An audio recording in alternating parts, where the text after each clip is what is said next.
The Sabancia Duke I met at the Great Library was in an intangible astral form and had to possess Lark to gain a body. Even back in the game, he only appeared as a black fog like a ghost, so this was my first time seeing Sabancia Duke in his actual body. Are you Duke Sabancia Duke? Indeed. What is your name? Corinne Lork. A very distant junior, you could say. Your body is not bad, but it is still within the spectrum of mediocrity. That's a better evaluation than the one I heard at the library, at least. He told me I was too weak back then, but it seemed that I was somewhat able to become mediocre during that time. Have you met my soul? Yes. I have questions about that. You separated your soul from your body, so how is your body still able to speak? I am the one asking questions. Sabancia Duke said while slowly walking up to me. Even though the spear was in my hands, I honestly wanted to avoid fighting against this man as an enemy. The legendary historical figure. Hero Sabancia Duke. Although I wasn't exactly sure how strong he was the strongest in the contemporary times back in his days, so he would be a semi-unique grade at the very least. Besides, he was also a good-natured hero, so I would only be receiving the aid of 1 precept out of 3. The fact that you're here must mean that my soul has gone away in satisfaction. I am also very content. Wait. Are you going to go away in peace as well? You can't. What do you mean? Like, didn't you send me here to give me something? Did you not get a grimoire already? Well, I did but... Wait a second. This was not right. Was he not going to give me something else? Hold up, Mr. Duke. You made me come all the way here and you have nothing to give me? This is not fair for me, is it? And what about it? Sabancia said with an annoyed look on his face. What do you even want? You came here as a messenger, so I might as well give you some rewards. Damn it. That old man used me as a messenger. Did I come all the way here just to let his body sealed inside the castle know that his soul was able to leave in peace? First off, let me ask a question. I allow it. Didn't you separate your soul from your body? Why do you look so normal? It's simple. I left 1% of my soul behind on this accursed body. Is that even possible? What you're seeing right now is the proof. Seeing this blood realm, I guess you are the real Sabancia Duke, but... After all, blood realm was a powerful ability that could only be used by high-class vampires. Who? Do you know about this ability? What do you mean? Everyone who sees this ability usually dies on the spot, but... I see, that little girl. Are you talking about Marie? Interesting. A girl as young as this being this talented, huh? And she's not even going berserk. Is Senior Marie in a totally different dimension or something? Have you noticed what this place is? Realms were similar to barriers in a sense. It would stop both entries and exits out of the blood realm while at the same time activating a unique ability inside. It was an ability that was usually possessed by boss characters. Feels like an imaginary dimension. It felt slightly different from the dimensional spell of Lady Josephine. Lady Josephine's spell was like connecting the coordinates to that of another location, rather than creating a new dimension like this. You're not wrong. I guess, you could say this is inside my organs. Uek. That is not a nice response. Sabancia clicked his tongue after seeing my reaction. And... it was then. Kwang. He suddenly swung his cross-shaped sword. I blocked it with the shaft of my spear on reflex, but the huge force behind his attack made my body fly backward. Ho. Looks like you do have the necessary skills to ask for guidance. Strong. It was a simple swing without any signs. There was no technique behind the attack and was a straightforward swing, but considering how that resulted in a constant ringing of the spear and my stiffened arm muscles proved just how insanely powerful he was. The fact that we are inside my organs is not a lie, because this entire castle itself became one with myself 800 years ago. In a way, you could say my body is that of a unique grade demonic beast. What are you trying to say? You are inside the organs of a vampire. With a body as weak as yours, I'm sure you wouldn't even last 5 minutes before being digested. In other words, try your best to defeat me. Otherwise, 5 more minutes and your life will be over. Huh. You are a shy old guy, aren't you? I raised my spear in response. The opponent was the greatest hero from 800 years ago, and there wasn't enough time either. 6 ways of the spear, 6th style, Shura. The only option was to go full power from the start. While gasping for breath, Marie barely kept her knees straight and stopped them from bending themselves. Her body was arduously trying to remain standing as merciless blades of words dug into her ears. You are a mere beast. By what right do you desire to live like a human? Vampire. A beast that ends up killing people after being unable to hold back their impulse. Do you consider yourself a human instead of a beast? Are you confident in being strong-minded enough to withstand it by yourself? How truly arrogant. That's not it. Blood spear. Tens of spears fell on Sabancia Duke. A tidal wave of spears was coming at him, but Sabancia uttered in response. Same move again. Kagak. Marie's face crumpled from disbelief. Tens of blood spears were eradicated at once after Sabancia said that one sentence. Vocal magic? That was the pinnacle of magic, where the sound traveling through the vocal cords turned into a spell. What that implied was that Marie's spell, as a result of her calculation, was not even as sophisticated as Sabancia's words. But this time, Crystal Lance. Reusing the scattered moisture in the air, Marie immediately combined them back into a high-grade spell. The mana density of Crystal Lance far exceeded the likes of blood spears, and vocal magic shouldn't be strong enough to dispel it this time. A petty trick. Kung. Sabancia trampled on the ground. His foot quaked the earth and destroyed the balance of the straight ground. What?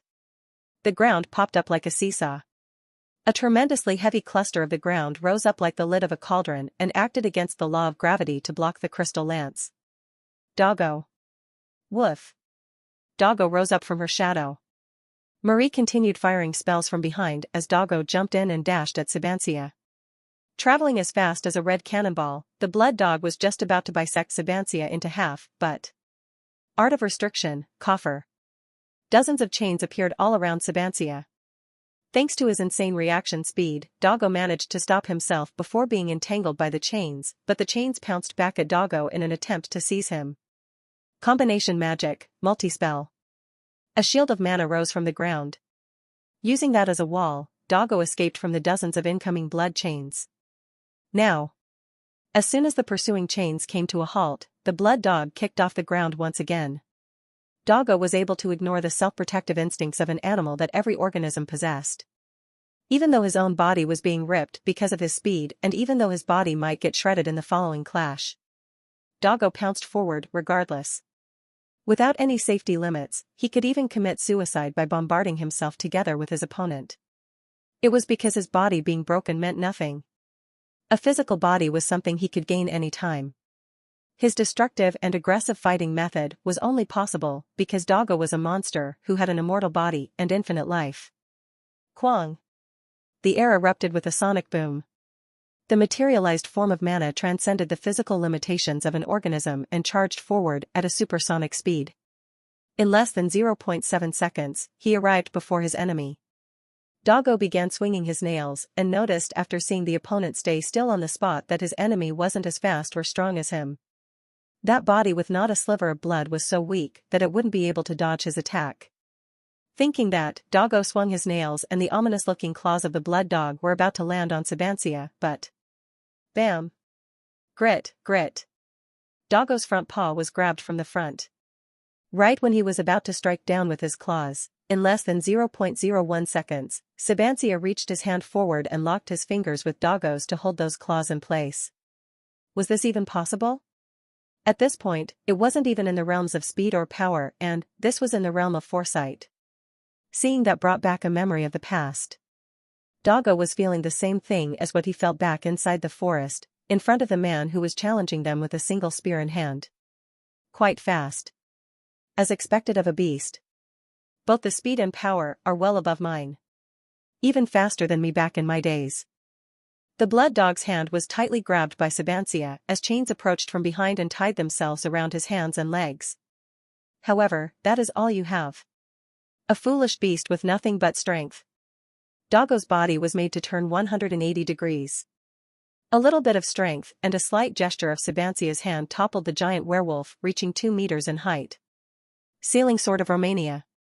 Kadak. A large cross-shaped sword pierced through the blood dog all the way into the ground. The blood dog wriggled and twisted its body but couldn't move a single step, as if he was sealed in a different dimension. Doggo. Come back. Marie quickly tried to call him back to her shadows, but Doggo couldn't come back. Discarding the body, Marie tried to retrieve the astral body of Doggo, but he was still stuck in place with the cross-shaped sword digging into his chest. This sealing sword is one that was made to seal the dimension for immortal beings. Your immortality means nothing before this sword. 2 cross-shaped swords also flew towards Marie.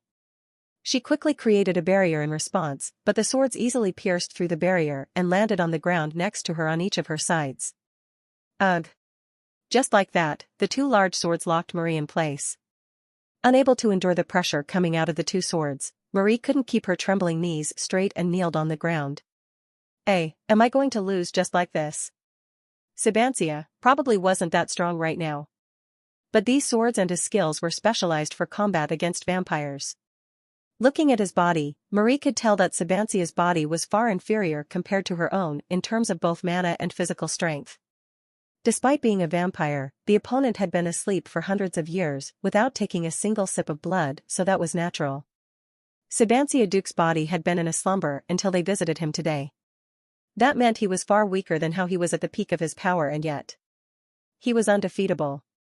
Both the blood dog and the owner shared the same sentiment. An overwhelming intuition for battle put him in an advantage, despite being weaker and outnumbered. His plans were on the level of foresight and had abnormal powers and talents that were hard to tell by normal standards. Right, for example.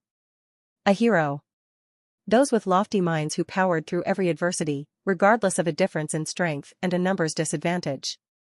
They were different from normal people, and Marie knew one person who was very similar to Sabancia Duke. Corinne. Combat prowess as a knight, as a mage, and as a vampire.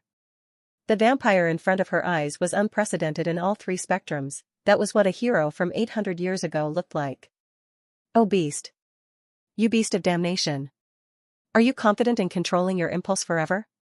Do you think that man will stay and support you until the end of your life? Because he was also a vampire and a hero of a lofty mindset, he reproached Marie. And Marie couldn't refute his words. It was because she had been holding a similar doubt in mind. She was a demi-human, and was somehow maintaining her consciousness, but did that really make her a human? How could there be a human who couldn't survive without drinking the blood of other humans? Just die. End that pitiful life of yours. Once a beast, you will forever remain a beast. Don't cause harm to humanity and die a quiet death by yourself, he added. It was painful. It was all the more painful because Marie couldn't find any words to refute him with. That was something that had been harassing her the whole time ever since she became a vampire. A beast that could rampage and crave human blood at any given moment. Corinne managed to stop her in time, but what about next time? Who would stop her for her if that same thing was to happen again? Her blood turned cold. Her heart slowly stopped beating. You know what, Marie Sunby? You've never changed until now. That was when she suddenly remembered those nonchalant words of the boy. His words that there was no need to deny a part of herself started making her heart beat once again. No. What? She forced her knees back up. Even though the cross-shaped swords added more weight to her body, Marie stood up by supporting herself with pure strength. Ho! Despite being condemned as a blood-craving beast, and despite accepting that as a fact herself and going down on her knees, she managed to stand back up just by reminding herself of the words of that boy. I see. Corinne Lorque already had such a big place inside her heart. I will not die. Ever. Corinne said it's okay. So it's all fine. What are you? Her golden eyes slowly started to turn red. Her refreshing watercolored hair turned deeper in color as an intense pulse of mana started resonating with intensity. If these cross swords are there to seal vampires. She tightened her fists and gathered a pure cluster of mana. After gathering an explosive amount of mana, she swung her fist. Kwang. And her fist crushed through the cross-shaped swords. They're probably not durable enough to stop physical attacks. Interesting. A mage that swings fists around, huh? I am the daughter of a family of farmers, after all. Anyone that knew about the Dinaref family would have strongly disagreed with her words, but the unique toughness of a countryside girl was one of the hidden attributes of Marie. So? Did you think you had a chance of winning after merely dealing with those two swords? Countless cross-shaped swords appeared behind Sabancia's back. It was an incredible number of swords. There's no reason to dwell on chances. I need to win. Grand magic of blood, pure crimson spear. Gathering all the mana and blood in her arsenal, Marie created an ultimate spell. It was the grand spell that she used to kill the King of Iron Mountain in the past. So move aside. I need to go pick up Corinne. Dozens of cross-shaped swords raced at her as Marie responded to the flood of swords with a single large spear. The anti-vampire swords collided with the ultimate spell and tainted the world in red. It was rare for Sabancia Duke to lament in awe as such. Indeed, her talent as a vampire is outstanding. An unstoppable flood of cross-shaped swords, that dimension-sealing attack which should have been unstoppable had its current shift to a different direction from the Crimson Spear. The fact that she could create an outrageous spear that could scatter through dimensional spells was proof of her incredible talents. A child whose wishes were realized by mana itself was a child blessed with mana. A girl like that was now even able to focus an abnormal power of blood into a single cluster of energy, and that proved that she was born to be the greatest vampire.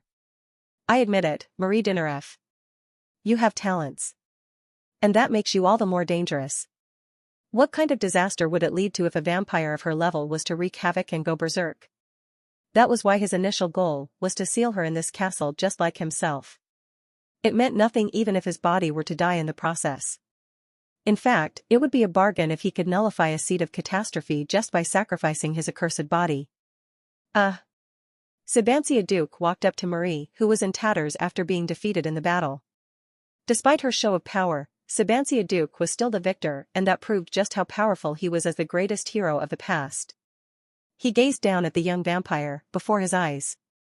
She was a baby vampire that was less than a year old, and yet she could control a familiar and could even use a blood realm.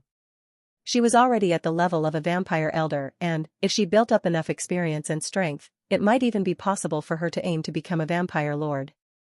She would become an absolute existence that could gather the greatest evil beings of all time, the vampires. I should be sealing you right now, but...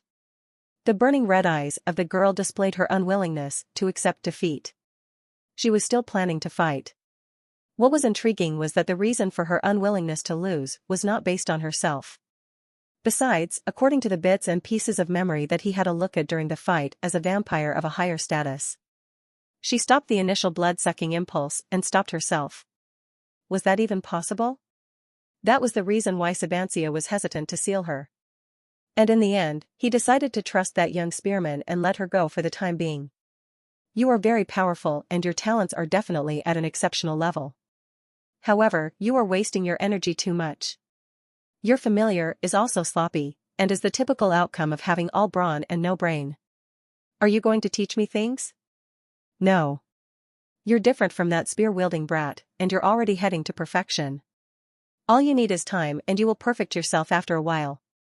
It seemed that Sabancia Duke suddenly gave up on the idea of sealing her. Even though Marie wasn't able to understand the sudden shift in his ideas, she nonetheless stood up and requested once again. Then please send me to where Corinne is. If you're talking about that man, his heart is already no longer beating. His next words sent her heart crashing down. The spear stormed forth in a straight line. The sharp stab of the spear was that of Shura, which had allowed its user to defeat several enemies until now. Kong. Kook. But this time it was Corinne Lorque who had to retreat after the attack. Despite clashing their weapons dozens of times, there was no change on who had the advantage.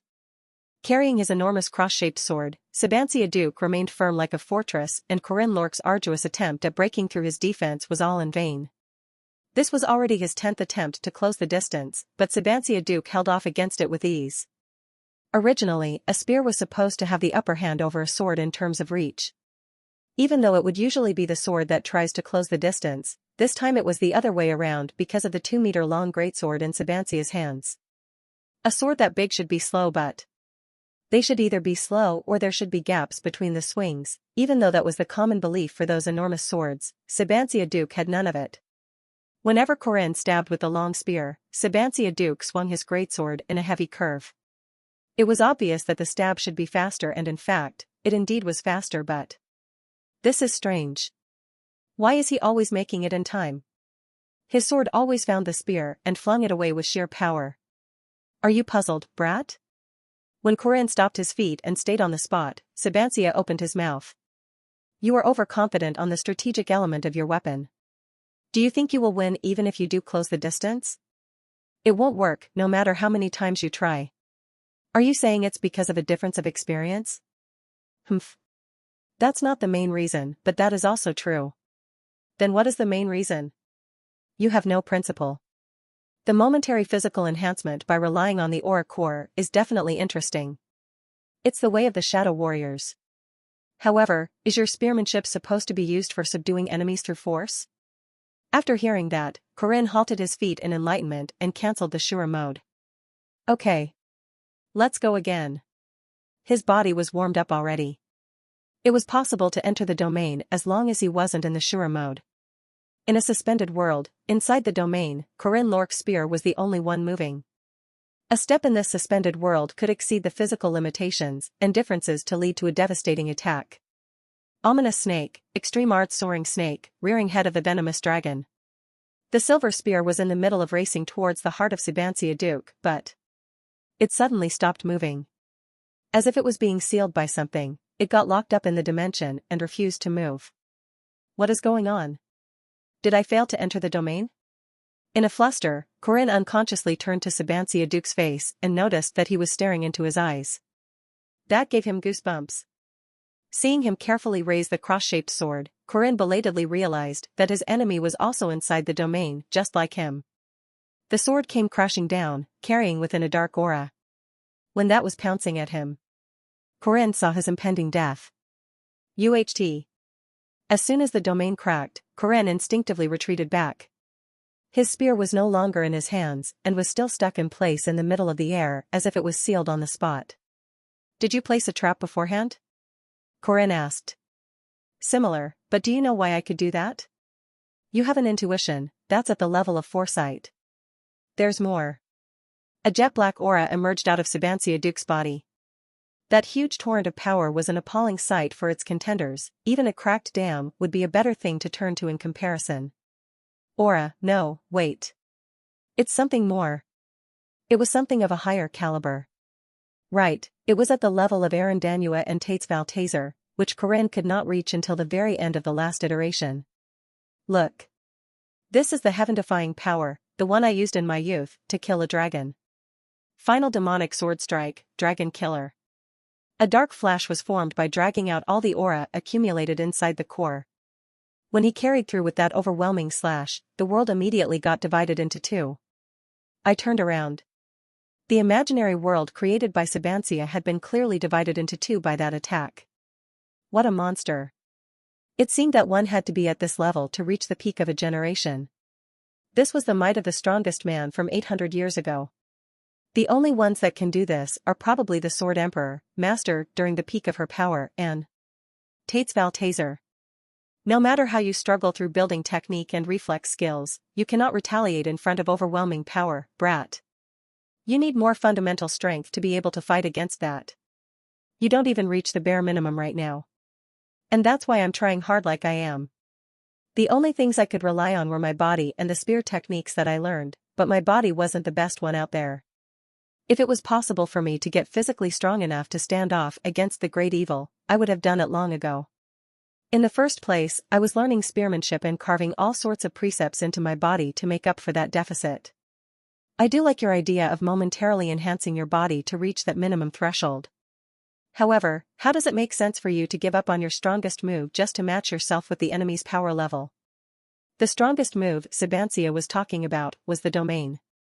It indeed was a miraculous move that could flip the outcome of the battle on its toe regardless of the strength of the opponent. Over time, my understanding of the domain and chances of entering it were increasingly going up, but there was a downside. Like what I experienced during the fight against Fermac, I couldn't enter the domain during physically enhanced states like when I had the backup support of Shura and the precepts.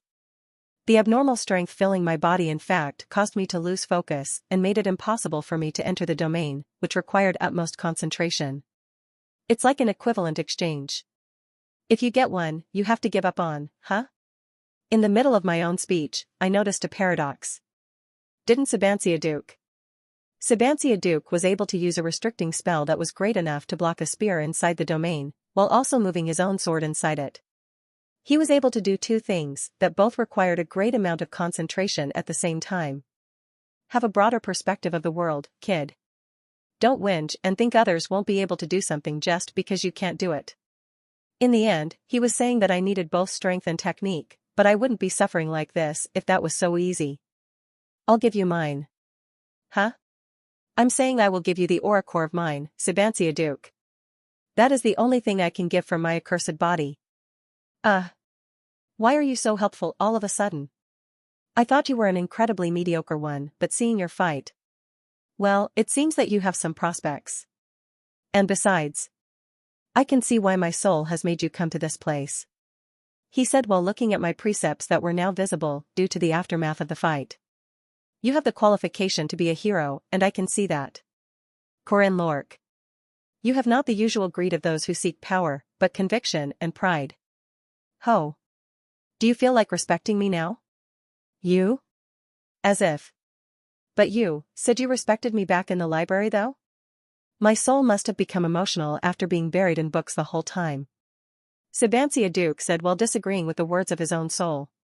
That's not a very respectful thing to do, old man. However, I will bless you and hope you have a better path waiting for you. Is that so? Saying that, I immediately laid down on the ground because using both Shura and the domain took a toll on my body. Seeing me nonchalantly lie on the ground, Sabancia looked at me with a dumbfounded look on his face. How carefree.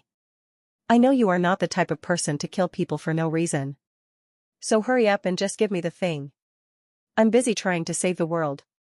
Seriously, what an annoying little brat. He came up to me and raised his cross-shaped sword. Wait, what? But why? Hold up. Wait. Be quiet. Stab. The cross-shaped sword pierced through Corinne's heart and his blood immediately started flowing the other way. Why, you actually stabbed. Why would I not? Corinne's heart that had been pulsing rapidly after the arduous battle started slowing down before eventually coming to a stop. What next entered his eyes was Sabancia taking out a small core from his own chest. Kook. Can't you just give it to me normally? This will mark the end of my long life. Inherit me, O hero of this generation. Sabancia's words echoed in his ears, but Corinne couldn't help but close his eyes. You have the right to inherit everything I once had. His heart was no longer beating. Corinne? Inside the blood realm opened by Sabancia Duke, when the barrier separating Corinne and Marie disappeared and merged their dimensions back into one, the girl with watercolored hair called the boy with a trembling voice. She saw Sabancia Duke wearing the heroic crimson armor stabbing his sword through Corinne's chest. No. This can't be. Her bright and energetic voice started being soaked in melancholy. Her clear and dazzling golden eyes wavered while turning crimson red. Slowly, while shivering from disbelief, the girl headed to the boy who was bleeding tremendously with his eyes closed. You're here, said Sabancia from the side, but Marie's eyes weren't on him. The blood flowing out of the wound that Sabancia opened by himself on his chest couldn't even garner a bit of her attention. The mere sight of him was simply irritating. Crunch. Marie grabbed Sabancia's arm that was being protected by the crimson armor. The gauntlet was crushed by her superhuman strength, which was a surprising sight even for Sabancia. Kung. With her tiny hand, she picked Sabancia up and threw him away like trash. Inside his own blood realm, Sabancia was thrown away along with an aftershock that trembled the entire dimension. Quagagang. His body crashed into the barriers of the blood realm. Who would ever believe that that had resulted from a simple show of sheer force? Ho. A mage being this physically strong, huh? Sabancia Duke was fine with not a single extra wound on his body, but even that failed to enter her sight. Corinne. With her eyes fixed on Corinne's chest that was still bleeding heavily, Marie tried to move her shivering hands to push the blood back into his body. She knew how meaningless of an act it was and couldn't help but tear up. She knew very well how animals tended to look upon death. With a pale countenance, their body would go cold with life leaving their eyes. She had seen it time after time. Because she knew how animals looked when dying, she despaired at the sight of the boy going through that exact same process. Corinne. Corinne, Corinne. However, she bellowed without accepting the reality. I can heal you. I will bring you back to life. Marie remembered one of the mighty abilities of a vampire that she read in one of the old books. It was the curse of blood that could forever seal someone. It was the contract of a familiar that could let them survive forever until the death of their master. Stop. That is a curse. That is definitely not a way to save him. Shut up. Her body fumed with mana in her distress as she glared daggers at Sabancia, who was most certainly the one who caused this. That abundance of mana was easily able to suppress Sabancia Duke, who no longer had his heart. It was way too much to retaliate against for a heartless vampire who had been sleeping the whole time without drinking any blood. I will bring him back to life. I can. Corinne can't die here. He won't die. Marie bit on her tongue to help the dying body of Corinne regain a little bit of warmth. The blood from her ripped tongue filled her mouth, which she transferred over by aligning her lips with his. From mouth to mouth, the blood of a vampire elder, which was at the level of an elixir, traveled down Corinne's throat without reserve. Worried that he might choke on it, Marie lifted his head and straightened his throat while constantly supplying him with her blood. Sabancia watched that happen with an awkward look on his face. At the same time, he couldn't hide his surprise. She's not feeling the urge to drink blood even when in front of such a large pool of blood, huh? A vampire's urge to drink blood was stimulated the most at the sight of fresh blood. The blood being pumped out of Corinne's chest was enough to create a puddle beneath him, and yet Marie did not spare that puddle a single glance and was immersed in instead sharing her own blood with him. Was that how important of an existence he was to her? Was he that important for this vampire girl? These young romanticists. Sabancia murmured to himself, but he didn't necessarily hate it. Even he was a soul who remained for 800 years just to hear news about his wife and his daughter. Heroes were actually romanticists and were very sentimental. Corinne? With the forced injection of the blood of a vampire elder, his vitality took a massive leap and his pierced chest regenerated in an instant. Even though the earnest wish of a vampire to regenerate the boy made her blood act like an elixir of life, even Marie wasn't expecting him to be healed so quickly. On the other hand, Sabancia Duke made the guess that her blood must have acted in conjunction with the regeneration ability that his soul gave him. What's going on? Thank you God. Thank you. Thank you. Marie prayed to God with a pale look on her face. She had never thanked God this much ever in her entire life. Both of you, calm down. Sabancia said as Corinne Lork grumbled in response. Ugh. Sabancia Duke. Couldn't you have given it to me in a more normal method? That was the fastest method, by far. I don't have much time on me. Well, that's true but… NNN? Noticing that something was off while listening to their conversation, Marie tilted her head. Sabancia answered her doubt. I opened his heart to transplant my core. A short stoppage of the heart is a cheap price to pay in return.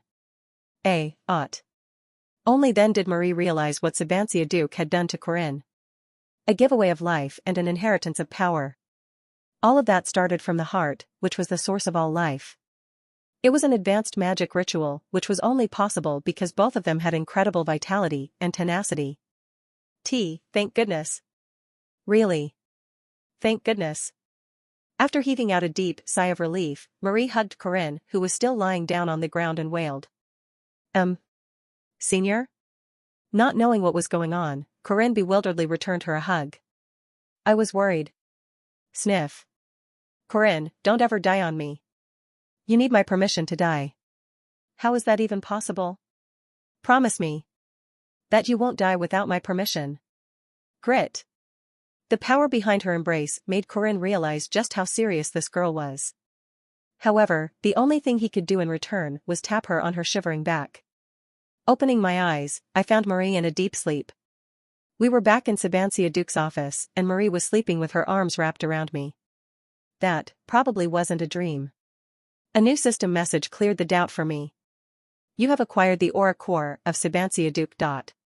Your Aura rank will increase due to acquiring a dual core. You have now gained the core attribute, Demon Nature of Duke Aura, Upper Medium, 6730. Mana, low, 5370, specialty, regeneration of the tenacious warrior, pain tolerance, domain comprehension, dual core, strength. 83. Agility. 79. Vitality. 86. Aura. 76. Mana. 76. A second core. Not only did my aura rank go up, but I also acquired another aura core. It even had a special attribute to it. Maybe I would be able to do something similar to what Sabancia Duke did with his sword? That'd be crazy. The grimoire paled greatly in comparison to everything I gained here. But that raised a different question. Both in the game and the last iteration, why did Sabancia Duke refrain from giving this power over to the player? What was the difference between me and the player? You have my respect. Those were the last words left behind by Sabancia Duke.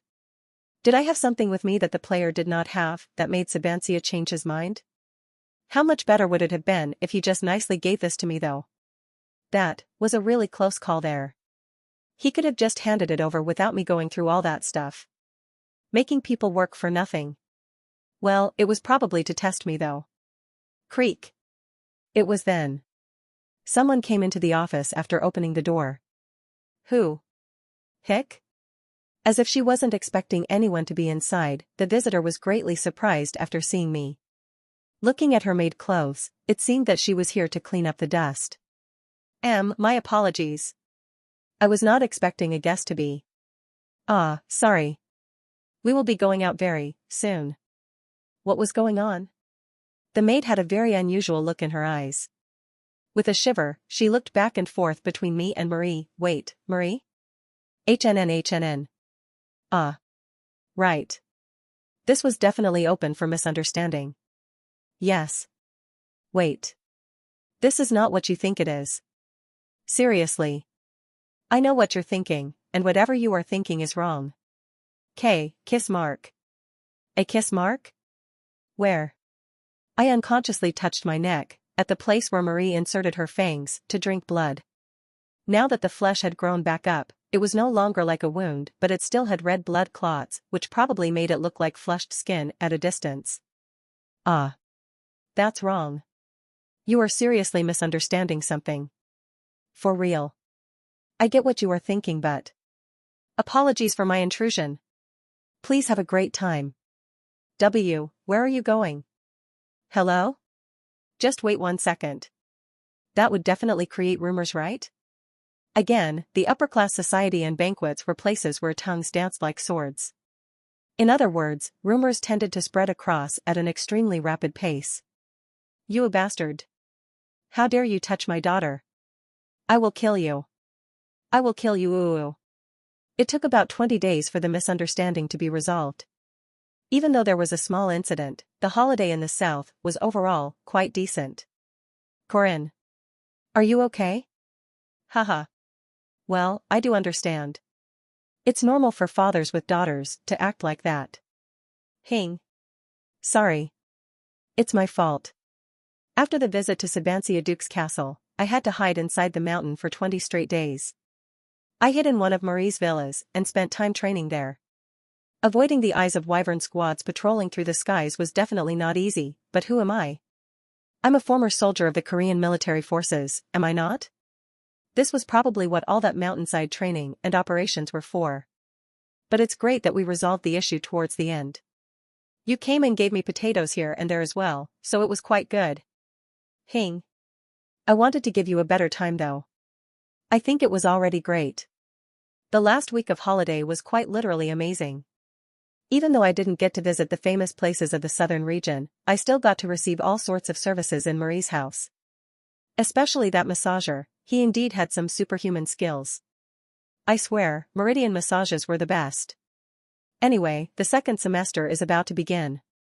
And we'll have to prepare for the festival as well. NN. The Purple Hawk Academy from the Eastern Continent is going to be coming very soon, after all.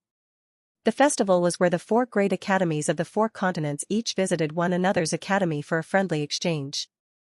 However, because Guardians had an incredible status in this world, it was as popular as the Olympic Games, except it was smaller and occurred every year. It attracted a lot of tourists and was one of the reasons for active tourism. Oh right. By the way, the inn is going well with our investment, right? Of course it is. Trust me, I will bring it back to you threefold. I trust you. You'll be able to do a great job, Corinne. On the way back to the academy on a carriage, I thought about Hua Ran's episode, which would begin with the third arcade. This was the one that would decide whether we could take her in as an ally or not. Whatever the case, I want to make it a happy ending at least.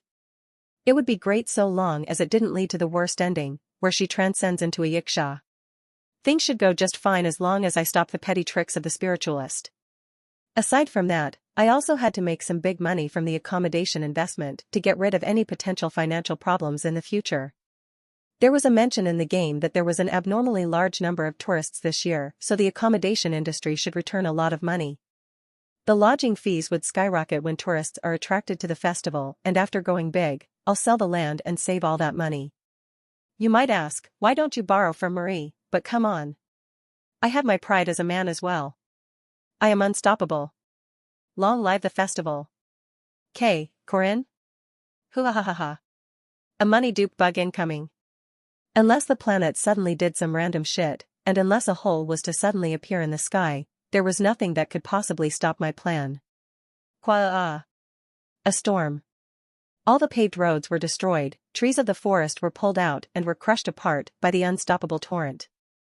An EF5 tornado, the natural disaster we came across right in front of Merkava City, was like a testament of God's wrath. What in the world? This didn't happen in the last iteration though? Wow, what a tornado. This might have a huge impact on the festival as well. Marie tapped me on my shoulder with a pitying look on her face. It's okay, Corinne. It's normal for men to fail once or twice in their lives. Should we write an IOU? 1-inch IOU is a document that acknowledges the existence of a debt, often viewed as an informal written agreement document though?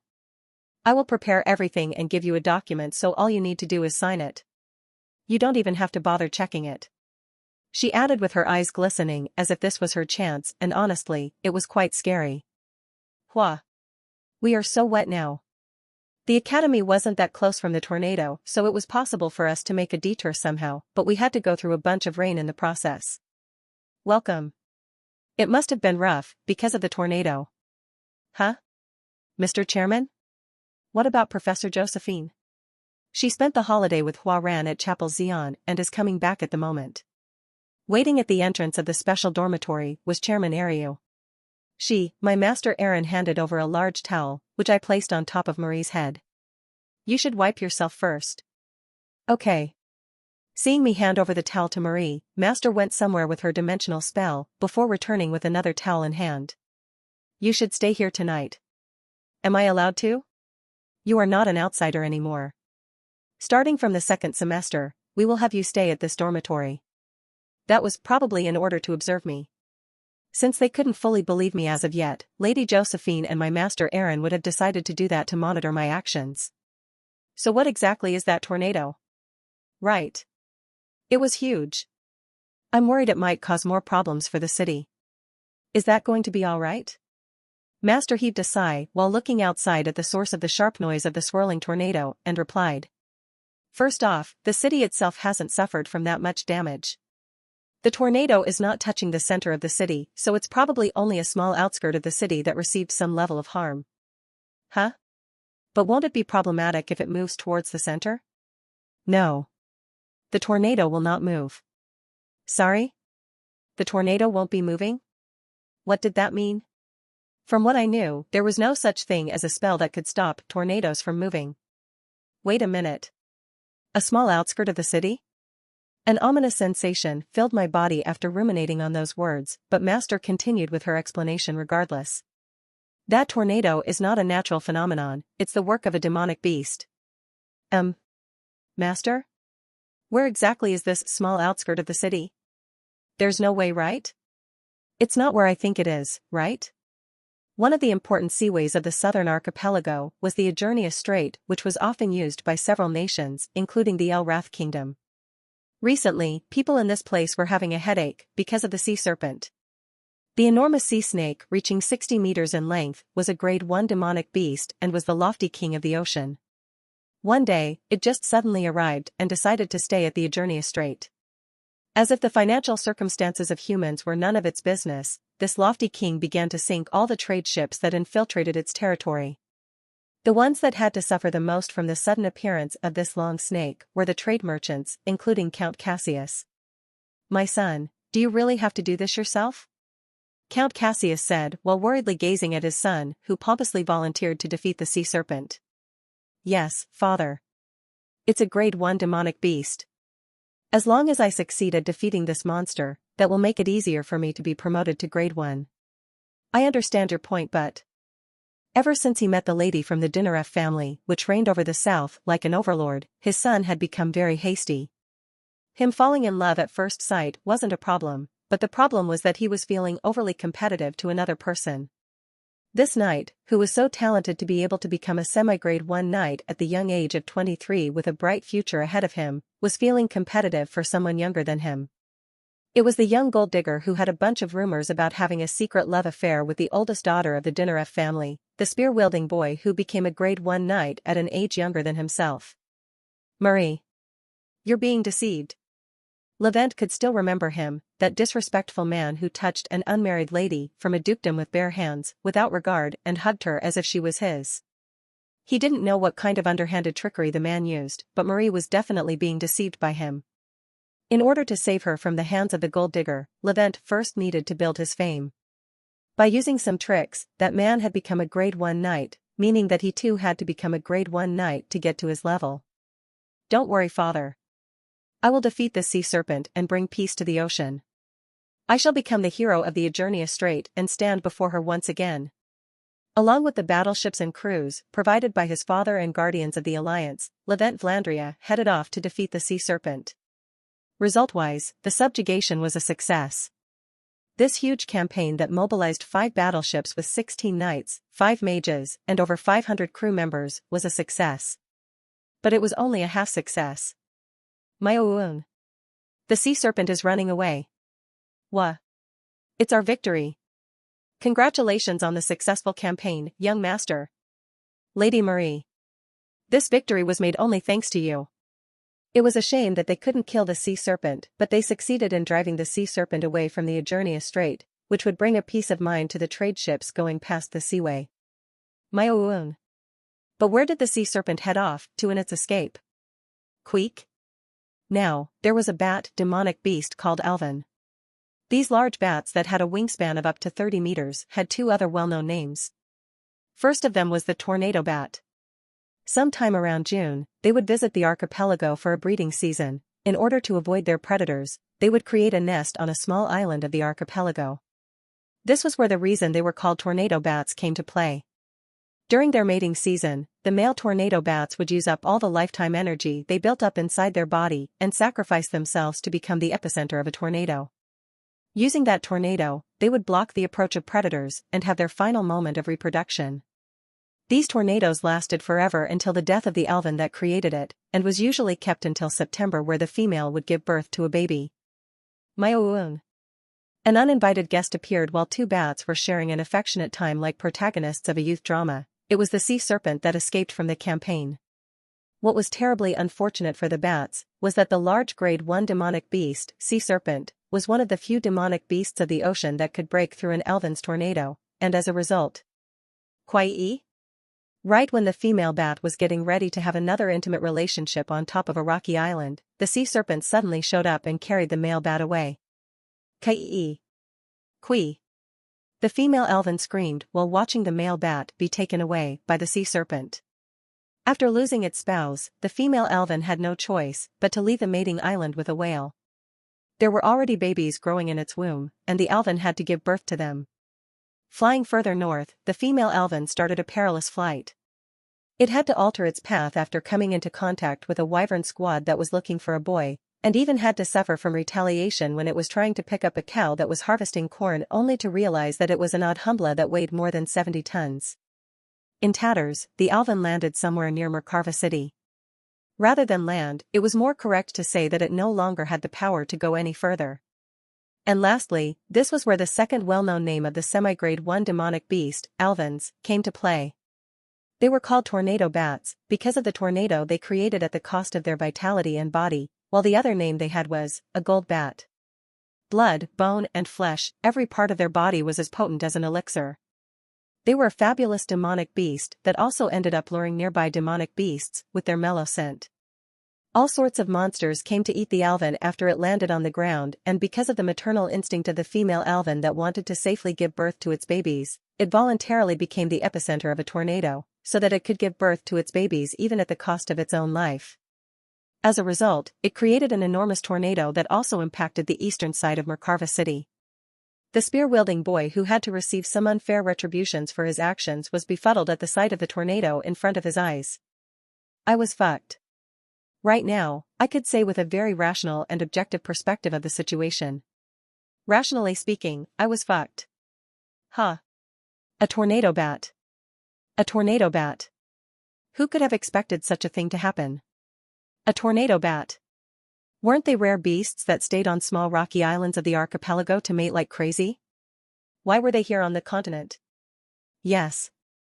I know. I know. It's probably because of the butterfly effect of something random that I did. It must be like how a butterfly flutters its wings and creates a tornado on the other side of the planet. But this time it was an actual tornado. I couldn't even imagine how all this happened, but the problem at hand right now was that stupid bat creating a fierce tornado. And the biggest problem of all was that my inns that were still in the middle of construction were at the outskirt of the city that was within the boundary of the tornado, and that the tornado could reach at any time. We have to leave now. We just cannot continue working here. Wait. The deadline is just around the corner. If you go now. The tornado is getting bigger every day. We will all die in the middle of construction at this rate. Boss. Hey boss. 1 second. You should give up on this place as well. Sometimes shit happens in your life and you can't do anything about it. Unable to hold back the leaving builders, I remained glued to the ground. Not only did the tornado bat's tornado completely devour a portion of Mercarva City, but it was also getting bigger over time. It was probably because of the mother working even harder to protect its babies now that it was close to giving birth to them. The problem was that my accommodation buildings that were being built to suck out money from the festival tourists were sitting right in front of the edge of that tornado. And if the tornado were to continue like this, there was the possibility of the festival being suspended or being reduced in size. It was already questionable whether they could rebuild all the roads that were crushed in time before the date of the festival, which would be sometime in October. In other words, if this tornado persisted longer, the number of tourists visiting Mercarva City would have an exponential decrease in numbers, and in the worst-case scenario, the festival itself might even be cancelled. Most important of all was that the tornado would definitely blow up my inns in around a week's time. 280 gold coins for buying land, and 330 gold coins for materials, hiring manpower, and construction. And 220 more gold coins were supposed to be paid until the end of construction.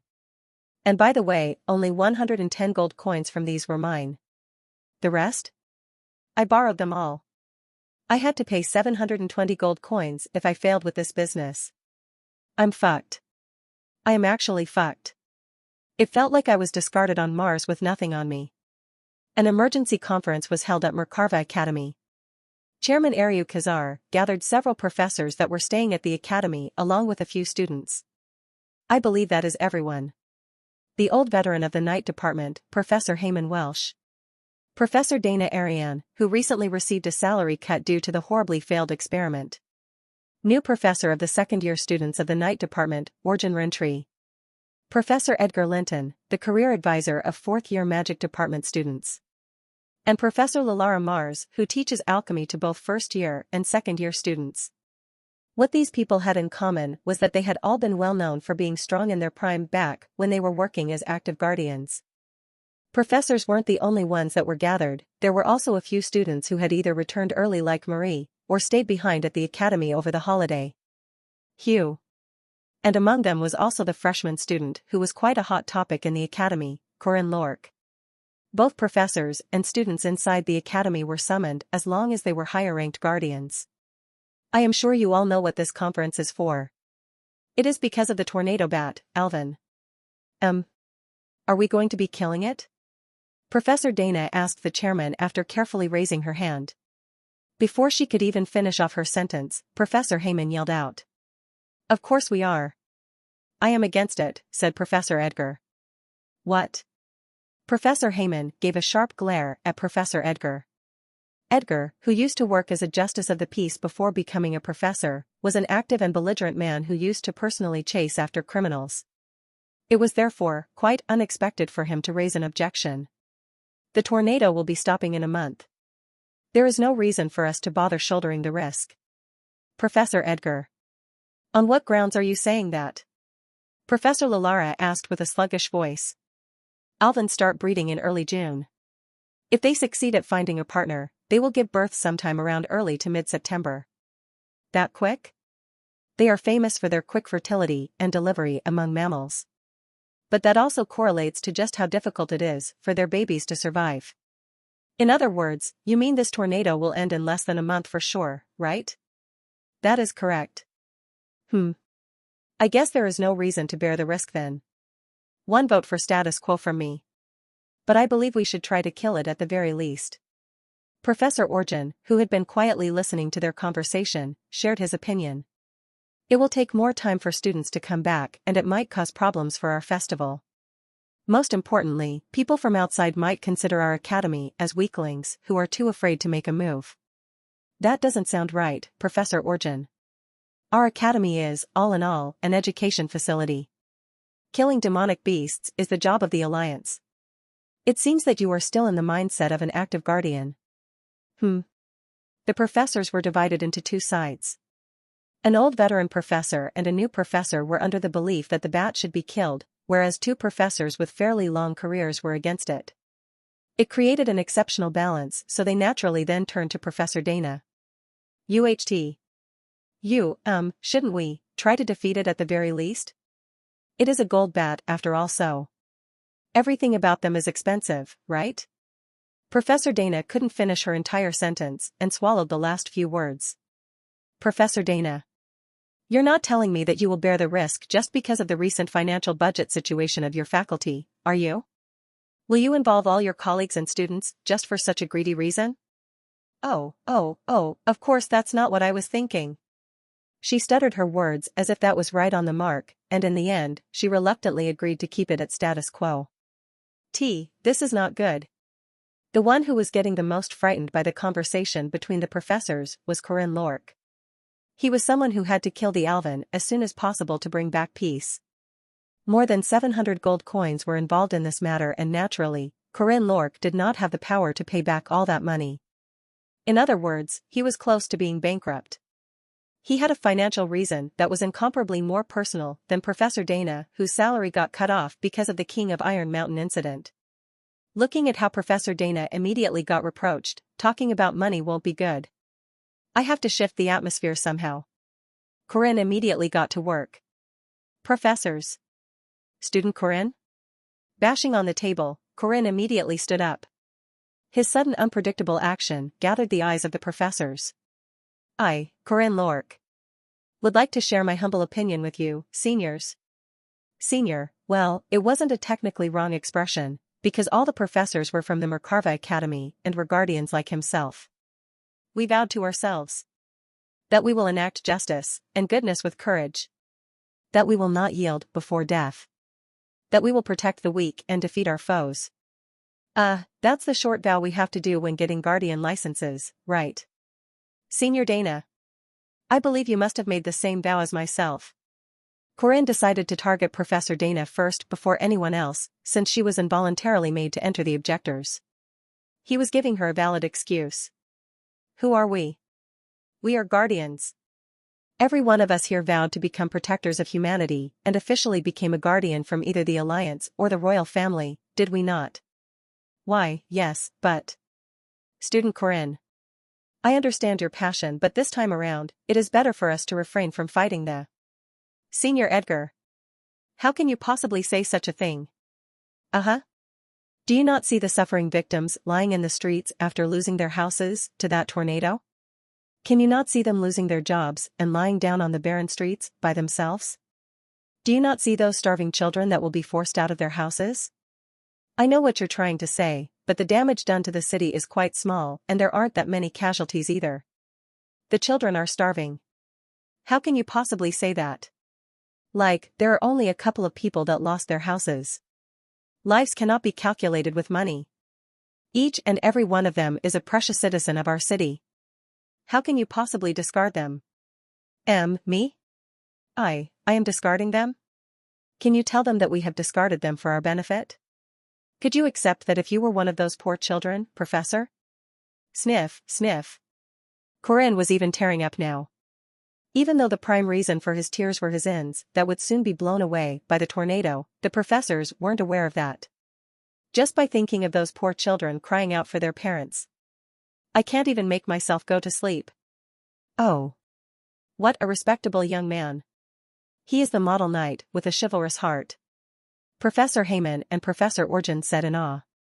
Unlike mages who were always rational and calculative, knights were actually quite weak to sentimental lines like that. I have an uncle called Ben. His last name is Parker and he's not from my father's side, but you know, he's one of those uncles with a big beer belly that gives a hearty laughter that goes like, ha ha dot. Corinne didn't have an uncle like that. It was pure fiction. When I told him I was entering this academy to become a knight, this was what he told me. After readying himself to copy a famous line from his previous life, Corinne opened his mouth with a serene look on his face. With great power comes great responsibility. Ho. What a great sentence. Carefully glancing across the audience whose eyes were all on him, Corinne passionately continued with his sentence. I, Corinne Lork, will follow my uncle's advice and heed to the vow of guardians, and voluntarily enter this fight for the suffering citizens of this city. I trust that you will all be standing with me for this cause. That's right. That's the spirit, young man. As expected of a knight. Now that's some courage. Professor Heyman and Professor Orjan took this opportunity to add weight to Corinne's words. It wasn't just because he was on their side though, and they were wholeheartedly moved by Corinne's passionate speech. My eyes were correct. To think we still have such a young yet passionate and respectable knight. A similar opinion was soon carefully raised from the other side. Student Corinne is 100% correct. Each and every life of citizens are equally important. I can also remember the vow I made when I was appointed a guardian. Professor Dana, who wanted the byproducts of an alvin, which was also known as a gold bat, changed sides after getting a valid excuse. The one who was at the lead of the objection side, Professor Edgar, repositioned his glasses and tried to come up with a rational and logical rebuttal, but emotion was something that couldn't be rational in the first place and it was therefore very difficult. And even if we take away chivalry and the vow of guardians, even without all those grand reasons. Tears welled up under Corinne's eyes. His acting skills were so remarkable that he might even receive the Academy Award for Best Actor. I want to save people, those people that are within our reach. So, let's save them. Okay? Senior Marie? NNN? Corinne asked for the agreement of Marie, who had the most power and the biggest voice among the students. I think it's okay to just wait though. I can prepare their accommodation and food with my Senior Marie. The children are losing their houses. Right. Houses are important. Marie was slightly hesitant, but in the end, she was like a sunflower who listened to everything Corinne Lork said and thus couldn't go against him. Now that I think about it, I think you are definitely correct, Corinne. Professor Edgar wasn't expecting the top student of the magic department, who should be the personification of rationality and logic, to agree to such a sentimental assertion. He tried to say something in objection, but after seeing Professor Lalara, who was sitting next to him, wipe her eyes with a handkerchief, Professor Edgar couldn't help but swallow his words back in. If he said anything else here, he would become a horrible person. In truth, Corinne had indeed prepared everything and was ready to frame him as a cold-blooded and cruel person if Professor Edgar was to say anything more. Just agree. Come on. That's right. Student Corinne. No, I should say Junior Corinne. You have truly opened my eyes. Ha ha ha. There will be a bright future ahead of you. Now this is a night. I believe we have come to a conclusion then. Chairman Ariu, who had been watching that skit from the side, organized the opinions of the professors and students and announced our goal. Mayan. I have to save them. The boy at the brink of bankruptcy was extremely desperate. The large tornado was spinning at a supersonic speed. Standing in front of that disastrous tornado, we appeared as tiny as powerless humans. The only difference between this and an actual tornado was that this was an artificial one created by the tornado bat, Alvin, and that it stayed still unlike a real tornado. In any case, going into that enormous tornado without any plans was not a very wise thing to do. Large monsters might be okay, but humans would definitely be swept away by it. The support team is getting ready. All we have to do is decide on the timing. The leader of this subjugation party was Professor Edgar, and his plan was to separate us into two groups. The support team would momentarily nullify the tornado to open up a path for the combat team to enter and defeat the Alvin, the core of the tornado. It was a simple yet effective method. Support team: Marie Dinareff, Lilara Mars, Ariu Kazar, Dana Ariane. Combat team: Heyman Welsh, Orjan Rentry, Edgar Linton, Biesker, Corinne Lork. The combat team consisted of 4 knights and 1 mage. It's an improvised team, so we probably can't expect the best teamwork, but everything will be fine as long as everyone does their job. The party leader was Professor Edgar Linton.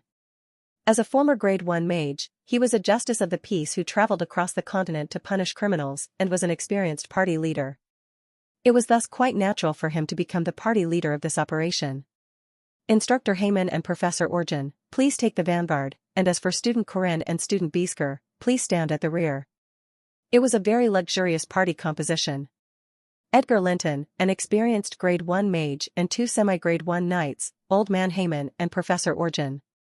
And even though Biesker and I were students, we were both talented enough to be a Grade 1 knight at a young age. While waiting for the support team to prepare a spell to deal with the tornado, we had a short moment of silence. Junior Corinne. That was when Biesker, a second-year student, spoke to me. Hello, Senior Biesker. He was a bulky giant. The animal leather that he had cast over himself was not big enough to cover his white muscular body. He was Biesker the Berserker, a named character from one of the Ireland barbarian tribes of the north. Stand behind me. You'll get in the way. Sure. I was on the taller side as well, but Biesker was at least double my size. You are really tall. You are a half-giant, right? None of your business. Unlike his notorious fame of having a violent temperament and the unique trait of berserk that his tribe had, Biesker gave a curt reply. But Senior Biesker, our job in this operation is to be the rear guard. I am stronger. Sure. Glare. He glared at me with stormy blue eyes. He must have thought I was looking down on him or something. Don't misunderstand, Senior. The core part of this operation is Professor Edgar. Our job is to protect the rear of these veteran professors. And of course, the professors probably won't allow us to stand at the front, since we are students and they are adults. That is useless bravado. In a way, he was right. Excluding Professor Edgar, Old Man Heyman was already well past his prime and Professor Orjan was a powerful tanker type like Biesker, but was overall weaker than him. Currently, Biesker was the strongest one in this party. Even I wouldn't be able to beat this man without the backup of my precepts. Well, let's watch on for now. They're adults and have more experience than us, after all. Are you treating me like a kid? He definitely did not appear like one, but in my eyes, Biesker was a high schooler just like Marie. But you are, because we have yet to take our coming-of-age ceremony. Of course, I'm talking about how we do it in the kingdom and not your tribe. Biesker gazed down at me with a strange light in his eyes. Looks like they're about ready. That right there is the large-scale spell of Student Marie. The good-looking blonde middle-aged man, Professor Edgar, lit up his cigar while notifying us of the start of the operation. Before long, a massive magic circle appeared in the distant sky. It was way too enormous to be considered as something created by a single human. That magic circle was so big that it could garner the title of a grand spell just from its sheer size. She definitely is unprecedentedly talented. Any spell under the assistance of Marie's specialty, mana amplification, had the potential to be as powerful as a grand spell no matter how limited its original output was. That one was one of Marie's favorite skills, combination spell, Frost, which was amplified endlessly with her mana. Mana started pervading into the enormous tornado of wind and rain. And in less than 1 second. Crack. Crack crack. The large tornado that appeared out of nowhere, this enormous disaster created at the cost of a tornado bat's vitality, which meteorologists could blabber about how nonsensical it was for a whole day, turned stiff in an instant. Or rather, it was more correct to say that it was frozen stiff. That is quite literally magic. The massive natural disaster that appeared like the materialized form of a god's wrath turned into ice and became like an avant-garde artwork. It's Professor Lalara's turn. As soon as Professor Edgar finished his sentence, a cluster of mist that flickered like the stars of a night sky flowed into the frozen tornado. Everyone. Get down. Following his advice, we lowered our bodies and Professor Edgar then created a hemispherical barrier to cover us. As soon as the sparkling things touched the tornado. Quang. Quagagang. A deafening thud roared as the frozen tornado started to explode. That enormous explosion shattered the ice like glass. Quang. Quararuru. The tornado was so big that the sound of ice shattering down was as noisy as the bombardment of bombers. Seeing the aftermath of that huge explosion, Professor Orjan flinched before asking Old Man Heyman a question. What was Professor Lalara's alias back when she was an active guardian? Serial bomber. She used to be notorious for being crazy for bombs. I asked her out last week and got turned down, but, thank goodness. We are going in.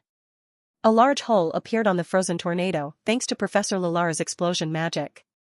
Following the original plan, the combat team entered the tornado by going through the hole. Kajik. Kaduduk. Bam.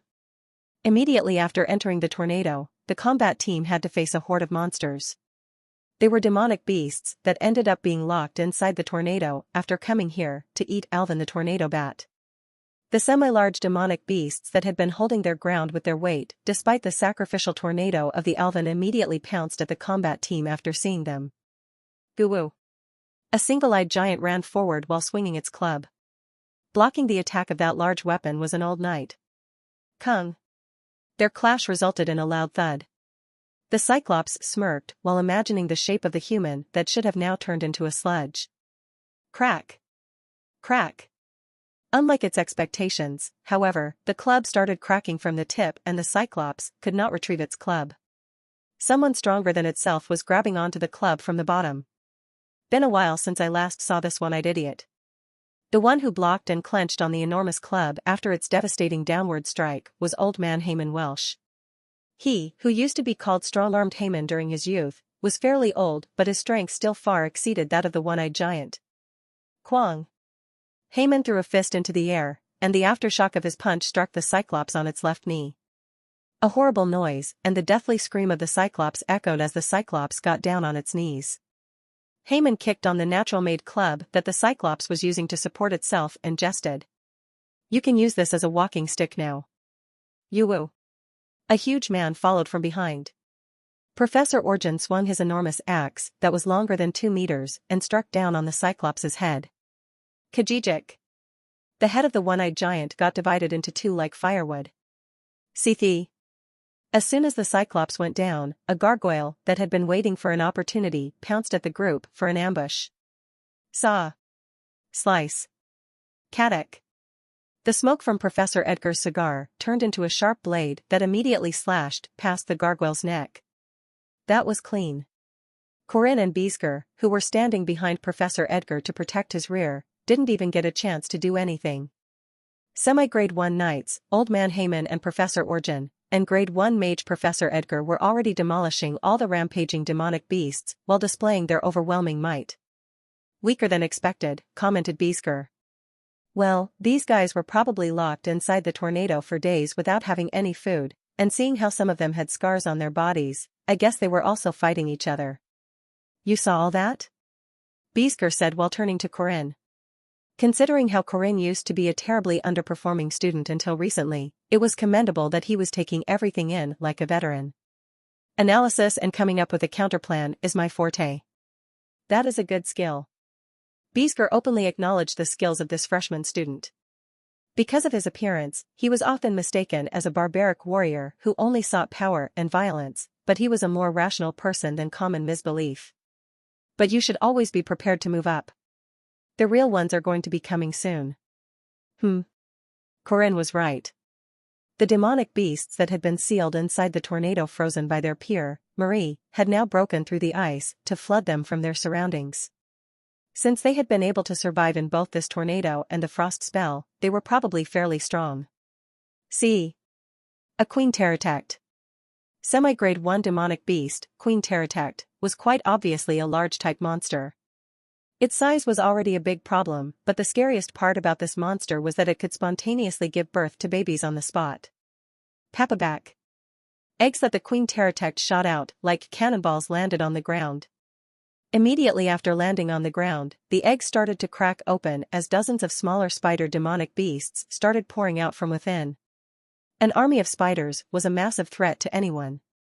The spiders competitively raced against each other as if they wanted to defeat more enemies to receive praise from their mother, but that was when the smoke from Professor Edgar's cigar approached them. As soon as the tiny spiders broke through the layer of smoke to approach the group, kayak, they suddenly fell on the ground with a spasmodic seizure. There is a small amount of poison in the smoke. Be careful not to touch them, warned Professor Edgar. The alchemic poison inside the smoke was not something that these low-grade demonic beasts could handle. Sethi. Kiaya. But that was when an orchestra of demonic beasts reverberated from a distance. That was the prelude to the incoming wave of monsters. About time for the real one. Corinne, Beasker. Protect Professor Edgar. Finally, it's our turn. 15 minutes after entering the tornado, Corinne laid his hands on his silver spear for the first time, and so did Beasker, who clenched on his 2-meter-long greatsword. Kukak. Monsters suddenly emerged from the ground, the ones that had been hiding underground to avoid the tornado revealed themselves. Sand dragoons? Demonic beasts that resembled centipedes, with tens of legs simultaneously dashed in at the group. As if they were glad to see fresh meat in front of their eyes after a long period of starvation, they were reckless in their charge. Kagagak. The fangs of a serpent crushed through the centipedes. Avoiding the tough upper shells of the sand dragoons, the spear of the venomous snake slithered through the eyes, mouths, and the soft belly of the centipedes. The scavengers that climbed through the walls of hell were stopped by the venom-fanged dragon of the middle world. Using as little aura as possible, Corinne stabbed 4 times in just one breath. His attacks were rapid yet destructive, fast and precise. See. Kayak. However, piercing attacks were not enough. The flood of scavengers from all around was difficult for an individual to stand off against. Hup. But here, the group had a beast, taking in a deep breath before a wide sweep. Kwa. Kwang. Kajijik. Kaduduk. The gust raged on. Without even bothering to target one specific opponent, the beast slashed every approaching monster and scattered them away in pieces. Phew. Even though Corinne Lorque had gone through various battles himself, the violent might of this beast-like warrior was still an impressive sight. It was something that was only possible thanks to his ridiculous strength and his greatsword that reached more than 2 meters in length. Beasker the Berserker. This half-giant was also sometimes referred to as the Berserk Warrior, but here in this battlefield of slaughter, he was not a berserk warrior and was a rampaging beast himself, just like other monsters. Wow. Even the professors, including Professor Edgar, were marveled at his display of strength. The great prowess of the students that they had left at the rear motivated the professors even more. We cannot lose to students, can we? I will check how many you killed later on, Professor Orjan. If you got less than the students, then you will have to attend my lessons as well. I am more worried about you, old man. Huh. Seriously, knights are just. In the heat of battle, the 5 guardians proceeded on through the tornado of demonic beasts. They were aiming for the epicenter of the tornado, and it didn't take that long for them to reach the center. I knew it. All the party members, including Professor Edgar, were appalled at the sight before their eyes. Inside the large tornado created by the Alvin that was frozen by Marie's frost, at the center of the tornado was another smaller tornado. Did Alvins have the power to create 2 tornadoes like this? It must be, because of what we call a maternal instinct. It's a beast, but is still very commendable. You can come up with that irrational logic later. Across the small tornado, the group spotted the silhouette of a large bat vigilantly staring back at them. After noticing the approach of an enemy, the bat had used up all of its remaining energy to create another tornado in front of it. Do you think we can push through this? No. Maybe if we don't mind having our flesh shredded on the way, but the drawback is too big. There is no need for us to overdo it. After quickly coming to a conclusion, the three professors turned to the sky and fired a flare gun. Shi yi boom. Seeing the flare gun pop at the sky, Professor Edgar gave out another order. We will retreat out of the danger zone. A thunderous thud echoed from the sky as soon as they retreated from the smaller tornado. The sky started to quiver and began to roar while sucking in all the nearby dark clouds. Quagong. Quagagang. Thunderbolts traveled across the dark clouds of the sky. The lightning bolts of the sky started undergoing a strange change as they began to gain a color. Professor Edgar? Isn't that a bit dangerous? You're right. Damn it, Professor Dana. She doesn't know how to control her strength or something. This stupid power addict. The one creating this strange phenomenon was the lightning mage, Professor Dana. This young witch, in her 40s, who was more well known for her academic contribution rather than her works as a guardian, was still one of the strongest lightning mages out there. All those beautiful supercells and thunderstorms were on the level of a grand spell.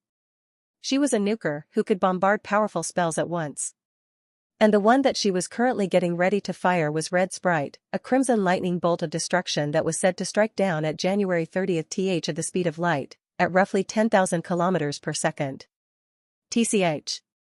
Let me put up a barrier. Professor Edgar used up all of his remaining mana to create a barrier that protected all the party members. Soon, a red lightning struck the ground. The huge bombardment of Professor Dana demolished even the tornado frozen by Marie, leaving the area with a cluster of remains. This is why I hate mages. Those guys love killing knights or something. I agree wholeheartedly.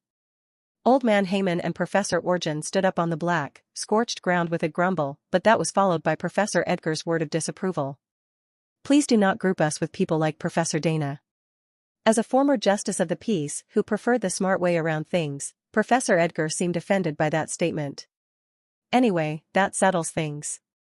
A lightning that big should have destroyed everything in. Look there. Following the finger of Beesker, who was pointing somewhere, the party members all turned their gazes around as their faces soon crumpled from disbelief. The tornado was still there. What? Didn't it get struck directly by that lightning? How is it still alive? Wait. Don't you think the silhouette inside the tornado became even bigger than before? An evolution. The last words from Corinne made everyone close their mouths. Evolution. It was a strange phenomenon that sometimes occurred during the growth and experience process of demons. Rather than simply becoming the alpha entity of a group that would then act as the leader, it was closer to a complete evolution of their species. Kaiaia. The tornado bat, Alvin, which had been sacrificing its life for the tornado, withstood the lightning strike from Professor Dana and even ended up evolving to a higher species. At this point, it was pretty much the king of lightning and storm. If that really is because of its maternal instincts, then I really have to say, it's a really remarkable thing. Now is not the time for that. We must immediately deal with that. But, how? The small tornado that was created to buy time until its delivery now contained a layer of lightning. Who would ever be able to go through that tornado in one piece? A frontal breakthrough is not an option. Professor Heyman came to a reasonable conclusion. The Alvin had succeeded in withstanding the lightning attack of Professor Dana, and the desperate tornado created at the cost of its life was too risky to break through from the front. Even though everyone still had a secret move up their sleeves, going in right now, without any preparation, was still very risky. Let's back off. Whether it be Professor Dana or Student Marie, I believe we need to borrow someone from the support team. No one there was a rookie who was foolish enough to argue against Professor Edgar's logical opinion. As soon as they were about to give up and retreat for the time being. You can go. The sharp voice of a blonde-haired professor echoed from somewhere, as someone jumped through the dimension and dug into the center of the tornado. Kayahuk. Kururek. Kuragik.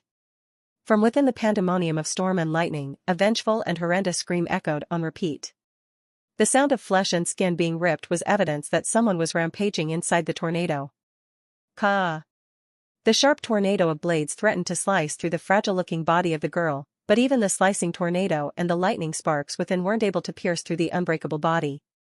Drip! Drip! Drops of blood were dripping from the girl, but they were not hers. While dragging the head of the large evolved elven that was even bigger than her entire body, the girl wearing none clothes nonchalantly walked out of the tornado. "What are you doing?" "Heavenly Yiksha Huaran," she asked, while gazing at Corinne and the party members with the same indifferent look on her face. The tornado bat that settled outside the city only gave a small amount of damage to the city itself. Thanks to the early resolution of the matter, only a small portion on the outskirts of the city was damaged. There were a few people who lost their houses because of the storm, but it was within a recoverable level. "Please take your meals. Today, we have potatoes and onion soup." Guardians were commonly viewed as heroes who fought against evil, even more so than the army. Since each and every one of them was superhuman with an overwhelming degree of power, this sense of heroism was unavoidable. Volunteering to give out meals to the victims of this incident was a part of an image-making strategy. "Thank you, Sir Knight." "No worries." The citizens who suddenly ended up becoming homeless lined up and received their giveaway meals. "Can you please give me one more potato, sister?" That person must have been quite hopeful on the inside when asking that question. The clerics of the new faith were known to be generous not only to their believers, but also to the non-believers. Even though she was wearing chains, which seemed absurd at a glance, Huaran still looked like a sister. "Be content with what you have." "Okay." Hearing the cold voice of Huaran, the man dejectedly walked away. The meal quantity was set and it was indeed difficult to give out more to a specific individual, but the important thing was not what you say, but how you say it. "Sister Huaran? How about you be a bit nicer?" "I don't care. Since you are doing a volunteer job, why don't you try to be nicer?" "Not like I wanted to." Huaran was a guardian, but at the same time, she was a probationary nun of the new faith. Because of that identity of hers, she seemed to be the first to be chosen whenever they lacked volunteers. "Why do you help people? What is this about all of a sudden? I don't understand why you would help people without anything in return." It seemed that this girl wasn't used to the concept of volunteering in a human society. That wasn't the best thing for a sister to say, though. A nice society needs to have people helping each other. Helping each other when in need is how you get the society rolling in a healthy manner. She had a totally clueless look on her face. Her social skills were the same as the ones she had 3 years ago, it seemed. "You can have a glass of juice on the way back. If you go over there, a lady with watercolored hair will give you assistance." "Thank you, Sir Knight. And all these potatoes are supplies from that lady's family, so don't forget to thank her." "Oh, thank you very much. Miss Yun?" "It's nothing." While giving out the meals, I decided to teach Huaran about society. "When do you think was the beginning of humanity's civilization?"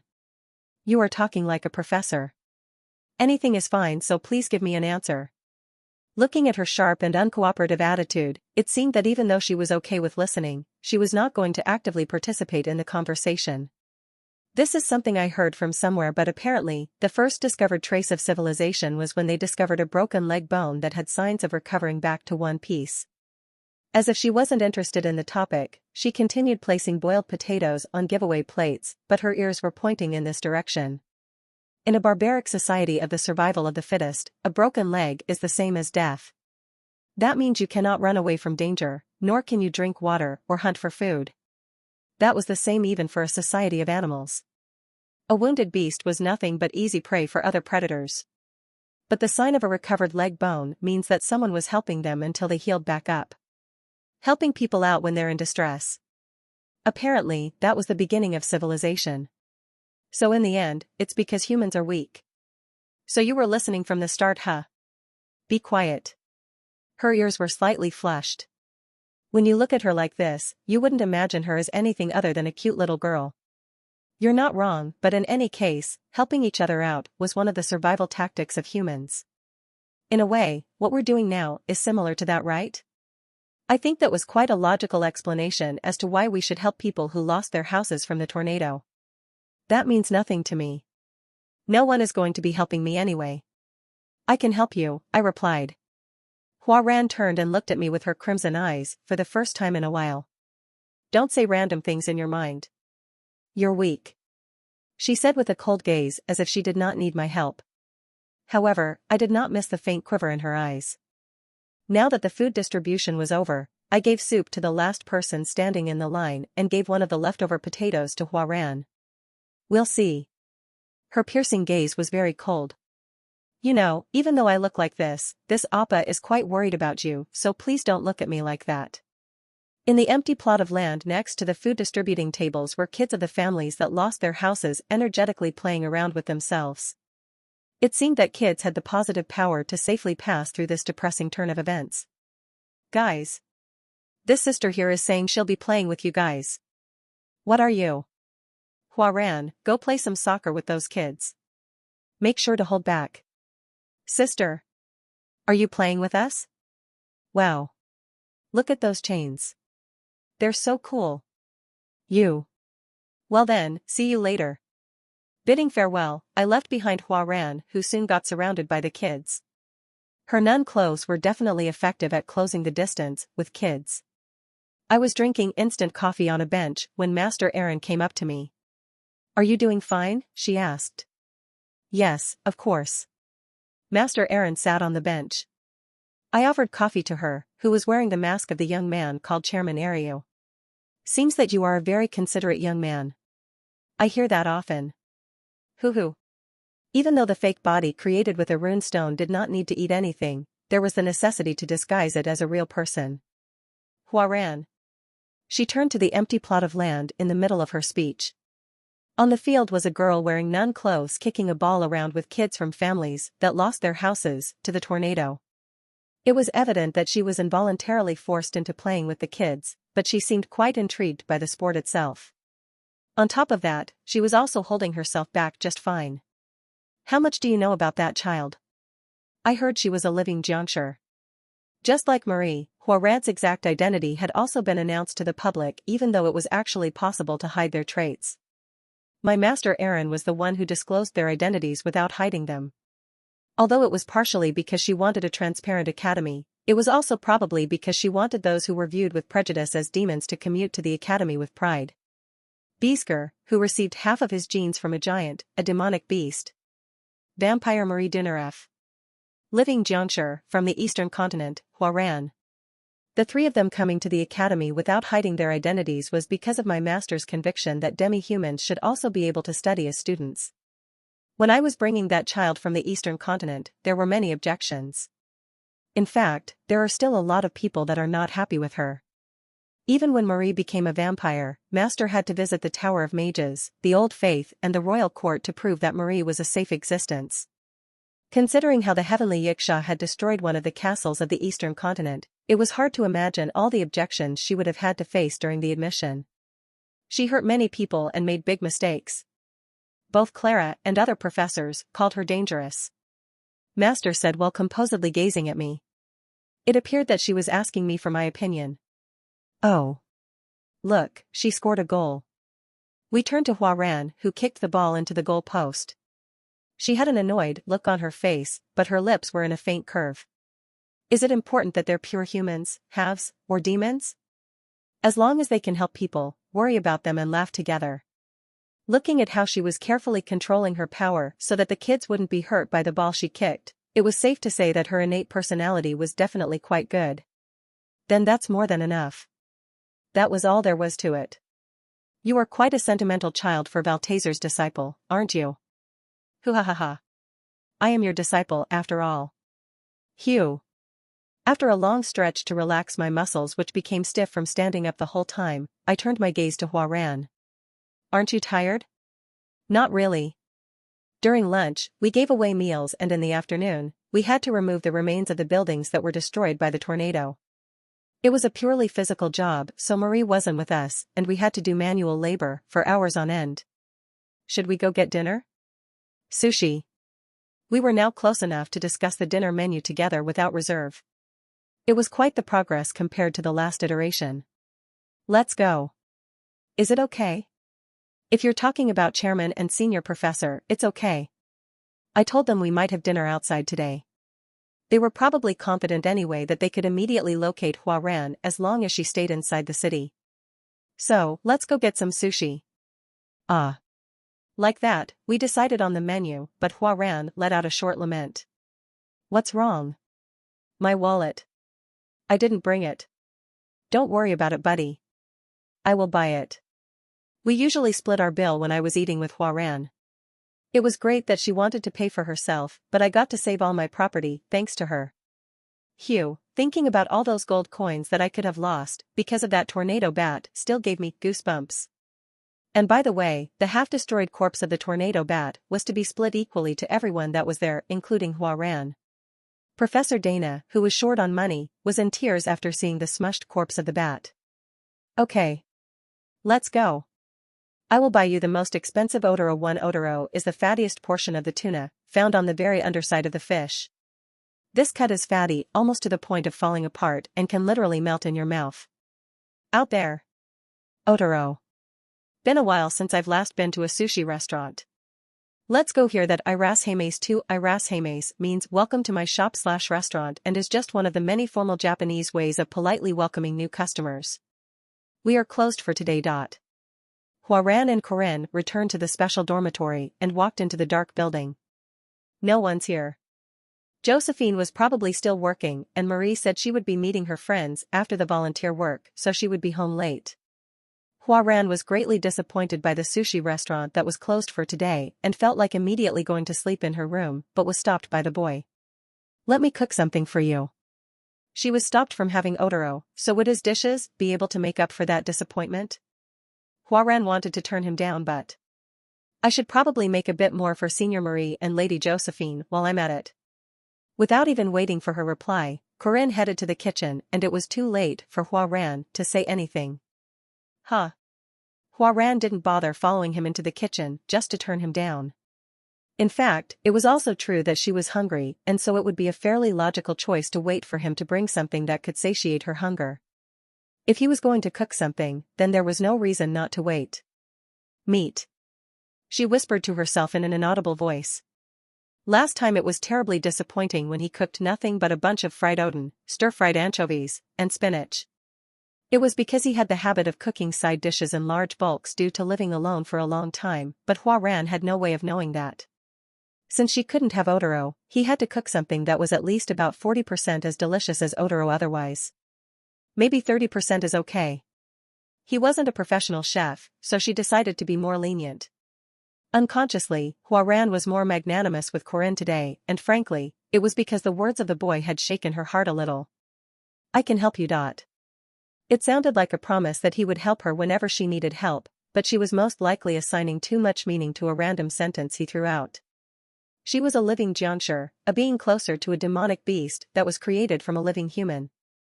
The wish of her father. The greed of her neighbors. The officials. And the emperor. Would the boy be able to say the same thing even after laying his hands on the jianshi called Heavenly Yiksha?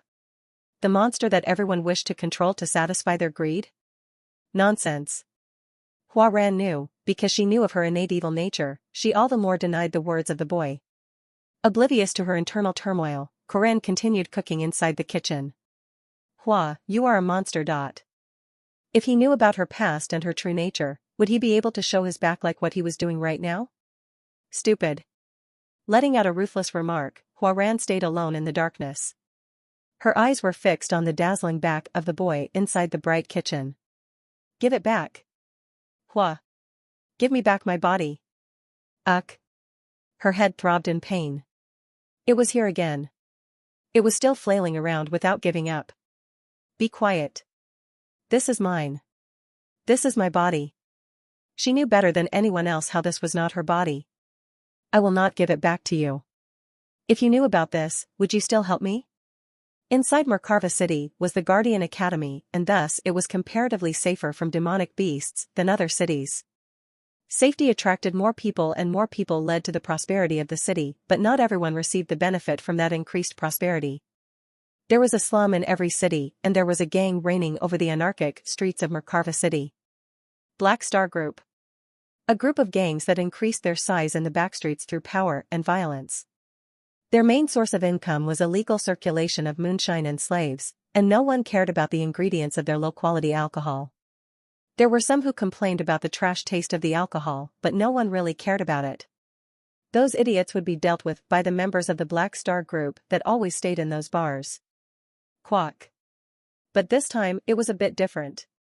Give me more alcohol. More booze. Kaya.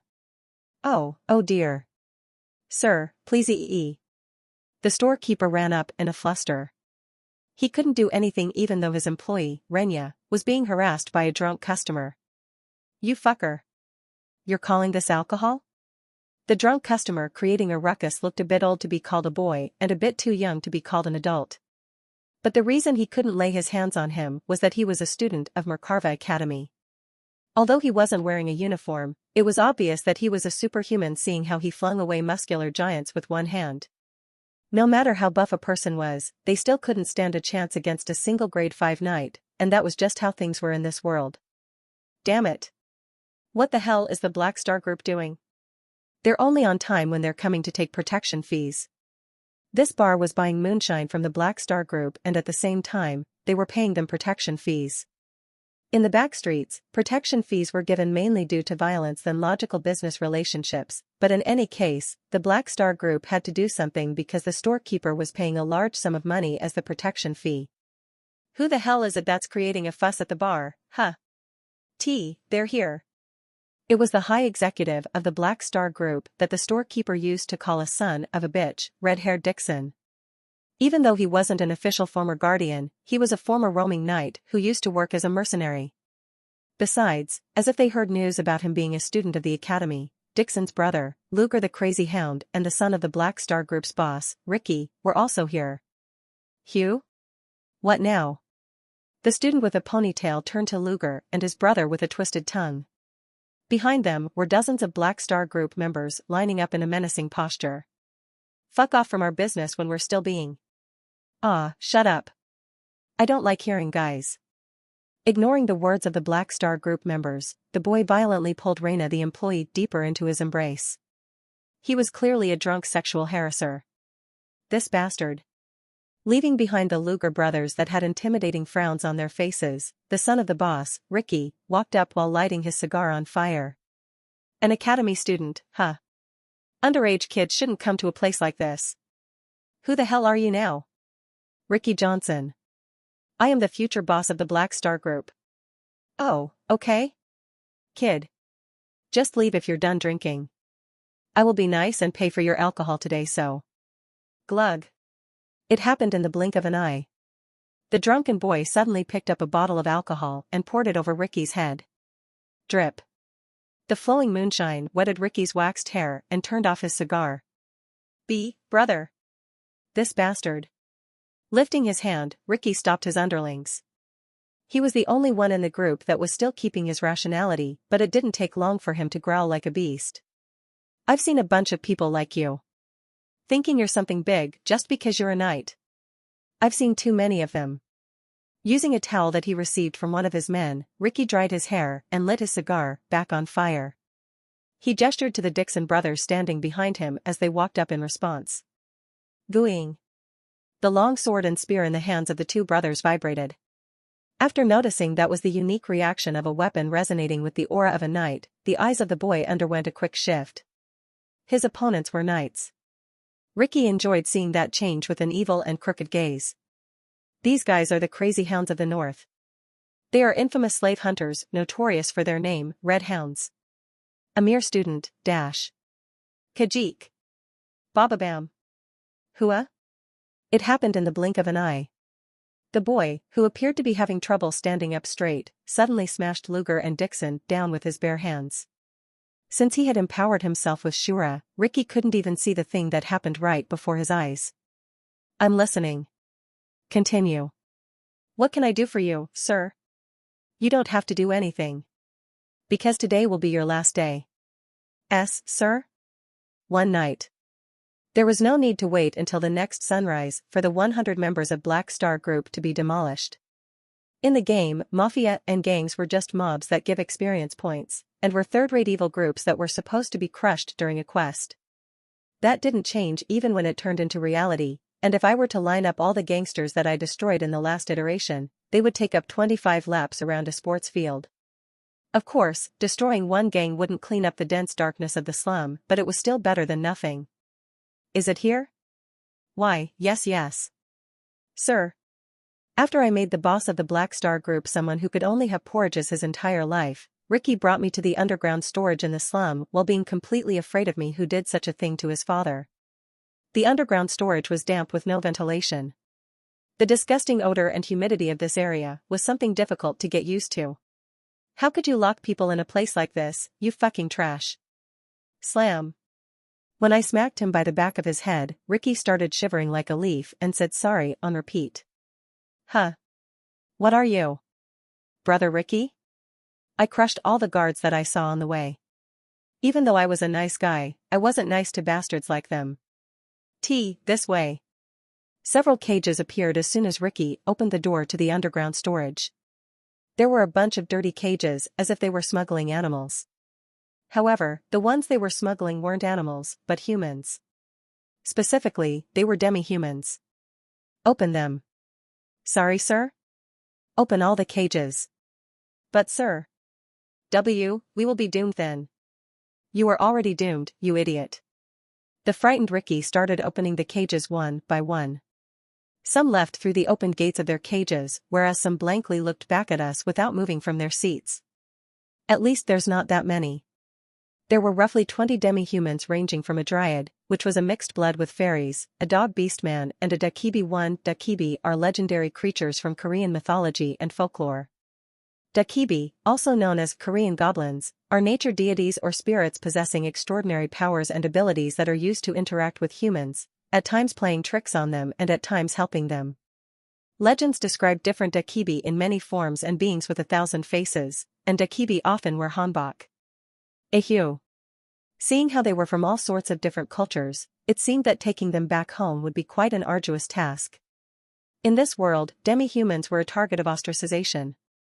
These humans with an unfortunate fate waiting for them would suddenly awaken into a demi-human and be reborn with strength and abilities that far exceeded the norms. People ostracized others just because of skin color, so there was no way they wouldn't discriminate against demi-humans. Besides, just less than 100 years ago, hunting demons and demi-humans used to be the main focus of the old faith. If you go outside you will find a carriage. It's a carriage from the Dunara family, and if you get on it, they will take you back home. A few of them seemed to have different language systems, but they should be able to understand what was going on by looking at other people. Many unspecified. Difficulty, D+. Reward. Even distribution of 25 points. Rumors about you will spread across demi-humans. It was followed by a small reward, but it didn't specify the siblings. It's probably because they were in the role of villains according to the scenario, and because I didn't personally consider them as good on top of that. Is there a sibling here that goes under the name of Ran and Ron? The Dryad girl pointed at a cage in response to my words. As for this girl, I should probably entrust her to Yule. I walked up to the cage that the girl pointed at, and inside were kids that appeared to be about 9 years of age who were crouching down while vigilantly looking at me. Wait, they're a lot smaller than I thought. Wolf siblings, Ran and Ron. Unlike most demi-humans who usually awakened into one after birth, Beastmen tended to awaken at birth. Because of that, it was common for them to be killed or sold at an extremely young age, but this was strange, wasn't it?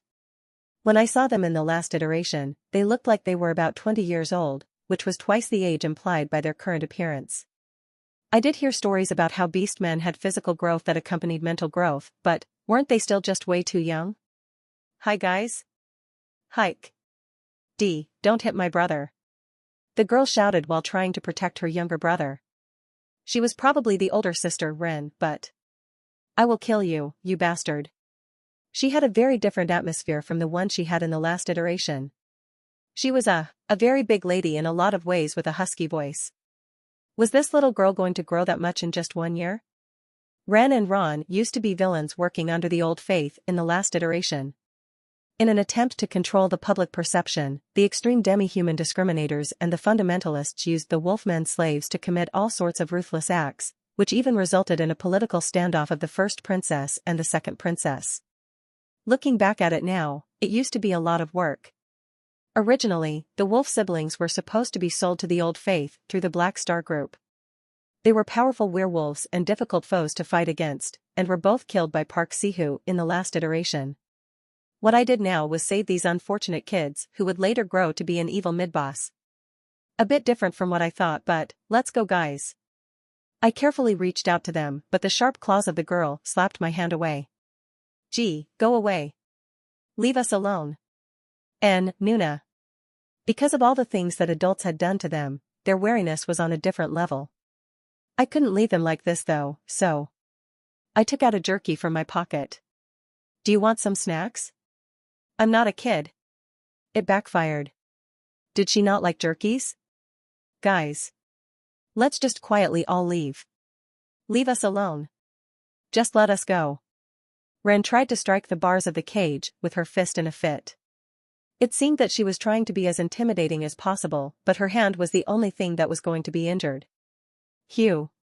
I snatched her hand by the wrist. You'll just hurt your body.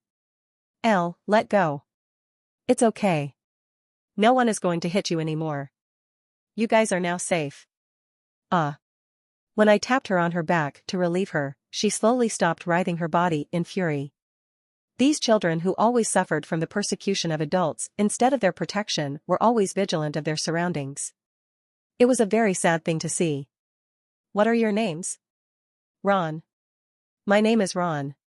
Ren. Ron, who was anxiously gazing at me, replied first, which was followed by Ren, who was in my arms. I see. My name is Corinne. Corinne Lork. Are you a Mr. Knight? Yes. I could feel Ren immediately turning energyless when I continued tapping her back. Her constant wariness to protect her younger brother must have taken an immense toll on her mind. As soon as she felt slightly relieved, she fainted into a deep sleep. Did I really have to put these kids into my Guardians Guild? The ones I was thinking of were the mid-bosses Ren and Ron, and not these kids. I was going to use their specialties to deal with the fundamentalists and the spiritualist, but... What are you going to do now, boss? A leisurely voice echoed from behind. The lady wearing a waitress uniform was the one who was harassed by me at the bar, or rather, someone that was pretending to be harassed. Renya the waitress.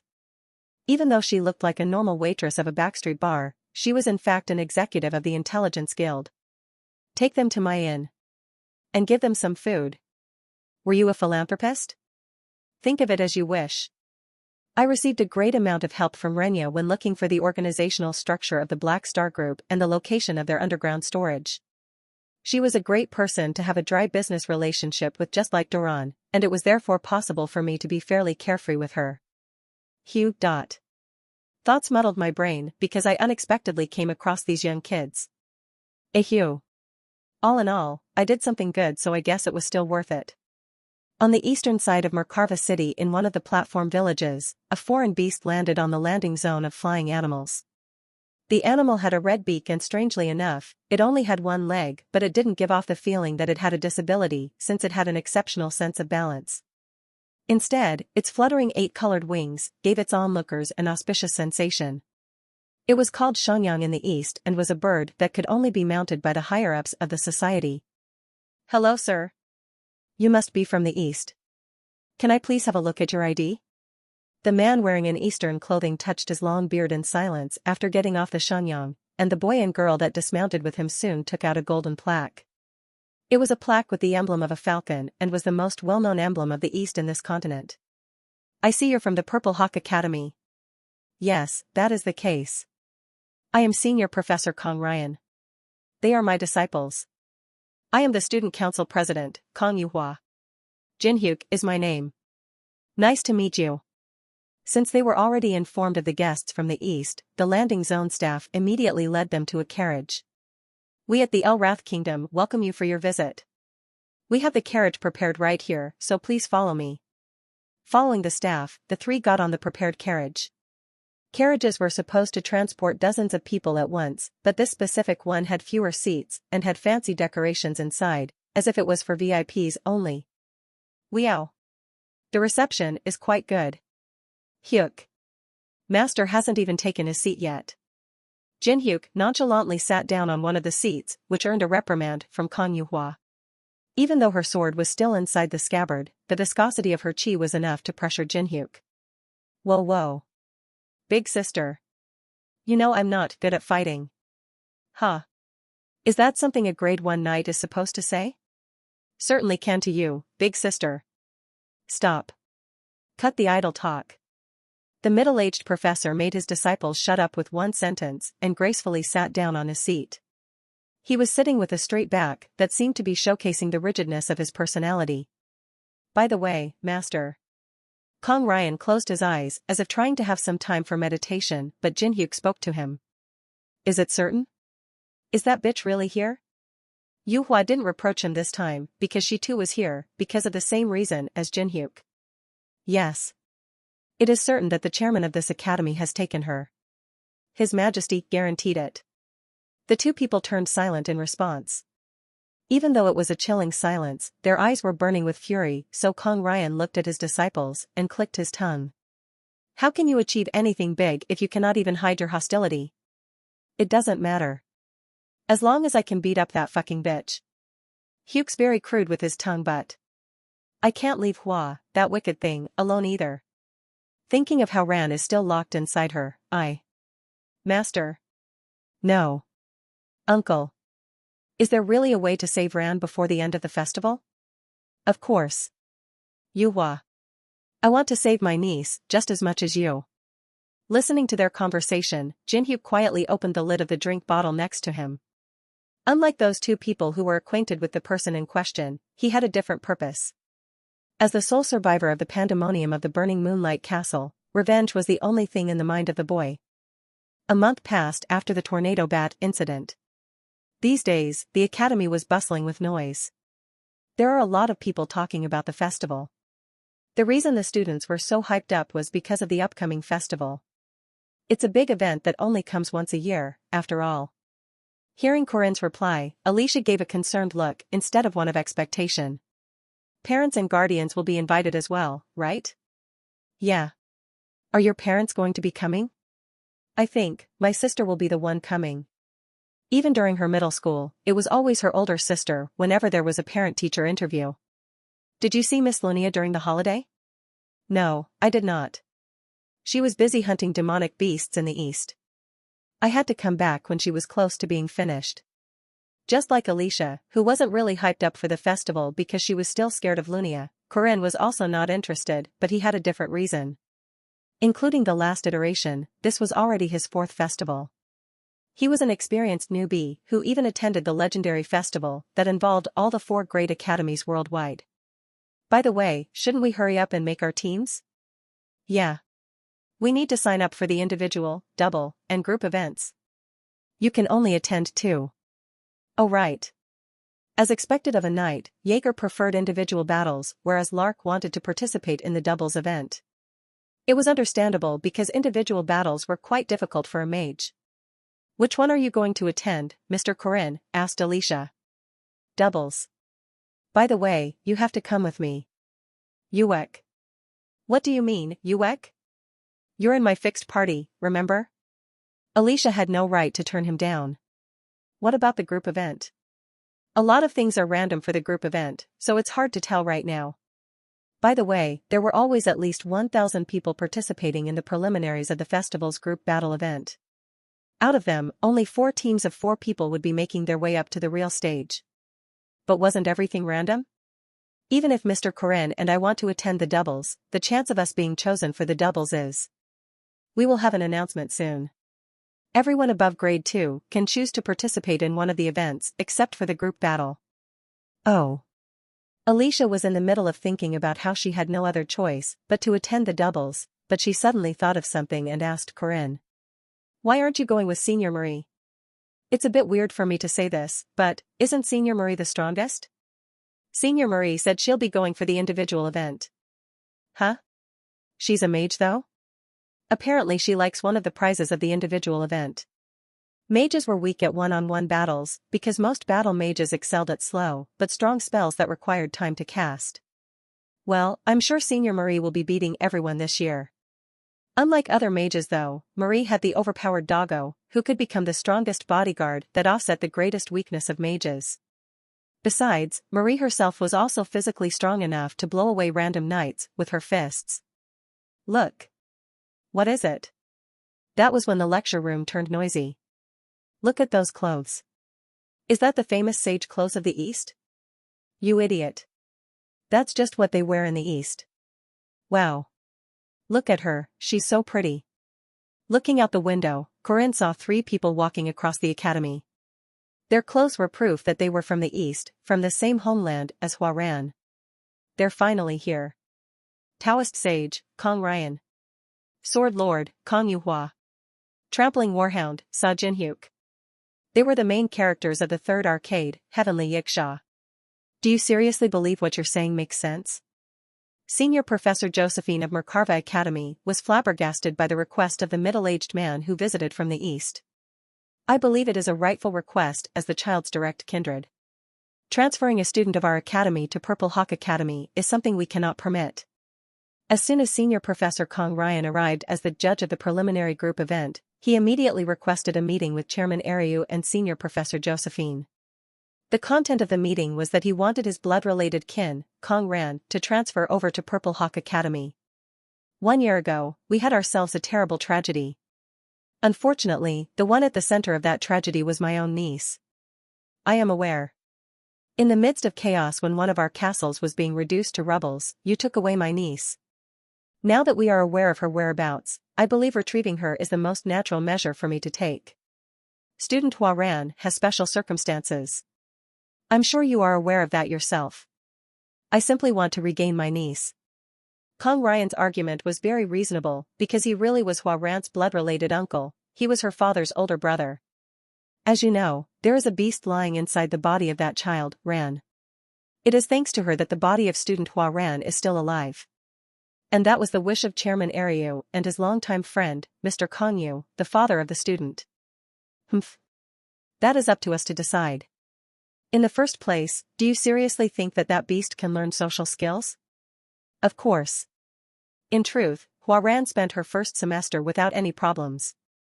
She didn't show any overly aggressive attitudes, and she did have several acquaintances, despite her limited number of relationships. Josephine was saying that to make sure Huarran wouldn't be dragged back to the East, but that was when the other visitor opened his mouth after a long silence. I would like you to prove your words for us. He was a large yet virtuous-looking man. He, who was wearing a slightly old-fashioned sacred clothing, was Bishop Renaud Lusignan, who was sent from the Holy Land of the Old Faith, Zeruim. That fiendish demon having social skills? How do you not realize that this is part of their evil plans? Bishop Lusignan. I believe it is better for you to refrain from saying anything else. No. We, the true faithful ones, will not believe your claims that have zero evidence. What are you trying to say? How about you let that evil one attend this festival? That fiend that murdered countless innocent lambs will reveal its true nature in the heat of battle and violence. Honestly, Josephine wanted to logically argue against everything he said, but she didn't have the confidence to have a battle of logic against religious people. A dispute against a religious person was not a battle of facts and logic, and was in the realms of emotions and faith. According to their standards, she too would have to be burned at the stake for being a witch. Are you saying we should have student Huarran attend the festival? Fighting against old faith and the senior professor of Purple Hawk Academy on the topic of Huarran was actually favorable for Merkarva Academy, because they had 2 precedents that proved how demons could have more than enough social and rational mindsets.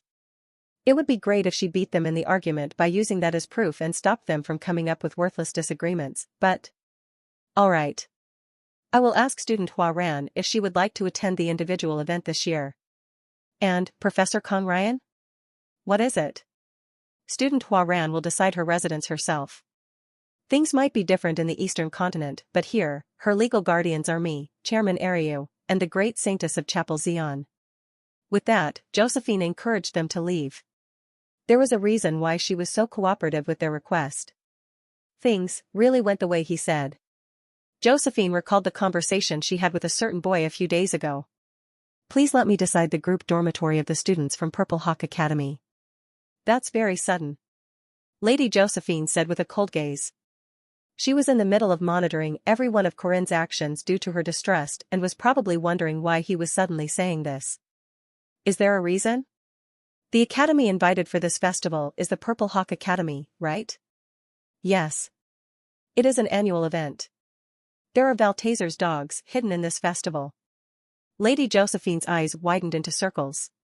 She was considering Corinne Lorque as Valtazar's disciple, so she found his words highly convincing. Who? Where are they? I only know that something will be happening, but I'm not sure about the details either.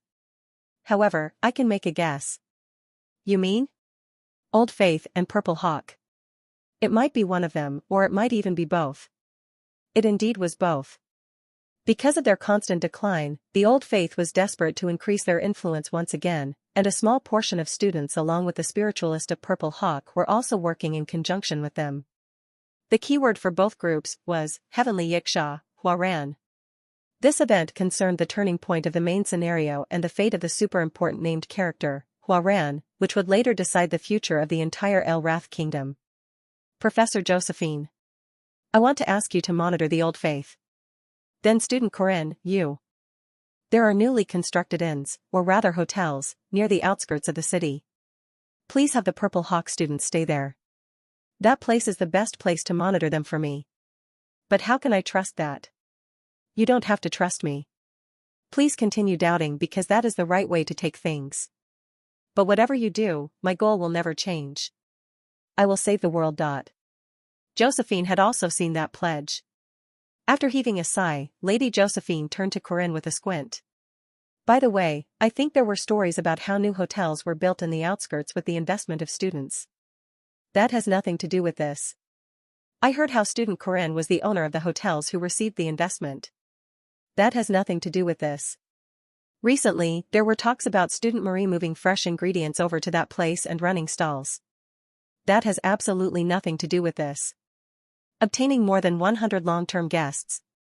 The reason he prepared all sorts of profitable business models including daily necessities, food, carriage fees, and everything was all because he wanted to make things more comfortable for the guests. That was most certainly the case.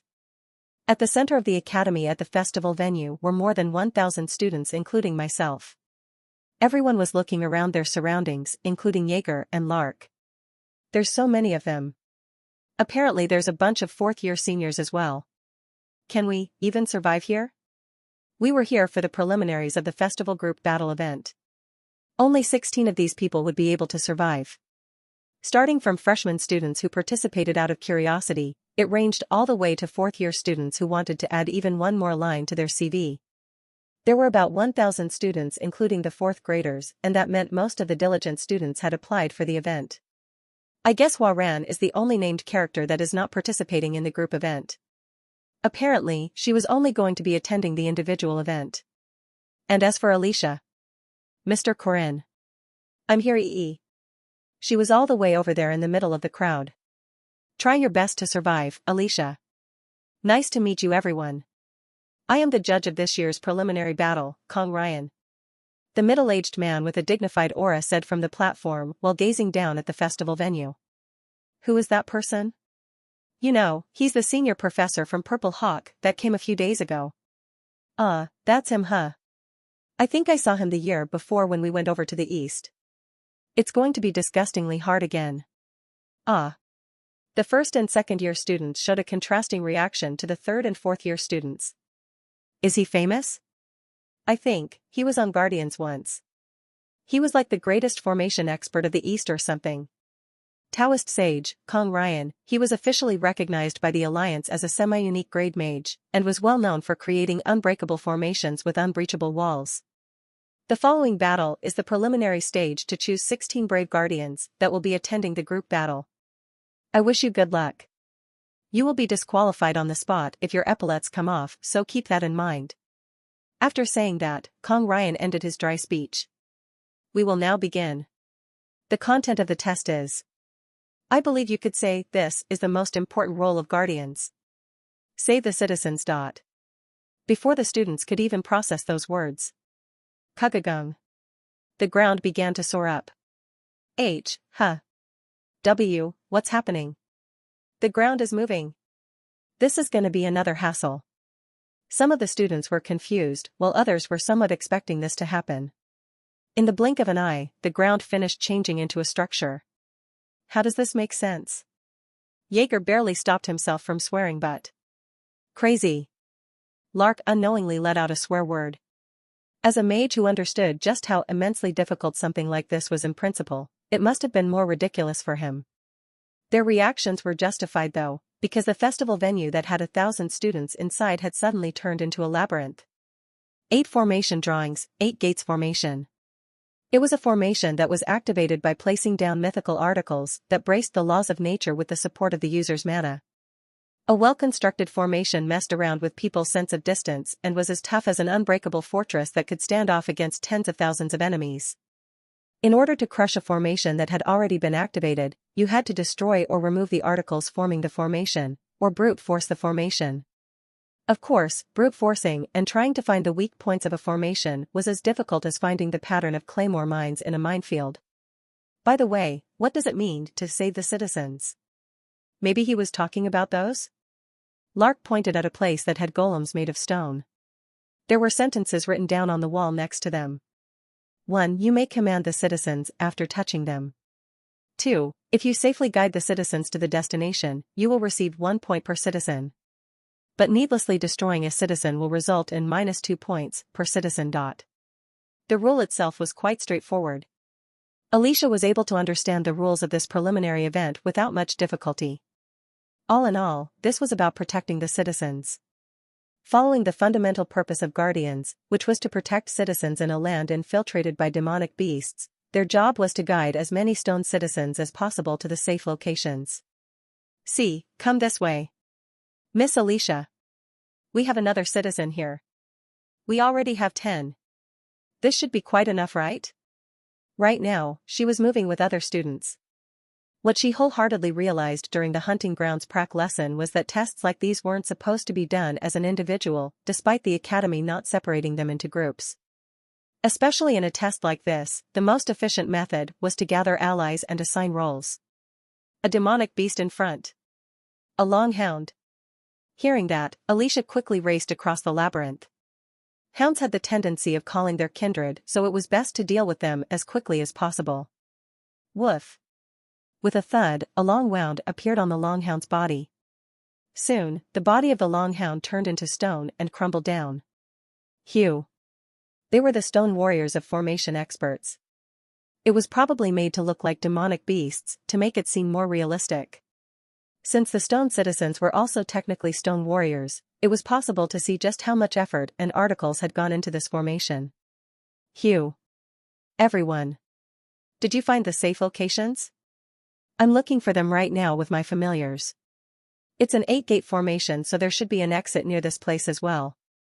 Everyone else was busily moving around though. Shouldn't we gather as many citizens as possible beforehand? What do you think, Senior? For boys and girls, including Alicia, worked in cooperation to come out on top of this preliminary event. However, what they weren't aware of was that crazy people tended to appear in survival games like this. Kyout. A strange scream echoed across the enclosed labyrinth along with the deafening sound of drums. Drums? Dung du du du dung. Dung dung. Dung du du du dung. Dung dung. Ki. Enemies. Enemies approaching from the front. Dung du du du dung. Dung dung. Dung du du du dung. Dung dung. A thunderous set of noises were reverberating inside the labyrinth. The owners of that ominous yet majestic background music were slowly approaching Alicia's group.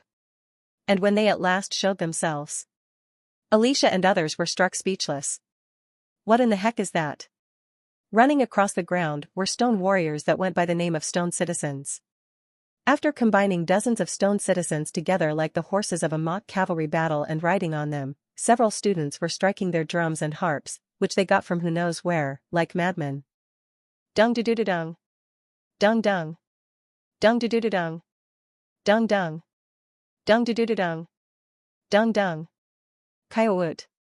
Ki. Due to being way too immersed in their acts, the boys let out barbaric howls and played their harps like electric guitars, which made them appear like bandits that came straight out of a book. We are the Mandrake Bandits. Drop your weapons and we will spare your lives. One of the bandits with their lips painted red, Jaeger, shouted while looking down at Alicia and her crew. It was hard to tell them apart because of their overall appearance, which made them appear like people who would say, "Why so serious?" But Alicia immediately recognized who the boss of that bandit group was. Mr. Corin? The common rule for battle royales was this: look for teammates and cooperate. But this was the real principle of battle royales. Plunder everyone except for me. I know not who Corin is. Sorry? I am the omnipotent Immortan Lork. You are to call me, "Oh mighty Immortan," when referring to my name. What kind of thing are you up to now? Save citizens and guide them to safe locations. Even though that was the rule, this was essentially a battle royale. What? We had to score points by guiding a few of the limited number of citizens against 1,000 competitors? Why bother? When it's a lot easier to disqualify everyone else. As expected of our boss. Your foresight is exceptional. Hoo-ha-ha-ha. First off, we took in a bunch of nearby students at the start to clear the preliminary event by grouping up together. At the same time, since there would be 16 people moving on to the next stage, we could group up and disqualify as many other students as possible. That was why we didn't bother looking for safe locations. Instead, we gathered a bunch of citizens and used them as meat shields. We need to use magic. Stop, you fool. You're going to destroy the citizens as well. Cook. These cowards. There's no way for us to attack them. The stone citizens served as remarkable shields, because moving them to safe locations was worth 1 point, whereas destroying them was -2 points. Hoo-ha-ha-ha. Use magic if you dare. Are you scared? Cook, you coward. At this rate. Charge forward. Pull them away from the citizens. Giving up on magic, the opponents decided to march forward, but that was when Lark, who was drooling next to my stone throne, opened his mouth. Hee. Boss, I was holding myself back as much as possible. Can I do it now? Ah. Of course. Hoo-ha-ha-ha. Fireball. Kwang. Kwagong. Ok. Why, you. We have stone citizens as well. Welp, we have a lot. We can just make up for it by gathering more. This was the fundamental difference between us and them. Unlike us, who increased our numbers and collected as many citizens as possible from the start, the opponents were slow and had been heading to the outskirts to find a safe location as soon as they found several citizens. Unlike us, who were using the citizens as a shield, they were afraid of destroying the stone citizens and had to be more careful. Hoo-ha-ha-ha. Kill everyone that's bigger than a wheel. Roger, boss. Get rid of them. This was honestly quite fun. We were completely enjoying ourselves at this point. Applying on our faces the dye that was a part of one of the articles forming the formation, we used the stone citizens like slaves and made them into horses to carry us from beneath. Like hipster villains from movies, we continued our march. Mr. Corin? Right as we disqualified roughly 30 other students and increased our numbers to about 10, we came across Alicia. I know not who Corin is. Sorry? I am the omnipotent Immortan Lork. You are to call me, "Oh mighty Immortan," when referring to my name. What kind of thing are you up to now? Alicia barely stopped herself from saying, "What kind of crazy thing?" Oh, Alicia Arden. I shall give you the chance to join our Mandrake bandits. Sorry? She tilted her head as if this sounded like nonsense. Take off the epaulets of your teammates. Then I shall anoint you as the underboss of our group. No. I don't really need. Also, if there is anyone that takes off Alicia's epaulette, then I will accept you as one of us. Mr. Corin? Alicia was about to point out how ridiculous that was, but immediately noticed the shift in atmosphere. Her teammates, whom she had been fighting with until now, suddenly started pointing their weapons at her from all sides. Guys? Sorry, Alicia. To be honest, rather than going against Corin, who's a grade 1 knight, a semi-grade 1 like you sounds easier. Guys? How ruthless was human society. During times of peace, they act like civilized people, but immediately turn into squids of a bucket that threaten to eat each other as soon as things turn difficult. This can't be. No. In the midst of the corpses of her fallen teammates, the girl whose trust had been betrayed wailed out loud. Everyone came up with a similar idea and formed groups, and that was the same for the ace of the second-year students, Marie Dinareff. Marie had a lot of friends and many acquaintances, so she naturally became the center of her group. Her group harmoniously collected stone citizens, and her friends, including Isabel, gladly joined her party. They thought their friendship would last forever. Even though middle school and high school friendships tended to be cut off after going to society, they were overly confident in their friendship. At least that was the case this time around. Corinne. The Mandrake Bandits had 14 hand-picked members, who were currently confronting the 6 students of Marie's group. They have more numbers, but it's doable. We have a higher average grade. Isabel rationally analyzed the power level of themselves and the enemy. Even though the enemies had Corinne Lorque and Alicia Arden, they had Marie on their side along with a bunch of grade 2 students. This was doable. Through the power of friendship, a numbers disadvantage of this degree was definitely overcomable. Nuna. Are you going to hit me? What Isabel did not take into account, however, was that their 2 years of friendship. All hail. Marie? Meant nothing in front of love. Immortan Lorque. Quunk. Marie. Marie's on a rampage. That was when Isabel realized something. Friendship and the value of friends crumbled so easily in front of love. Feels good to not do anything. The one who was born a genius can't win against the one who tries, and the one who tries can't win against the one who enjoys. Coyote. Immortan Lorque. Immortan Lorque. Immortan Lorque. Immortan Lorque. What in the... Kong Ryan was appalled while looking at the magic footage that showed what was happening inside the formation. The formation of 8 gates, which he painstakingly prepared for this test, required a lot of articles. But because it was to test young students, he had created a few holes and didn't apply the principles of 8 gates, and that might have been the cause of this problem. There was some madman rampaging inside the formation. Senior Professor Josephine. Immortan Lorque. What in the world is with this student? It's just Corinne Lorque. He is just like that. We do not teach anything of that sort in our academy. Seemingly embarrassed, Josephine even ambiguously denied the fact that he was one of her students. Even though you are supposed to cooperate and help each other in the formation of 8 gates. Shouldn't that also be considered cooperation in a way? Josephine swallowed those words before saying them out loud. 16 people, that freaky group of bandits did not increase their numbers after bringing it up to 16, which was the number of people that would be making their way up to the real stage of the group event. Is he seriously going to make everyone in their group pass? It wasn't impossible. Like bandits, they were attacking every student they saw and were snatching the stone citizens away from them. Corinne Lorque, the leader of the group, was already grade 1, and on top of that, they even had a semi-grade 1 knight, Alicia Arden, as well as the strongest student of the second-year students, Marie Dinareff, who chose love over friendship. Although the preliminary group event wasn't something that could be cleared through sheer force, their group members were very strong. Besides, even after coming across the safe locations that they were supposed to bring the stone citizens to, the bandit group was ignoring them, and was instead focused on wiping off all the students of the formation. Looks like we might have to settle the score sooner than planned. Sorry? What do you? Those heinous bandits are messing around with all the articles inside the formation. The key of the 8 gates formation was the locations and symbolic meanings of the articles placed on each of the cardinal directions, as well as other articles inside the formation. A painting of a yellow dragon, the string instrument Sansien made with snakeskin, a necklace made with a white tiger's claw, all the articles contained meaning and were working as devices to activate the formation. Of course, Kong Ryan had placed several spares in case some of them were to be broken during combat, but to think they would be so atrocious as to steal every article they see. Sorry about our students. The group of bandits that were immersed in their acting were either destroying or removing all the articles inside the 8 gates formation for their immersion. It was but a matter of time until the formation would be forced to a stop.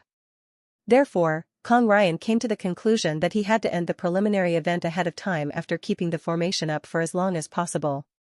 No. I have in fact learned that humans do some utterly useless things without any reserve. Next time I will prepare articles outside the formation rather than inside. Even though he would have to find and prepare new articles, it gave him the opportunity to look at the lengths that these students in the prime of their youth would go to. He was enlightened that in life, things didn't always go rationally and logically. The beggars of the backstreets, Ren and Ron, had been discarded by their parents at birth. They, who awakened as werewolves from birth, had ears and tails that weren't that of a human, and unfortunately, their parents were those who feared and detested demons. The only reason they could survive despite being discarded at a young age was because of their physical abilities they were born with as a werewolf. At the young age of 3, they were already as strong as an adult, and their skills at stealing apples surprised even the professional pickpockets. Wandering through the dark alleyways, the siblings relied on each other and survived. However, perhaps because of their lack of education and due to staying at a mentally young age, they couldn't escape from their appearances, which made them look like 9-year-olds, despite already being 16. But it wasn't all that bad. After getting older, they gained the ability to hide their tails and ears when it wasn't a full moon, and a young sibling of beggars was easily able to gain the sympathy of other people. Of course, after several years, people started looking at the siblings, who looked the same, with skeptical gazes, so they had to travel to other cities, and that was where it caused a problem. The gangsters of the Black Star group that did human trafficking for money ended up finding out their identities. Ren. Look at this. Ron, her younger twin brother, was hopping up and down with dazzling emerald eyes after wearing new clothes for the first time in his life. You idiot. That's for girls. Huh? These are pants though? It has pretty decorations. Isn't that what makes it better? Ren looked at her younger brother, who was the same age as her. Unlike Ren, who was slightly more mature, Ron was still innocent and simple as always, and it was concerning that he might not grow any time soon. Well, Ren hadn't been able to grow either though. Oh yeah, is that big bro our master now? He's not our master. He's just an uncle. Call him uncle. Not big bro? Uncle. After cleaning up all the stains on his body, tidying his hair and wearing decorative clothes for the first time in his life, Ron no longer felt wary about the boy who saved them. But Ren, on the other hand, still did not drop her guard. Adults were always the same, they wanted to make use of kids like them all the time. Even though he was giving them clothes and food right now, he might change at any given moment. When that day comes, Ren vowed that she would use her skills to immediately crunch at his neck. No wait, is that too much? It might be painful. Hang on, I am biting to make it painful. Let's bite his leg. Even though Ren tried to tell herself that she had to stay vigilant and be on her toes, she couldn't help but reflect on the conversation from before. It's okay. No one is going to hit you anymore. You guys are now safe. Because it was her first time hearing that from an adult, and because it was her first time having someone pat on her back like that, that distracting experience left way too big of a mark on her mind. Huh? I don't know. Ren threw herself on the bed of the room that was prepared for them. Her gold hair that no longer had any stains slowly fluttered onto the soft mattress. Soft. Even though the chest of that uncle was very hard, she had a feeling that the warmth behind his hug felt more comfortable than this soft bed. Knock knock. That was when someone knocked on the door. The siblings thought it was that bar waitress who brought them here, but it was a different person this time. Can I come in? After a short silence, the boy opened the door. The boy with a wild countenance gave a whistle after seeing the dressed-up siblings. You look a lot better clean. Hello, big bro. Ron greeted him by bending his back, but during that, he couldn't support the weight of his own head and bumped his head on the floor, after which he whined in pain. Are you okay? Corinne carried Ron and sat him down on the bed before going down on one of his knees to match his line of sight with them. So, is there anything you're not comfortable with? I like everything. Bro. Let's not say bro. You see. I have a bit of trauma with that bro word. So instead, you can call me Hyungnam. Okay, big brother Corinne. Right. Good boy. Patting him on his head, Corinne took out a sausage from his pocket, which Ron gladly accepted. What are you going to do with us? Ren asked and looked at Corinne with a sharp light in her green eyes. She was a golden wolf, which was rare even among werewolves. Rather than demonic beasts and animals, they were closer to elementals and spirits, and each of them were born with unique traits. Her emerald-colored eyes had the power to tell the authenticity of the other person's words. To be exact, the ability to see the sincerity of the other person was just a byproduct of her beast-like and sensitive eyes, but that was the ability that allowed the poor siblings to survive through the dark side of the world. Actually, I wanted to borrow your help for something. True. But you guys were a lot younger than I thought. So I didn't like the idea of having you go through something dangerous. True. But it's not like I can leave you guys here, so if you want, I can take you to a place with other people that are similar to you. True. Is it important? Not something for you to worry about. I can do it fine without you. False. Ren quickly assessed the situation. This boy wanted them to do something, it was an important task that needed their help. However, just because they were young, he was telling lies to give them peace of mind. He was a needlessly nice person. Even though he did have a calculative mind, he was a good-natured person who was okay with not having any profit as long as he did something good. Do you have a lot of money, uncle? Can you please call me Appa? Bro is not good, but Appa is fine. In fact, I would love it. Why is everyone calling me uncle? Do I really look that old? He murmured to himself, but Ren nonchalantly glossed over it. Please hire us. We will work if you give us money. That was already a great amount of growth on her part. Considering how she had been stealing from other people all the time, this was her being as nice as possible. Do I have something kids can do? Do you want to clean the hotels or something? No. Not that. More importantly, aren't you guys hungry? Do you want some snacks? Stop treating me like a kid. Okay. Yes. Little Ren is not a child, you're an adult. Of course you are. False. Even though Ren puffed in fury, she knew that she wasn't strong enough to beat him just yet. At least not right now. The hotels newly built on the outskirts of the city were a hot topic these days.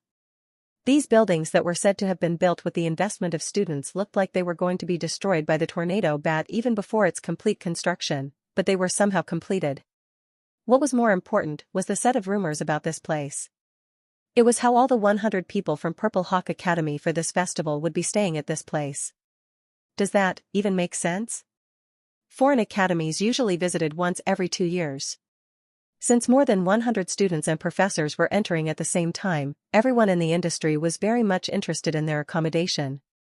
The sheer amount of accommodation fee of 100 people was already enormous, but they would be staying behind throughout the peak season of the festival, and all the side businesses like inviting other merchants and providing food were also things that would result in several white gold coins. There were a bunch of accommodation owners that were waiting in line to grab this juicy opportunity, and the Merkava Academy tended to make a contract with a different accommodation facility every time for equity purposes, but to think they would suddenly sign one with a new hotel. Despite their astonishment, the merchants had to find a way out. Even though they couldn't take the long accommodation itself, they had to make money by aiming for street stalls nearby. Mr. Bay, who ran mobile food vendors inside the city, was one of those people. I am Bright Bay from the Bright Corporation. Corinne Lork from Happiness Hotel. Please take a seat. The office of the newly constructed hotel was sparkling and modern as expected of a new building. After giving a deep bow to a student that was much younger than himself, the merchant took a seat. I heard you wanted to run a business in our hotel? Ah, yes. Our corporation has high hygiene scores, and we have always been receiving. By the way, Mr. Spencer has actually come here before you did. Spencer. It was nothing new that Spencers were the longtime rivals of Bright Bay. Even the meal distribution for the new kindergarten inside the city had been taken away from them. Please let us be in charge of this. We have higher hygiene scores and have more experience under our belt. Ah. I see. The young boss cursorily flipped past the business proposal document of the corporation. As if he wasn't even interested, it took less than 2 seconds for him to flip past each page. Are you reading them? Ah, of course. I am a fast reader, you see. Was that speed even achievable just by being a fast reader? That was what he was thinking, but the next words from Corinne induced some lines of thought in his mind. I feel like everyone does a similar job though. What? What was he trying to say, thought Bright Bay, who had been in the industry for a very long time. A line of thought appeared in his mind, but he wasn't sure whether he could ask a straightforward question about it. Was that even okay? What if that wasn't what he meant? Bright Bay was considering his options when Corinne opened his mouth again. I believe you are from the East, am I correct? Yes. I heard there was a thing called Guanxi 1TLN. Guanxi equals a term used in China that describes social networks of people that are based around a mutually beneficial relationship in the Eastern continent, helping each other out like one true family. You should know that concept very well, right? I believe I might be able to be like true family members with Mr. Bright Bay, but I think the same too. After hearing his reply, Corinne closed the document in his hands and placed his hands on Bright's two shoulders. Oh right, boss. You are also supplying imported goods for this festival, right? Yes, from Purple Hawk. Right. You see, Professor Josephine from the Academy is a good friend of mine. Is that so? What do you think? And while we're at it, HNN? Can I make a small request of you? What is it? Wait, before that, are you really friends with Senior Professor Josephine? Bright Bay's doubt was cleared after having a glorious one-on-one discussion with Professor Josephine. That was when he realized it. This student is my path to being rich. So, can you now listen to a small request of mine? Oh, of course. To think she would actually allow us to sell items inside the academy. Please tell us anything. Boss. I am Mr. Bay, you're a nice man to talk to. Let's stay on good terms like this, Brother Bay. Corinne reached out for a handshake and Bright quickly held on to that hand. The next morning, a mysterious apple box was delivered to Happiness Hotel and the Bright Corporation became in charge of the meal distribution of the Purple Hawk students.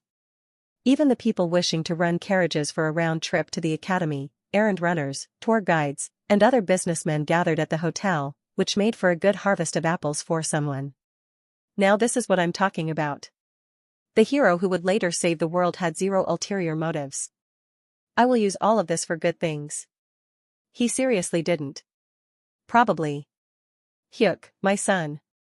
I am incredibly proud of you. Both the blazing ground and the sky were tainted in red like blood. All the corpses rolling around like pieces of trash were the friends and neighbors of the boy. Even the one who caused all this to happen was one of his friends. Ran. That massacre had taken place in less than a day. He blank-mindedly looked at the cause of this tragedy. When the cold crimson-red pair of eyes turned to him with those thin fingers pointing at him. HAHT. The burning pain in his heart made the boy wake up from his nightmare. His heart was being scorched and beads of sweat had drenched his entire body.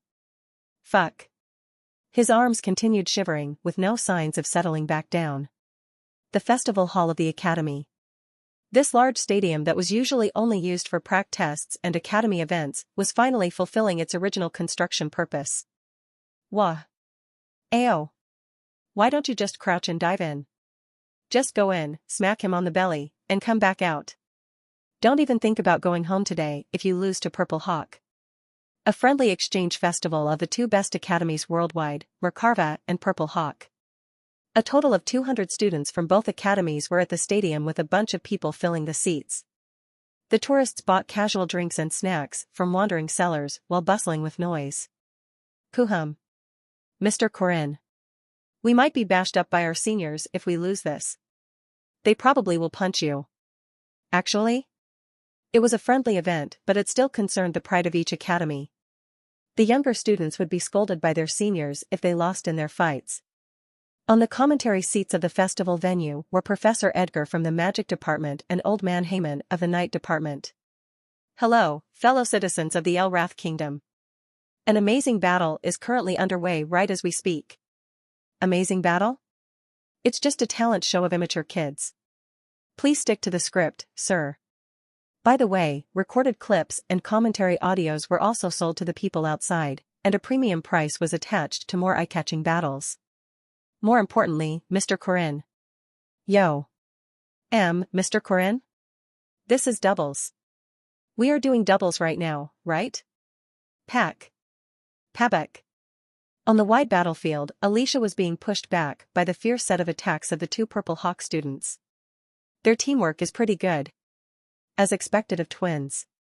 Our opponent was the Chin siblings, grade 2 twins of the Purple Hawk Academy, who only showed up after the third round in the game.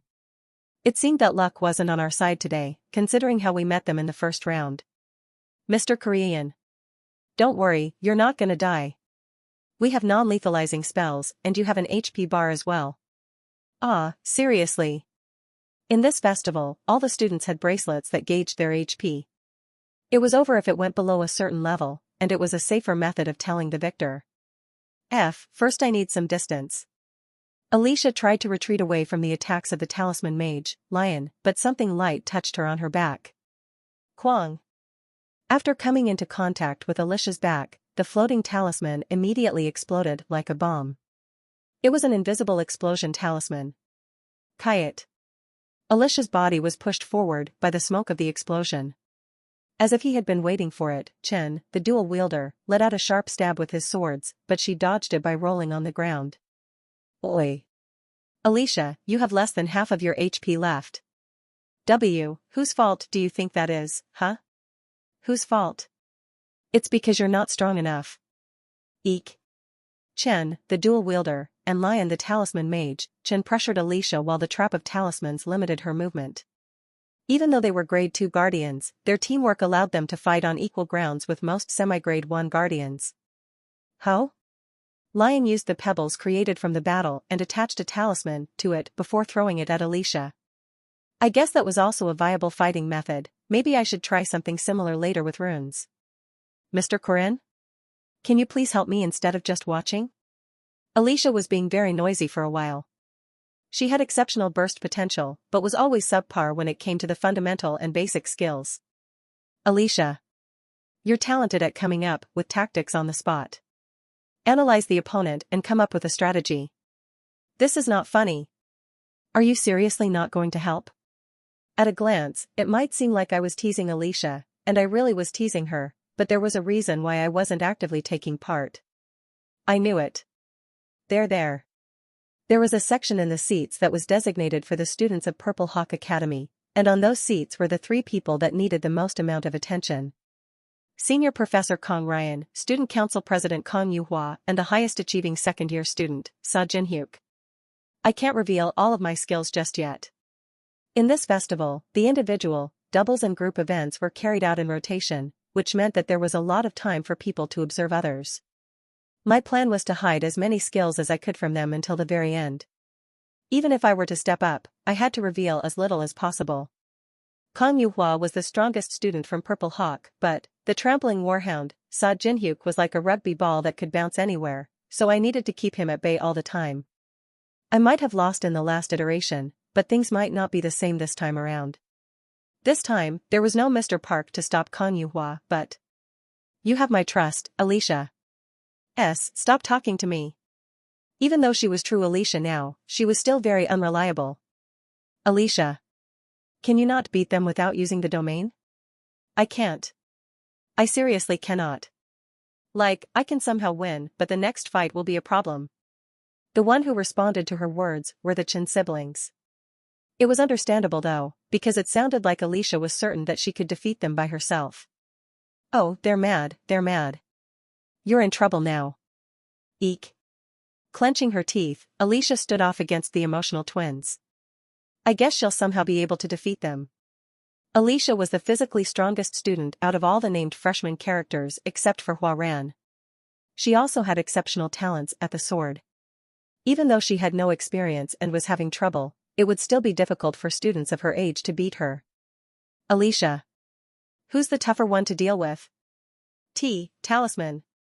The lady who uses the talisman. Please. Hurry up. Okay. I can do that for you.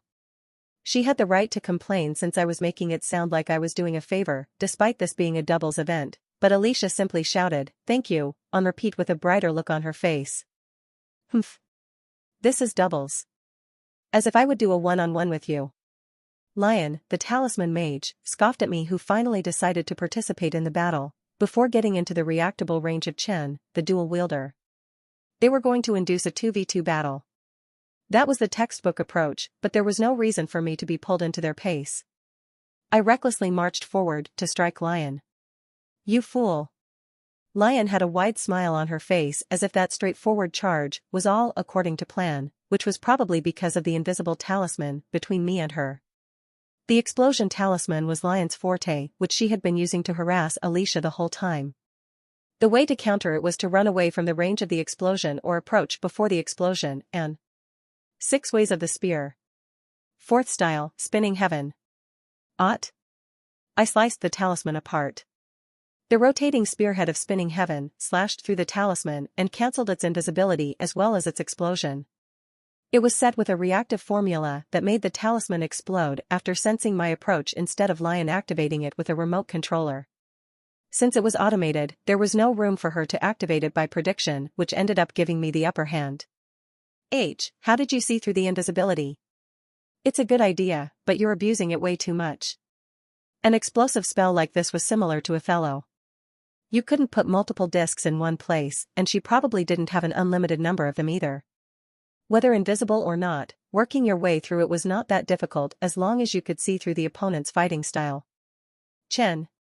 In a fluster, Lion called her older twin brother. However, Chen couldn't help but stop his feet from a foreboding sensation behind his back, which he got immediately after turning around to help his sister. Ugh. There was no way you could show your back to the swordsman called Alicia Arden without getting punished. Cherarek. A large number of talismans were unleashed. That was Lion's last resort, the detonation of talismans, but even before the yellow talismans floating in the air could form a shape. 6 ways of the spear. 5th style, crumbling mountain. They were penetrated with a piercing shriek. Ought. The ear-splitting javelin grazed past her chin. Even though the spear had been turned non-lethal, that noise and penetrating power was enough to make her lose the will to fight anymore. Lion lost power in her legs and fell on her bum. Lion. In a hurry, Chen activated the secret talismans that were tied on his arms and legs. By momentarily enhancing his body with the talismans, he wanted to defeat Alicia before it turned into a 2v1. Singular Sword of Arden. However, Alicia was an innate counterattacker. Trying to defeat her with pure power was not a good choice. Falling Fist. Chen couldn't believe just how easily his swords were parried. The last thing he saw while falling on the ground was the opponent's sword digging into his side. Ugh. Winning without killing is too hard. Slam. The blade smacked Chen on his side. If not for the non-lethalizing spell, his body would have been bisected into 2. Hugh, it wouldn't have been this hard if you helped out from the start, Mr. Corinne. It's all a part of your life experience, Alicia. Please. Stop talking like an old man. You sound like an uncle. Hey. You're calling me uncle again. I told you to call me Appa. The first round of doubles was quite an easy victory. I heard she was the Sword Emperor's granddaughter, but that's less than what I expected, right, big sister? On the VIP seats of the arena, Sa Jinhyuk took a sip of his soft drink while munching on popcorn. Indeed, she gave off the feeling that she slightly lacked the basics. Alicia Arden was the direct descendant of Sword Emperor Garand Arden, who was the dream goal and aspiration of every swordsman. Since her sister, Lunia Arden, was also the sword master and one of the strongest people of the generation, their expectations were bound to be high despite coming from a different continent. Even though Alicia did beat her sister, she was still very lacking compared to Sword Master Lunia Arden, but what caught their eyes more was her partner. Hyuk. Do you know who that spear-using student is? You felt it too? He's the real deal. Yes. I heard he was a grade 5 knight until recently, but before coming here for the festival, Yuhua had been considering 2 people as her greatest contenders. Berserk Warrior, Beasker. Vampire, Marie Dunareff. They were both incredibly famous for being the representative grade 1 guardians of this generation, which was why Yuhua had been the most concerned about the 2. However, Corinne Lorque was a formidable foe as well. Breath, sense, and gaze. Although it looked like he was playing around at the start of the fight, his eyes were piercing through the Chen siblings. While watching the struggle of his ally, he had been coming up with a counterplan for the 2. If the Chen siblings fought against Corinne Lorque 2v1, how long do you think they would have lasted? Yuhua asked. Maybe 2 minutes? That guy broke through Lion's talismans with just 2 moves. If they fought from the start, it would have taken him less than 2 minutes. He was strong, but what was even more impressive was his experienced analysis skills. In that short time frame, he worked his way around the invisible talismans and defeated Lion, which was a difficult feat even for most veteran knights. It would be a pain if we come across him in the group event. A clever type like him is more impactful in group battles. Hidden in the group event was the formation that would answer their long-time wish. They hoped he wouldn't be a hindrance to the plan. And then? That was when Jinhyuk spotted someone familiar in the corner of his eyes. He knew he shouldn't, but his body moved before he could rationally think about his actions. Hyuk? He escaped the crowd like a bewitched person, with Yuhua following from behind. Noisy. Hua Ran closed the exercise book that contained her neat handwriting. She was sitting on the seats of the festival hall because she was forced to participate, but this was certainly not the best atmosphere to study in. For her, who preferred quiet places, the heat, passion, and cheers of the festival hall were things that she wasn't fond of. Thinking that this should be enough of a stay, Hua Ran left the hall and walked across the broad roads of the academy. Most of the people were gathered in the festival hall, which made the academy feel more desolate than usual. Overall, the scenery of the academy that was enjoying the advanced civilization of modern times appeared similar to the city in her memories. When she closed and reopened her eyes, the peaceful scenery of the academy was immediately swept away by flames and ashes.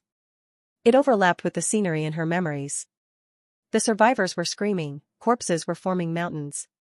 Her own body traversing through that horrible scene was drenched in blood and ashes. Kill them. Kill everyone that you see. That was the day she became a Yiksha. Kagek. It was then. A human figure raced towards her. It happened in a matter of milliseconds. Right when her mind shifted away. When she was just about to breathe. And when she just turned her eyes away. It was definitely an ambush and an attempt to catch her off guard. The assailant stopped on the spot after trampling on the ground and used the other leg to carry out a powerful kick with the momentum of the charge. The attack was so fast and instantaneous that nobody would notice it. However, the beast reacted even to an attack that fast. Hua Ran's instinctive senses as a beast were close to foresight, and she was incredibly sensitive to any killing intent facing her. She pondered how to react to this attack. It was a high kick that was strong enough to immediately crush the throat and collarbone, but even an ambush of this degree wouldn't be able to harm a hair on her body. The attack would leave no injuries. It was a meaningless attack that would not be able to shake the unbreakable status of her body. Go away. She flicked the air-shredding kick away as if it was a bug. That alone would probably snap the cartilage of the assailant, but she considered it a cheap price for an ambush. Bam! Hua Ran flicked her finger. However, her attack that should have bursted one of the legs of the assailant met nothing but thin air. Her finger flick in the air made one of the nearby trees fall as well as its leaves. Only after hearing the crumbling noise of a tree did she realize that her finger hadn't found a target. Was that an illusion? But how could she mistake such an intense burst of killing intent? Wow! Look at that. Seeing the fallen tree, a boy nonchalantly commented with a whistle. Soon, Hua Ran's eyes turned to the face of the speaker. You.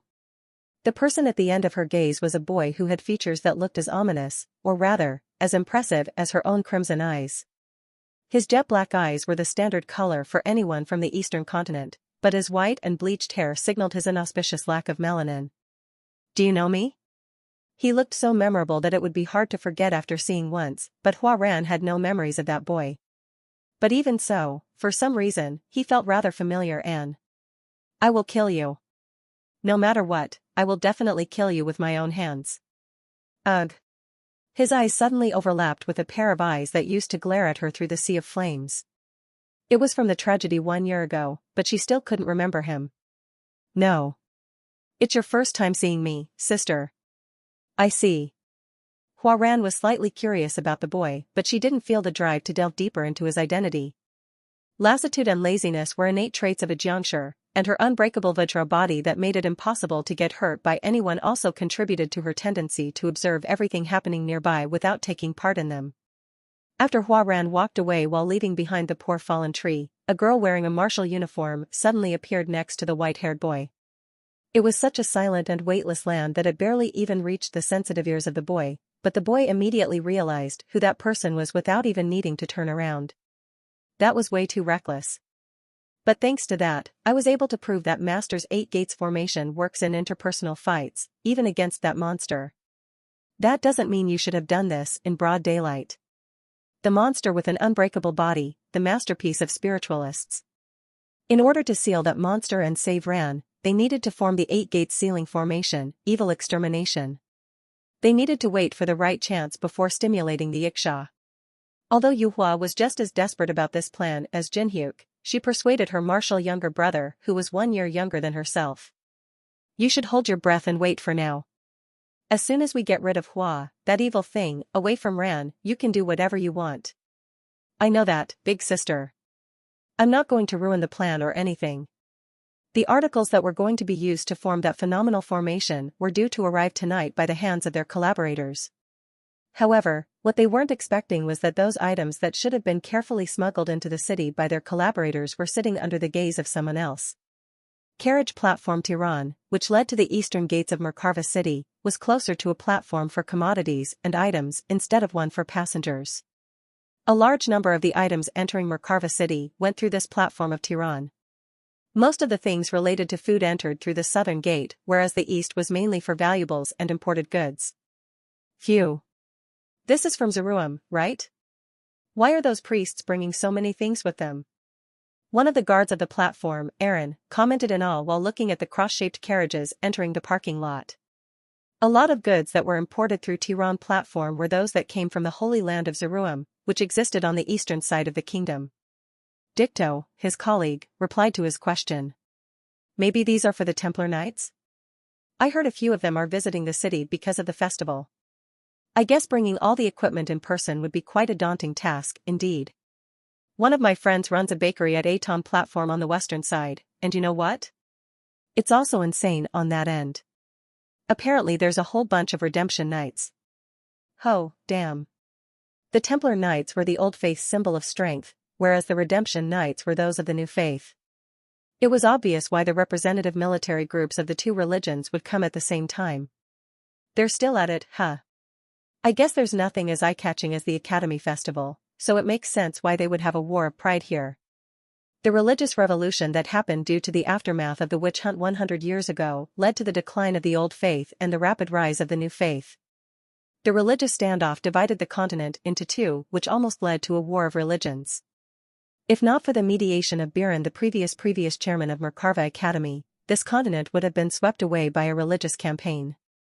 Well, the Old Faith was probably greatly irritated, considering how Chairman Biren and Senior Professor Josephine were the greatest contributors to bringing down the power of the Old Faith, but there was nothing they could do back then.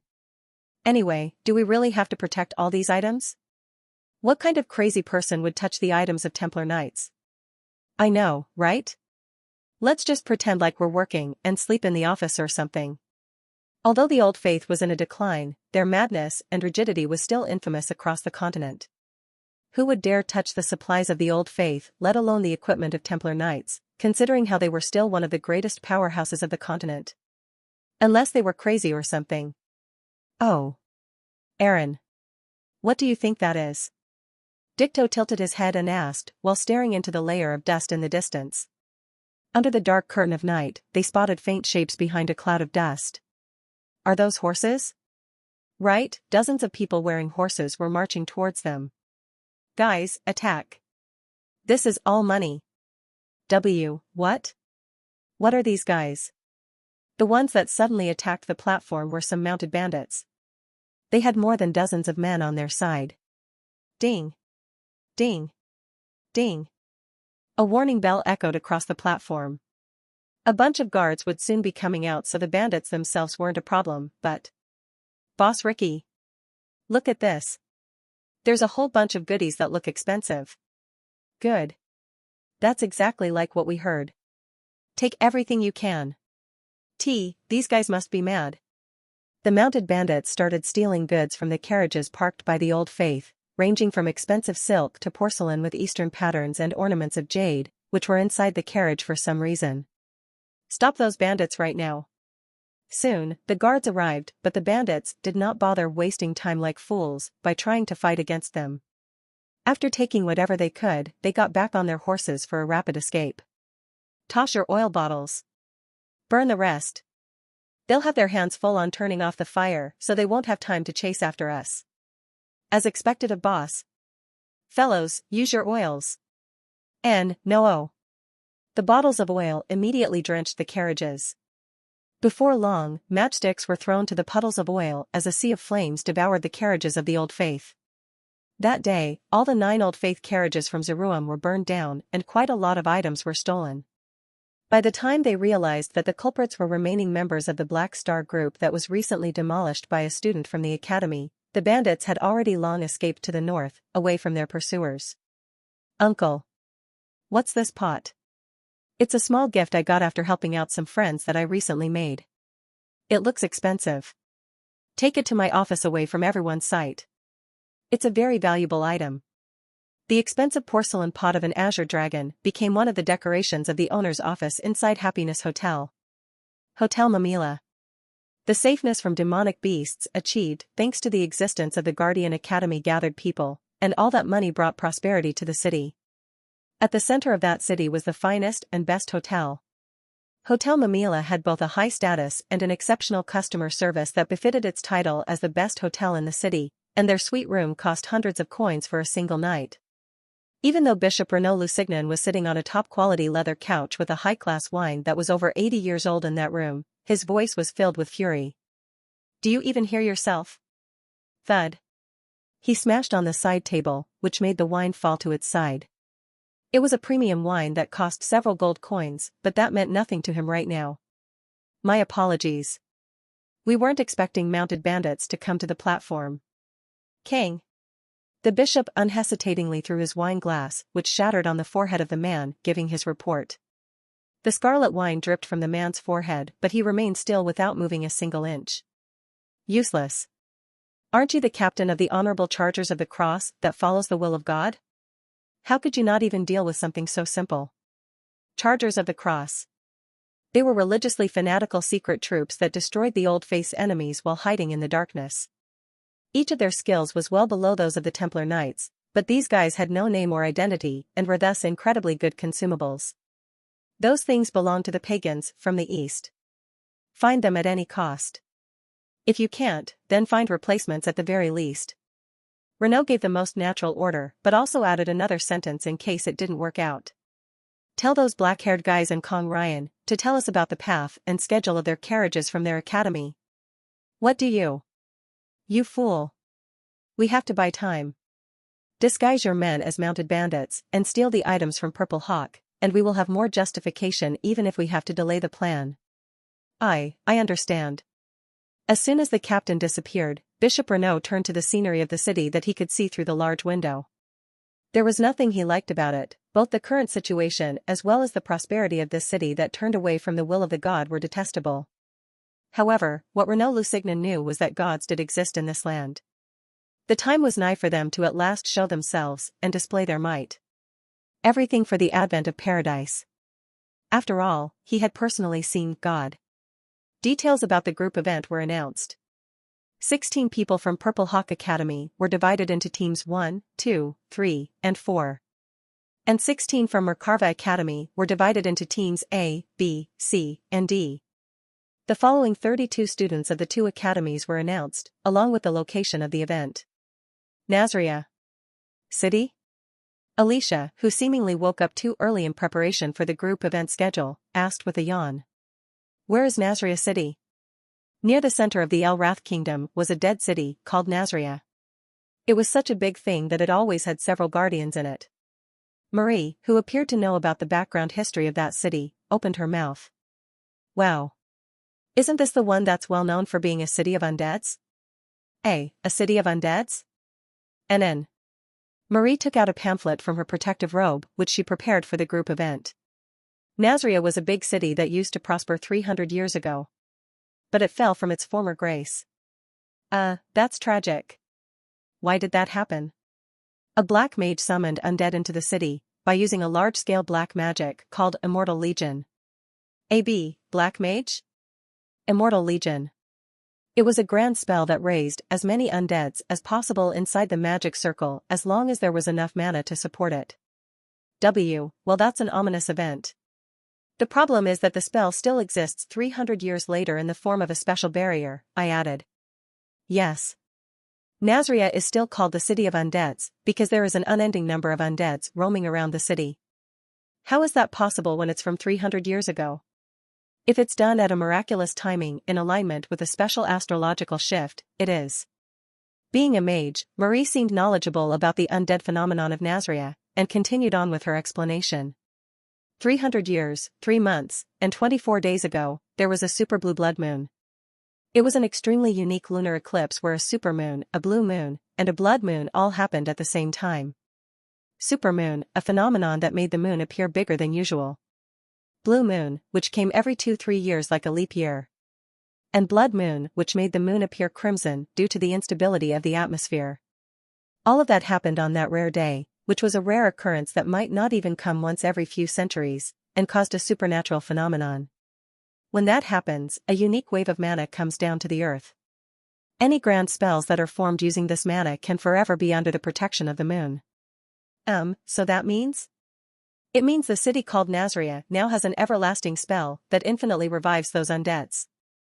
Alicia had a questioning look on her face, as if she couldn't understand why we would leave such a dangerous place alone. It's impossible to cleanse Nazria. Their numbers are already a problem, but cleansing the city in 1 day, or rather half a day, is impossible even if the kingdom sent all their soldiers for it. What do you mean, Senior Marie? NNN. You'll see once you get there. I'd been there once last year as well, you see. In any case, after realizing that it was a dangerous place, Alicia raised a different question. So why would we have the group event at such a dangerous location? It's not that dangerous as long as you stay away from the center of the city. We'll probably stick to the outer areas of the city that have low-grade undeads. But no one could say for sure whether this trip would be safe or not. These days, even though the city was often used as training sites for priests and a venue for the group event of students, Nazria was still a demonic field. After all, in that place was a Grim Reaper. The houses started a smooth flight and before long, I could see white clouds outside the window. 4 monster carriers including a Hresvolger were carrying the students and professors while flying across the sky. Wham. Alicia was dozing off to sleep while going through a pamphlet about Nazria, but Marie was nowhere to be seen. She was probably steaming potatoes in the kitchen or something. The individual and doubles events were probably still taking place at the academy right now. People like Marie and I, who were also participating in the group event, had our turns before others. This group event made me think quite a bit. Originally, it was supposed to be about stealing an egg from a semi-dragon. The future changed. The original Nazria was just a location that the player happened to visit during the main scenario. It was closer to a side quest than a main one, and had definitely not been used as a stage for the festival. Senior Professor Kong Ryan has changed the location of the group event. It was quite dumbfounding when I heard that from Professor Josephine. All the details of the festival were decided by the representative of the visiting academy. That was the convention added to avoid the hosting academy from having too big of a homeground advantage. The details were generally decided as soon as the visitors arrived at the hosting academy, and it was rare for things to change after the decision was already made. It was probably because of the Old Faith's carriages being robbed a week ago. Trying to buy time, huh? Since all the important articles that were supposed to form the 8 Gates Sealing Formation, Evil Extermination were stolen, they were probably trying to buy time until they could either regain them or find replacements. The special items, that were supposed to have been smuggled into the city away from the eyes of the guards, had been stolen so they were bound to be lost. Apparently the items that were being brought by Purple Hawk had been stolen by mounted bandits. Was that you? As for this, I could definitely say that it wasn't me. The ones I stole were from the Old Faith that was trying to smuggle in the articles and not Purple Hawk. In other words, that meant that Bishop Renault and Kong Ryan pretended like their other carriages had also been stolen in order to buy time. That was probably their excuse for changing the content of the group event. That pig. His brain works quite fast. His name was in my death note as well. He was a stereotypical religious villain, but was a tough nut to crack because of his social position, influence, and proactiveness. Besides, most of the higher-ups of the Old Faith including him were fundamentalists that dreamed of the advent of paradise. In heroic legends of Arhan, one of the factions that were always removed regardless of the ending was the Old Faith that had their sanctum in Zeruim. That was just how horribly useless those people were. The Grim Reaper is a problem though. Grim Reaper of Nazria. It was a powerful existence that also appeared in the main scenario. Rather than a demonic beast or a demonic spirit, it was closer to being an elemental and a spirit. If everything went according to the scenario, the player would be meeting this angel of death. The guider of souls that ended up having to stay behind because of the Immortal Legion incident of Nazria 300 years ago. There was a very high chance of it appearing in front of us. Flap. Flap. That was when the sound of the wings changed. It seemed that the monster carriers were preparing to descend by lowering their speed. Ugh. I just finished boiling my potatoes though. Marie complained while waking up Alicia, who was dozing off to sleep. Meanwhile, I woke up Lark and Jaeger, who were sleeping in a corner of the room. Kuung. Before long, the buildings were softly placed back down on the ground and 16 of our students each left the rooms with our belongings. There were people waiting for us already. Welcome, ladies and gentlemen from Merkava Academy. I am Priest Flammel, who will be one of the guides for your exploration of Nazria. Please enter the carriage over there. On the landing zone where our monster carriers just landed, I could see other monster carriers that were eating their fill. It appeared that Purple Hawk had already arrived and had already set off for the entrance of Nazria City. Alicia was just about to enter the horse carriage, but soon realized that it was too small for everyone to fit in. Isn't the carriage a bit small? Unfortunately, that was all we could manage, because it was a very sudden visit. We couldn't prepare a big enough carriage, so I would like to ask you to use horses if you can. Is there anyone that knows how to ride a horse? The priests also seemed troubled by the short notice they received. There was nothing that could be done about it. I know how to ride one. Ah, I know as well. Marie and I knew how to ride horses. As for Marie, it was natural because she had a farm of horses, and I also learned horse riding while going to several places in the last iteration. Marie. Can I get on your back? And then hold on to my waist, Isabel.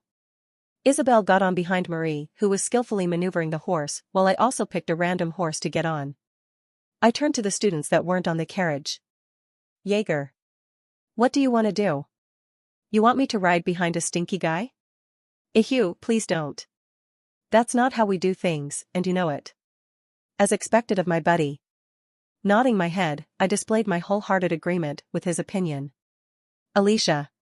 Do you know how to ride horses? Not really. Aren't you the daughter of a swordsmanship family? Wasn't horse riding a must in the Arden family? Do you want me to ride on a horrible animal that kills people with its hind legs? How could you say such a thing as a human? What was she even talking about? She straight up denied the most traditional method of transport that had existed throughout the history of humanity.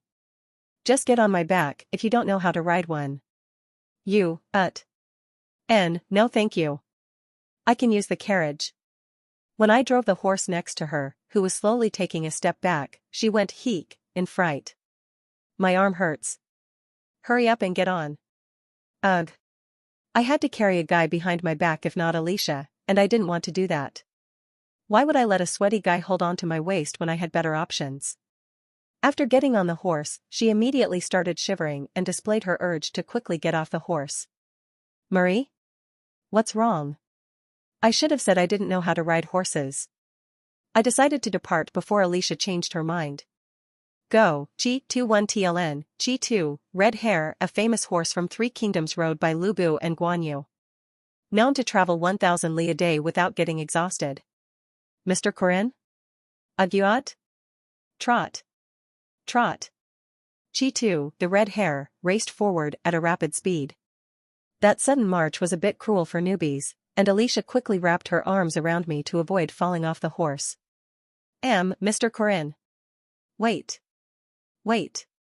Hoo-ha-ha-ha. This is what it means to say Corinne among men and Chi-Tu among steeds. The original saying is Lu Bu among men, and Chi-Tu among steeds. Lu Bu was known to be the strongest man during that time, whereas Chi-Tu was the best horse. Hik. The excitement from riding a horse for the first time in a while allowed us to arrive in the blink of an eye. Even though wyverns were too expensive, a horse or two should be fine, right?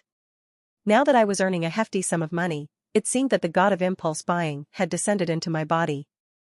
Hyuk. Mr. Corinne. My eyes are spinning.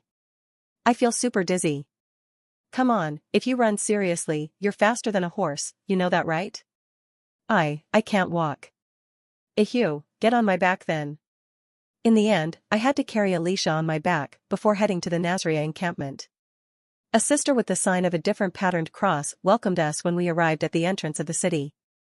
She was from the New Faith, just like Huaran. Welcome. You were the first to arrive from Merkarva. Because of our full-speed dash, we were the only students from Merkarva that arrived at the encampment so far. Marie was the type to ride her horse leisurely, so she would probably arrive at the same time as the carriage. Do we get our explanation straight away? No. I believe you'd be tired from the flight, so please rest at the accommodation first. Please follow me. All right. There were several priests and clerics waiting at the entrance that seemed to be the guides of the city. Out of them, we followed the sister called Lena. Huh? Alicia widened her eyes immediately after entering the city. Nazria, the city of undeads. For it to be considered a city full of the undying, it looked way too normal. Looks quite normal to me. From the old gates heading into the city to the fruit stands, bakeries, and sprinting children. The city had an old yet normal look to it. Hello there. Would you like some hot, steaming bread? It's straight out of the oven. Alicia was tempted by the baker, who seemed way too normal to be considered a denizen of a dead city. Sniff. It smells delicious. Mr. Corinne, should we get one? You cannot. Sister Lena stopped Alicia from taking out her coin purse. Yes. You're short on time, right? I'm sorry. That's not it. You cannot have any food in this place. Did you not check the things you need to be careful of before coming inside? Sorry. Listen to the sister. We're heading to the hotel first. Since I knew about the reason why we shouldn't have any food in this place, I persuaded Alicia and continued heading to the hotel. The one we arrived at was a 3-story building that was quite close to the entrance of the city, Hotel Kanna. Welcome. We're getting a lot of guests today. The hotel owner welcomed us in. Clerics and professors were sitting on the first floor, but the students were nowhere to be seen. Please head up to the second floor. You must come down by 6:40 p.m. Without giving us any explanation, they moved us to the 3rd floor of the hotel. On the wooden key that we received, which was too ancient to even be used outside, was our designated room number. Please stay quiet. It would be even better if you take some sleep. It's the middle of the day though? Alicia asked, but the sister simply shushed her by placing her finger on her lips. Ugh. I have no idea what's going on. Be quiet. We'll explain later. You should get some sleep for now. Sorry? Now's not the time to stand out just yet. You have to take into account that we are not the only ones in this place. After seemingly realizing that I wasn't going to answer any of her questions, she quietly laid herself on the bed after unpacking her belongings. 6:40 p.m. We, who had been awake from 20 minutes ago, headed down to the lobby of Hotel Kanna just in time. I could see other students that were also leaving their rooms at the same time as us. Among them was the student council president of Purple Hawk Academy, Kang Yuhua. Wamam. Everyone quickly walked down the stairs as if they were itching to begin. Professor Heyman gestured to us once we arrived at the lobby. Come here and sit. Yes, sir. Alicia and I sat down at the same table as Professor Heyman. Around us, the guests of the hotel were bustling with noise while enjoying their meals and booze. Mr. Corinne? This is a lot different from what I was expecting. It's because you fell asleep while reading your pamphlet. Ugh. The Merkarva students arrived one by one. Soon, we had all our 16 students, including Marie, Isabel, Jaeger, and Lark. Senior Professor Kong Ryan, the one who came up with the details of this group event, gazed around to confirm our numbers. Everyone's here, it seems. 32 participants of the group event, along with 8 professors and 20 clerics. Even though quite a large number of us were inside the lobby, this place was still bustling with noise from a bunch of other guests. 6:58. Professor Kong Ryan said as most of the students started to turn tense. There were a few students like Alicia and Jaeger who weren't aware of what was going on, but everyone was prohibited from asking questions, so none of them were opening their mouths. 6:59. The hotel was still noisy. Guests were indulging in their meals and booze while the workers were hurriedly serving their food. On the side, the owner of the hotel was picking out his best wines. 6:59 and 30 seconds. It was such a normal scenery that might happen anywhere else on the continent, so peaceful that it was even fascinating. 6:59 and 50 seconds. Along with a rustle, several people took out their maces. They were the clerics.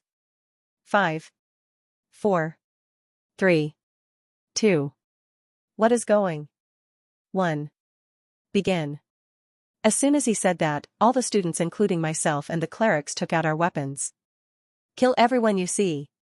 My silver spear immediately pierced through the temple of the guest that was indulging in his meat on the next table, and an ice lance shot by Marie blew away the head of the hotel owner. H, huh? W, what are you guys doing? While the ignorant students were lost as to what was going on, more than 50 of our armed forces started massacring everyone inside the hotel. The massacre at Hotel Kanna ended in less than a minute. The brutal massacre at Hotel Kanna left behind a bunch of corpses. Ugh. What's going on? Jaeger. Look at these corpses. What do you, walk? Belatedly, the clueless students also noticed the change that had occurred to the headless and chestless corpses. They had rotten flesh that was too wrinkled to be considered human and was giving off the dismal aura of death. The priests and sisters explained the situation to the students that had yet to fully understand what was going on. Ever since the incident 300 years ago, this city has been repeatedly going through the same time period. It has a normal everyday life during the day, but turns into a land of the dead when it turns into night. That was what made it an unrestaurable piece of land. After 7 p.m., this city would become the city of the dead for 12 hours. During the time of its fall, there had been 1.2 million undeads inside Nazria.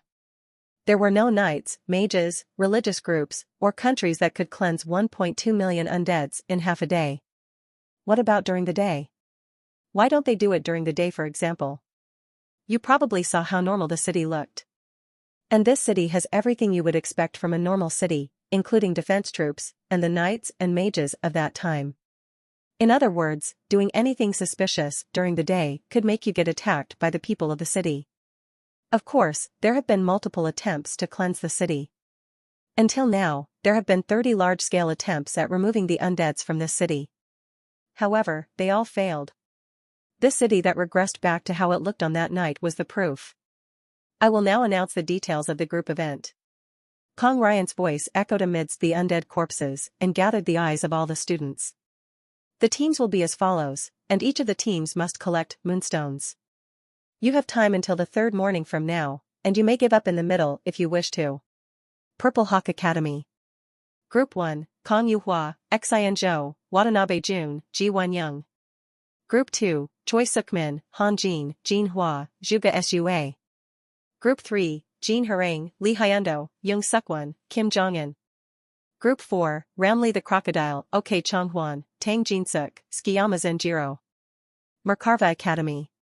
Group A, Marie Dinareff, Isabel Kerman, Russell Crombell, Aristina Rockwell. Group B, Raina Adele, Era Crow, Ryun Zellweger, Clark Arias. Group C, Ewell, Maximus Decimus Meridius, Zuckerbar, Tigris Julium. Group D, Corinne Lork, Alicia Arden, Jaeger Hinspeter, Lark Bugman. After hearing the group allocations, the students were forced out of the hotel with a bit of explanation and a bag with necessities. Nazria, the city of the dead. They were isolated in the middle of 1.2 million undeads. The night began. Cries of the corpses echoed like a song as the paradise of those who deceived death gleamed under the moonlight. The sun set behind the walls and the moon rose up, and the sound of a bell marking the start of the disaster 300 years ago rang all across the city. The name of that haunted whale was Nazria. The fallen city spread the power of corrupt resurrection and raised its corpses. A large ritual that began with the super blue blood moon, the immortal legion rose up from the darkness, taunting the living ones to try to survive if they could. Surviving through this night would mean the victory of those alive, but any other potential outcome would result in their defeat in the form of death. The 1.2 million undeads poured their hostility and envy at the 32 living souls. The war horns marking the start of that hopeless battle were replaced by the squeaking noise of dry bones. Run. Walk. Zombies. There are fucking ghouls as well. Mr. Lark. There's a skeleton in front of you. What? What's wrong with these numbers? This is ridiculous. Skeletons were limping their way forward, ghouls were walking while shedding off their rotten flesh, while evil spirits were gathering for them with gleaming blue eyes. Facing demonic beasts and demonic spirits like these was nothing new as a guardian. They were fairly used to it, but the sheer number of them was absurd. Magic was still a study of phenomena, and there had to be a logical process and explanation before coming to an outcome. However, this city was like a cauldron of pure evil that contradicted the law of nature. Without any regard for the law of conservation of mass, the undeads were endlessly pouring out. Hack. Hack. How does this even make sense? Lark Bugman.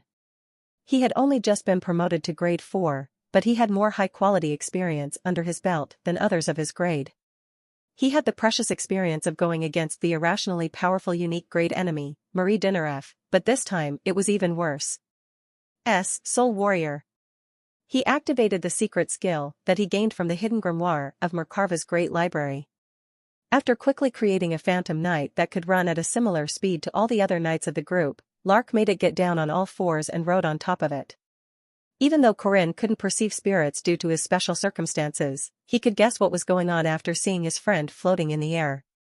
Lark. Do you see that bell tower over there? Why, yeah. We have to break through. Cast your strongest output spell and get ready to run. Oh, okay. Lark started casting while riding on the ghost horse, and the undeads immediately pounced at them without giving them the time to get ready. Jaeger. Accumulate your energy without consuming them. Alicia, I leave the right side to you. The three knights started dealing with the undeads that were hoarding in from every direction, but more and more undeads were gathering at a fearsome speed. From alleyways, buildings, and roads. Some of them were even jumping down from the windows of a second floor of a building. There were an unimaginable number of them. Mr. Corinne.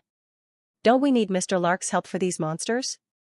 Our first goal is to get to the bell tower. We'll just have one side to defend then. Following Corinne's plan, Lark was ignoring all the undeads and was casting the strongest spell he could currently use. We're breaking through. Run straight away. Like a leopard, the spearman twisted his upper body. Anyone who knew him knew what he was going to do next. Quang. The spear left his hand in the middle of the air and traveled at the speed of sound. With a sonic boom that erupted the nearby air, it struck the undeads blocking the road like a lightning bolt. The spear carried a bunch of Corinne Lork's aura and created a white galaxy that shredded through the undeads. Lark. Go now. That was when Lark's ghost horse kicked off the ground. Although all the undeads blocking the road had been caught up in the attack of that raging spear, some of them were still moving like remains and tried to use their arms to interfere with their charge. That was where Lark Bugman added the finishing touch. Blow them away. The spell he used was the Burning Skull of Cain. It created a large scorching skull in front of his phantom horse that crunched through all the weakened undeads in front of it and raced across. Lark's talent at magic wasn't the best, but he relied on the power of fire attribute because it was strong against undeads, and it turned out to be very effective. I will be at the lead. He shouted with a voice that was closer to a scream than a roar, as the ghost horse under him kicked off the ground and marched forward with its 4 legs. A cavalry charge and its destructiveness was not something half-molten undeads could compete against. Trot trot. Crunch. Kajik. After the scorching skull went by, the melted ghouls and burning zombies tried their best to block the phantom knight, but they flew into the air from the collision and their guts came out after being cut by the swords. After me. Lark shouted with an extremely uplifted voice, which his 3 friends played along with. You're so cool, Sir Lark. You are very cool. That's amazing, buddy. The 3 knights ran behind the phantom horseman. Running through the cleared passage, they immediately arrived at the entrance of the bell tower. Open the gates. The 4 people threw their bodies into the building without stopping themselves. Close them. Corinne's plan was to block the gates to physically stop the undeads from entering the building. Of course, there were some undeads with ridiculous strength, so it was just a measure to buy time, but he was going to use that time to think and come up with the next plan. Quarrung. The chasing skeletons and zombies wriggled, pushed and knocked on the closed gates, but the steel doors were very tough. It would probably buy a lot of time. 35 minutes after the start of the group event, Corinne Lork's Group D finally had the chance to rest and think. They must be crazy. Since the festival was a competition to find the best guardian out of groups of superhumans, they did tend to do some dangerous things despite us still being underage, but I definitely wasn't expecting them to make us gather moonstones in this city after leaving us to our own devices. Damn. We finally have some time to breathe. Why do we even have to do this? Is this really okay? What are they going to do if they get casualties from a test like this? I replied to Alicia's question. We still do have our HP measuring devices, so they'll probably force summon us if it gets dangerous. Anyway, what even is this moonstone thing? Asked Jaeger. Do you know anything about it, Corinne? It's a stone that contains the mana of the moon. It is a fairly rare stone that's probably about grade 2. Good ones might be grade 1 as well. Huck. That must be super expensive then. Can you even find that in this city? Usually you can only find that at the depths of Lake Caldera, which was created by a volcanic eruption, but there will be a bunch of them in this city. What? After all, the mana from the moon gets replenished every night in this place. Jaeger and Alicia flickered their eyes with expectation while going, oh. It was very obvious what they were thinking, so Lark put a stop to their expectations. You can't even take out the moonstones you find in this city. What? They're worth nothing then. Of course, you idiot. The rules inside Nazria are different from the ones outside. Like how you couldn't intervene in the works of the city from outside, the ones inside also lost meaning as soon as they left the city premises. That was the conclusion made by the Tower of Mages and the Religion before the Religious Revolution, back when they were researching about Nazria, the city of undeads. There's no easy way to earn money, I guess. So how do we get those moonstones? Asked Alicia. According to what I read in a book, the undeads tend to swallow those moonstones, and apparently, they glow with a green fluorescent light after swallowing one. I think I saw a few of them on the way. By the way, it was possible to get bigger and higher quality moonstones by killing stronger undeads. Normally, quality wasn't important since they couldn't even be taken out of the city, but higher quality would probably equal higher marks in this group event. Let's look around for now. Jaeger and Alicia can stay and protect the first floor. I will head to the top with Lark. Ugh, to the top? It might be exhausting for the scholastic mage to do something boorish like climbing the stairs, but there was no other way around it. Lark started panting midway, so I pulled him along as we walked all the way up the bell tower. After going up to the top floor of the bell tower where we could see a large bronze bell by looking up, Lark gasped with a pale face upon glancing around the surroundings. We're completely surrounded. All the streets and plazas near the bell tower were full of undeads that showed off their mighty numbers, which befit their name as the Immortal Legion. Even this was only a small number of them considering the zombie waves that would be happening at Nazria. You don't have to be scared. All these are just grade 4 and grade 5 monsters. The real dangerous ones are at the center of the city. We were at the outskirts of the stage called Nazria, which had a difficulty rating of about D or E. This city of undeads had a system where you had to progress deeper in after receiving the quest from the Grim Reaper, and because of that, the stronger undeads did not show up in the low-level areas. But how do we even leave? Are we staying here until morning? Of course not. We'll come last if we do that. All you need to do is find the brightest moonstone undead from here, and use fly on us. It won't even last 30 seconds. Lark said with a concerned look on his face, commenting that it would definitely last less than 30 seconds if he were to use it on all 4 of us. 30 seconds is enough. That will buy us enough time to land after we jump down.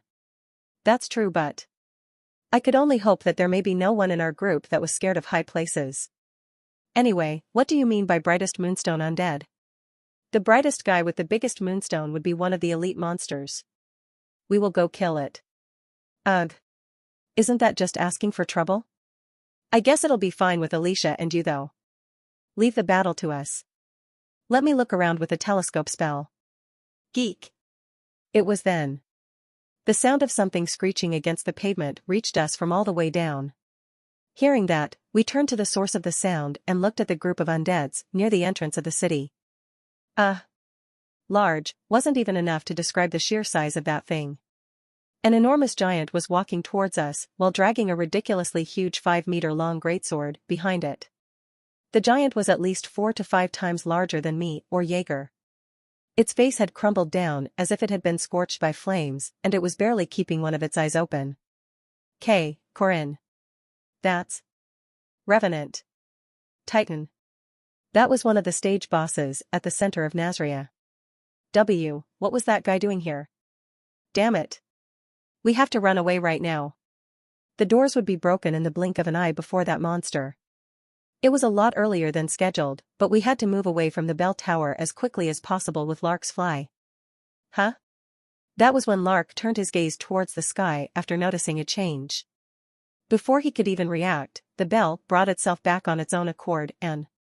Holy fuck. Kwang. And it blew away Lark. What? The bell flicked Lark away. I noticed what it was after seeing the bronze bell move by itself as if it had free will. A geist? It was a spirit that possessed objects. After possessing the bell, the ghost flicked Lark off of the top floor. Walk. Lark was completely flung off the platform and was falling to the ground. Before I could even go save him, Lark's emergency summon device went off. Light gathered in the air before swallowing Lark's body and making it vanish from sight. He was probably sent to Hotel Konna already. And what did that mean? It meant that Lark had been disqualified from this group event. We had to go through the group event as a 3-man party without Lark in. What a way to start things off. I threw my body to the stairs, away from the bell that tried to swing itself again. A geist? That guy's not supposed to be here either, right? Jaeger. Alicia. Mr. Corinne? Run up right now. It's a Revenant Titan. What do you? In that instant, my instincts warned me of the upcoming danger.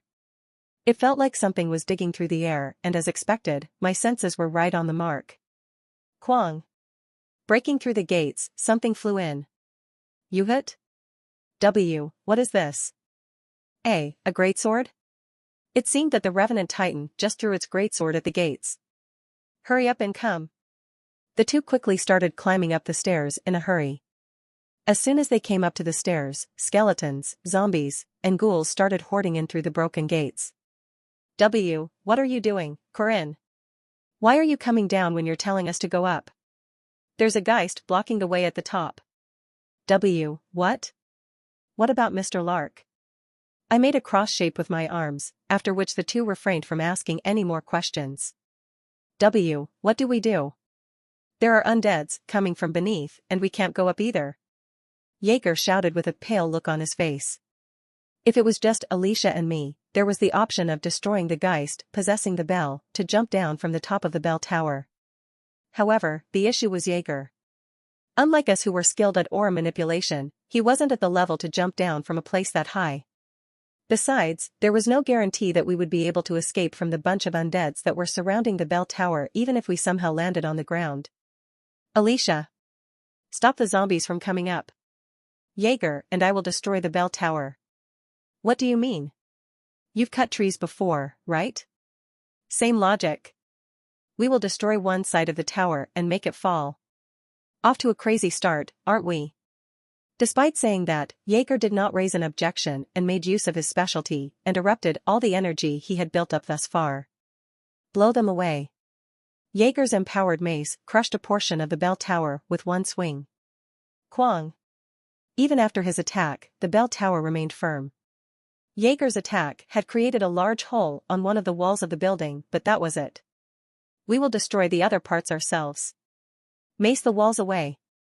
Okay. The bell tower was very tough, but it slowly started to sway after receiving several monster strikes from us knights. It was then. Alicia was slicing through the undeads that were climbing up the stairs, but that was when the Revenant Titan swung its 5-meter-long greatsword at her. Titan. Alicia jumped back in fright. The greatsword of the Revenant Titan ended up missing its target and instead, it completely crushed through the walls of the bell tower. In other words, it drove the decisive blow onto the wavering bell tower. Oh. Jaeger lamented as the bell tower then started to lean to one side with a deafening roar. Run. We started running across the inner walls in the direction it was falling. Quaruru. After losing its foundational support, the bell tower leaned to one side and continued to fall down. Quaruru. The fallen bell tower landed after crumbling on top of the buildings of the city. Kwang. From the midst of the fallen bricks, we swam our way through and somehow made our way outside. Ha ha ha. Cough. Cough. I'm going through all these weird things after I started hanging out with you. Jaeger said with a laugh. Such a nice friend to have. Right? Is that called? Cough. A nice friend? Although we ended up being covered in dust, we forged a way through those undeads. While running through the passage created by the fallen bell tower, we burst out into laughter after seeing each other's miserable states. Anyway, that was a terrible first day. Lark got disqualified way too early, and we got marked by the wrong guy. Let's just run for now until the day breaks. Okay then. It should work out one way or... Grab. Jaeger stopped in the middle of his speech. Wondering what that was about, I turned around and noticed that Jaeger was flying in the air after being snatched by an enormous undead bat. Mr. Jaeger? Abyss Shrieker? Kaya-akak. The screaming noise shrieked across the night sky. Wow. That's almost everyone, isn't it? We would have ourselves the 3 big bosses of Nazria with just the addition of the White King. Mr. Corinne. Look at that. Alicia tapped my shoulder before pointing at the other end of the passage of the fallen bell tower. Right. Of course you were gonna show up as well. An undead horseman wearing a bony imperial crown was glaring at us while sitting on its skeleton horse. Revenant Titan. Abyss Shrieker. And lastly, the White King. The 3 big bosses of Nazria had all gathered in one place. Mr. Corinne. I think we are doomed. This is indeed quite the problem. In front was the White King, behind was the Revenant Titan, and above us was the Abyss Shrieker. If this was in the game, the devs would definitely get flamed for having a trash-balancing team. Right when I was pondering whether we should give up and just get summoned back to Hotel Khanna or not, a ray of light struck down from the sky through that volatile situation. A spear traveled all the way down into the ground while leaving behind a powerful silver line of aura that connected the earth with the heaven. That light was incomparably radiant compared to my own. This spear. A thick cloud of dust was created around us due to that javelin toss. Rather than an attack directed at us, it was there to create a layer of dust. This way. Alicia and I caught sight of the fluttering silver hair and we desperately ran towards that source of light. After running away from the dead for who knows how long, we arrived at the inside of a building that was clearly far from the low-level stages of the city. There, we finally had the time to take a rest. Hack. Hack. Corinne SSI. Are you okay? I'm fine. What about you? I'm fine too. I am worried about Mr. Jaeger, but... Jaeger had probably been summoned back already. What was more important to me was the person who saved us. Thank you for helping us, but that spear just then. I would have to ask the same question. How come you are learning my spear, child? Her clear and graceful voice was something I was very used to. Startled, I quickly turned towards her. The woman who saved us was wearing a long robe. Her blue eyes were as clear as pure water while her hair looked like they were weaved with silver. She was a beautiful lady who seemed very mature despite only revealing parts of her body. Honestly, it was quite a surprise. You are the first child to garner so much attention from the Grim Reaper. Her feet treading across the floor were silent. It was a silent way of walking that tended to become a habit for martial experts through their long years at training to hide their presence. That skill, which she must have built up through arduous and repetitive training of fundamental skills without cutting corners, was something that I was very familiar with. Why are you here? I see. Leaning her body forward, she observed me for a while. After some time, the corners of her eyes that were gazing up at me slanted to the sides, and she caressed my hair with a gesture that had long become a memory. You must be my disciple from a distant future. Aaron Danua. My master from 300 years ago was right before my eyes. It was during the winter holiday of my second year in this world that I met Master Aaron. Bro. Did you still not fix that habit I told you to fix? Is there a need to bother fixing it? Now that things have come to this, I just have to stick to the end. Park Si-hye didn't seem impressed by my reply. He wasn't the type to overly express his emotions and feelings, so I had to rely on the faint frown on his face to tell his mood. Si-hye. Your bro's talking to you, Si-hye. Look me in the eyes. Bro my ass. You're weaker than me. Despite his ungentle set of words, he still looked back at me. Wigu. Were you that worried about my injury? TCH. That's not it. Sure, of course. Things turned out well because of that though, right? We got lucky. You need to realize your own position, bro. If you keep on sticking your nose into other people's business like that, you'll die in a flash. It's all good if there are fewer people dying. For a very long time, he kept his silence. There was a big difference in values between me and him, and we had several ideological conflicts because of that. You said you wanted to be stronger, right? After a long hesitation, he slowly opened his mouth. I'll introduce you to a master that can make you stronger. The right of a player. The real identity of the chairman came to light when clearing the fourth arcade of the main scenario, the Tower of Mages incident, and the player got to create a connection with her. Even though Park Si-hye and I already knew about it, we pretended to be clueless until the right moment in order to follow the original storyline. So you are Corinne, huh? I cannot take you in as my disciple, but I can give you some guidance. Later, she chose me as her successor. That shall do. The undeads won't be able to enter this building now. The beauty wearing a robe came down from the second floor. Erin Danua, who proved herself by carving all sorts of runes on the building to hide it, was a rune mage that was incomparably more skilled at it than me. Thank you. Would you like chocolates? Thanks for the offer, but I'll have to refuse it. You can't consume food from other timelines in this place. Ah, right. This was the place where the incident from 300 years ago was repeating itself. One of two things would occur as soon as food from 300 years ago went into our bodies.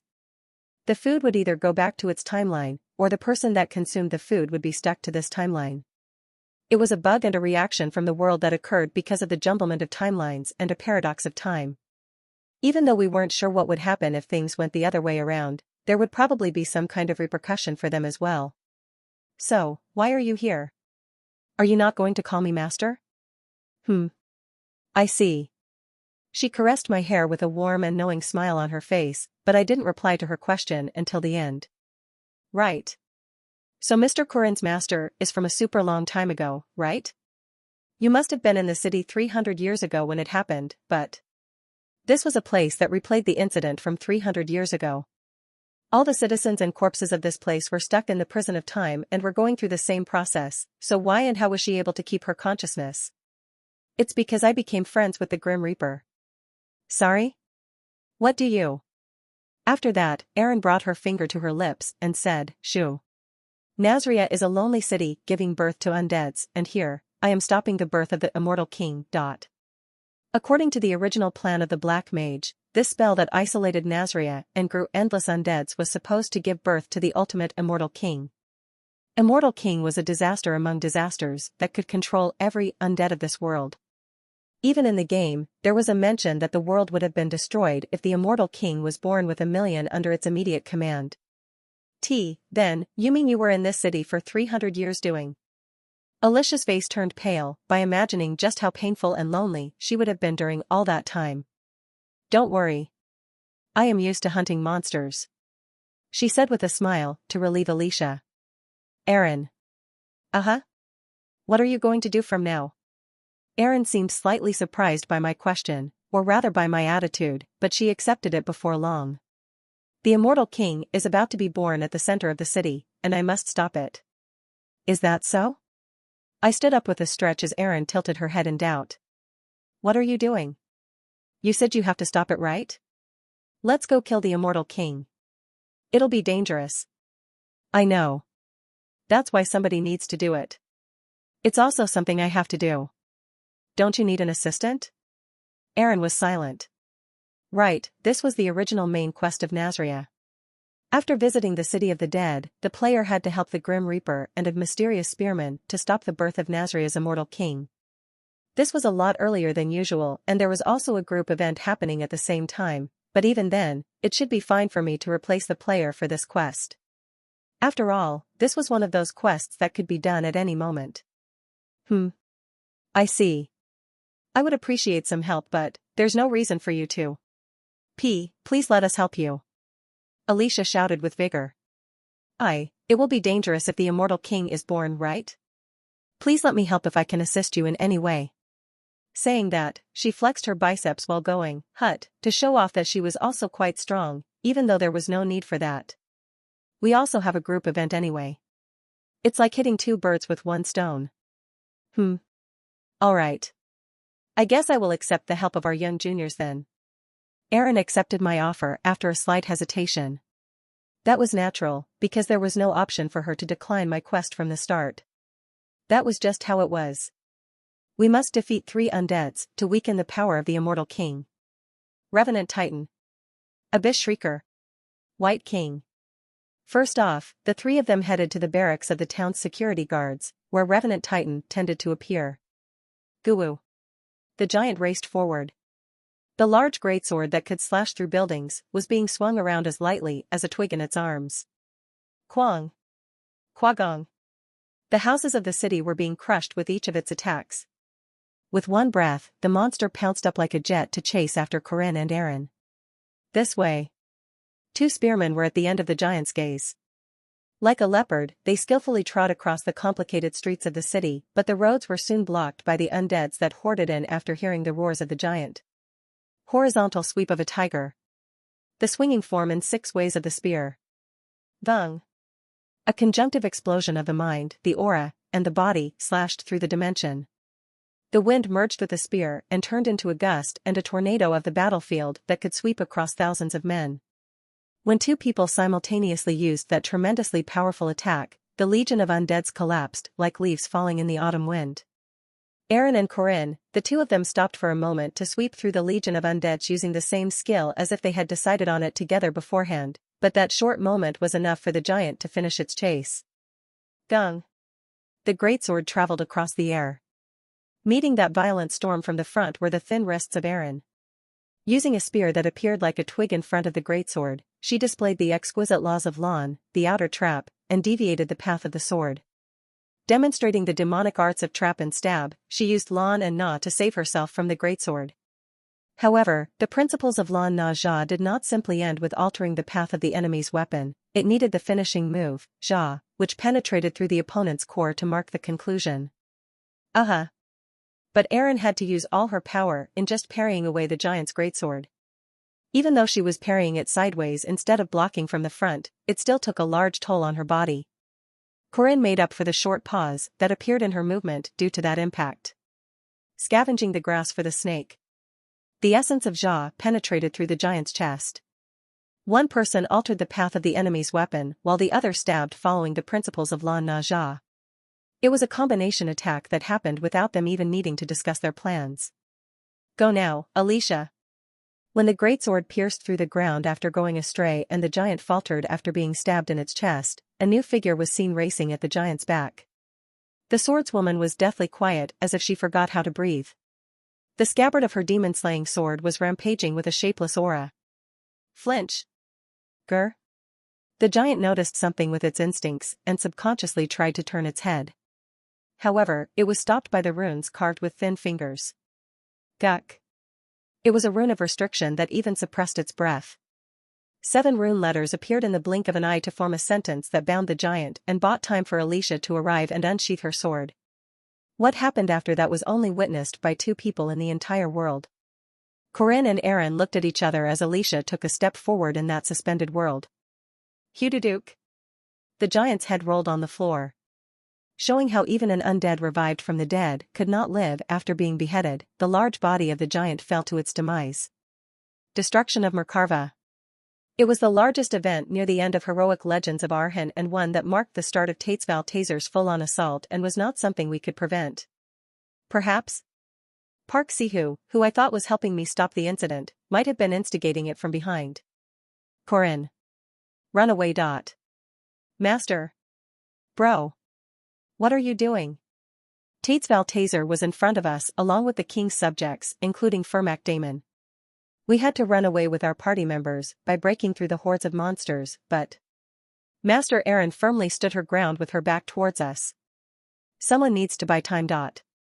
It was an event that did not occur in the game. The enemy had broken in a lot earlier than scheduled, and things were direr than ever before. Even so, Aaron Danua gladly decided to stay behind. Why would you do that, Master? It'd be better if. Wiping off the tears in my eyes, Master opened her mouth. Child, I am an adult. As long as I am an adult, I have the duty to prioritize your safety as a child. You don't know me, I wanted to tell her. I am not Corinne Lork. I am also a full adult, not a child under your protection. Everything will be fine. That was my last memory with Master. It was a chillingly painful memory. Usually, when going to sleep during a mission, it was a common principle to create a camp and sleep at night, but you had to do it the other way around in Nazria. Because this was a strange place where night was dangerous and the day was extremely safe. Has Alicia gone to sleep? Yes. On a rowdy noon, we sneaked into an empty building in the outskirts of the city and decided to take a rest there. You should sleep with her. No one will touch you even if you sleep during the day. It's okay. A few days without sleep is not going to affect my condition. That's not good. Children should go to sleep early and wake up early. Do I look like a kid? Of course you are a child, what else would you be? Erin smiled while covering her mouth. Her twitching lips displayed her playfulness. So, do you think you're doing well with that test you've mentioned? Yes. I think we should pass without a problem. I replied while picking up the enormous moonstone from Revenant Titan, which was as big as a rugby ball. The focus of this test was more on quality than quantity. A moonstone of this size should easily let us pass through the group event. Aaron said after deeply gazing at me. Anyway, it seems that I have taught you everything. 6 ways of the spear, void, primal rune. I learned all that from you. Quite unexpected, right? Yes. I wasn't even expecting me to choose a successor, and definitely not someone as normal as you on top of that. You could say I'm just that special. Hoo-hoo. I didn't bother mentioning the successor she chose before me. In this timeline, she had yet to meet Valtazer and there was no reason to tell her about something which she had been regretting and self-reprimanding about for 80 years. She already had way too many things on her shoulders. I didn't want to add an extra burden to her, who was living a repeating life ever since 300 years ago. What is it that you were trying to hide? Sorry? Putting an end to my line of thought, she raised her chin up high and revealed her long neckline as well as a smile, before walking up and sitting next to me. Hoo-hoo. I must be an incredibly blessed woman. To think I'm being loved so much by my disciple. Where did this come from?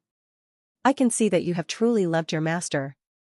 She gently placed her soft hand on my palm with a sad light in her eyes. It seems that my future is not the brightest one the world has seen. No. You know who I am as my disciple, do you not? Of course I did.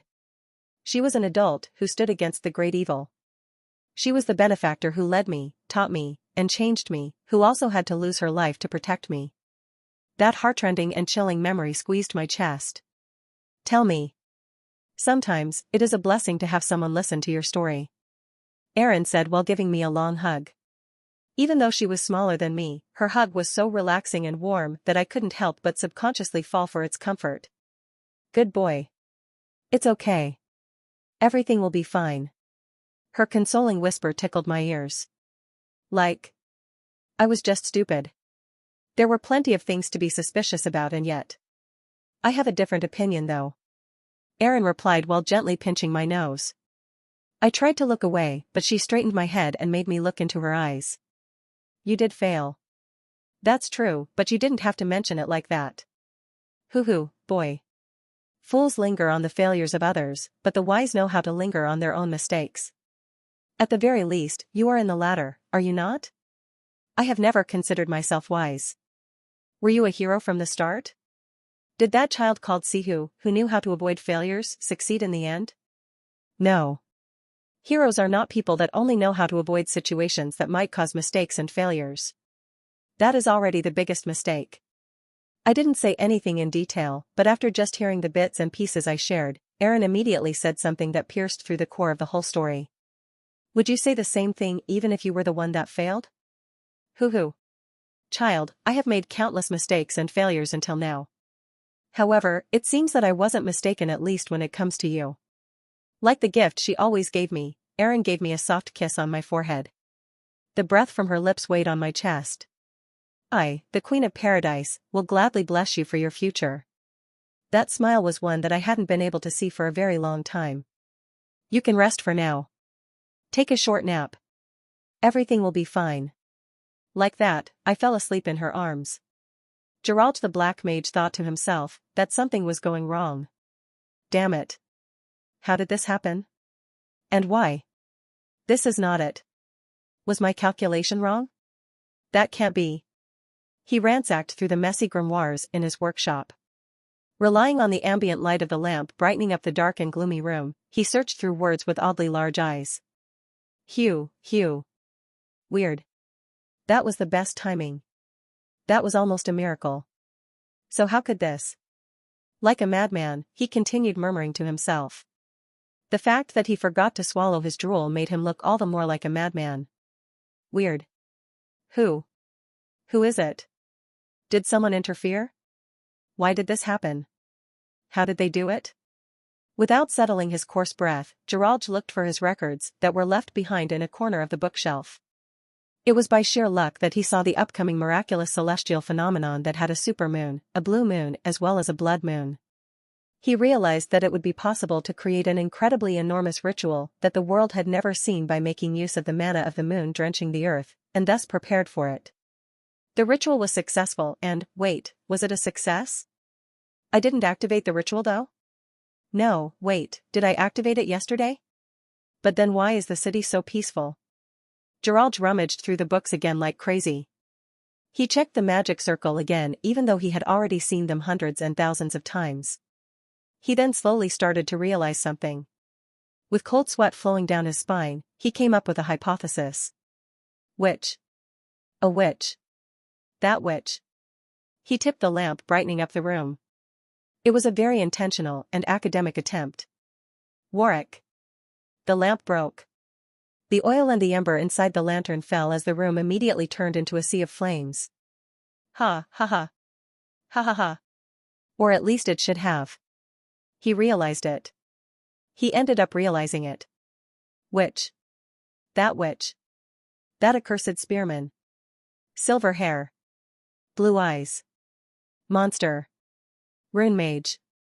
Like a fool, he slowly arranged the pieces of information. No one knew that it was Geralt the Black Mage's desperate attempt at regaining his clever intellect. Even Geralt himself did not know what he was doing. Witch. Witch. Witch. Geralt ran out of his dark room and gazed at the city.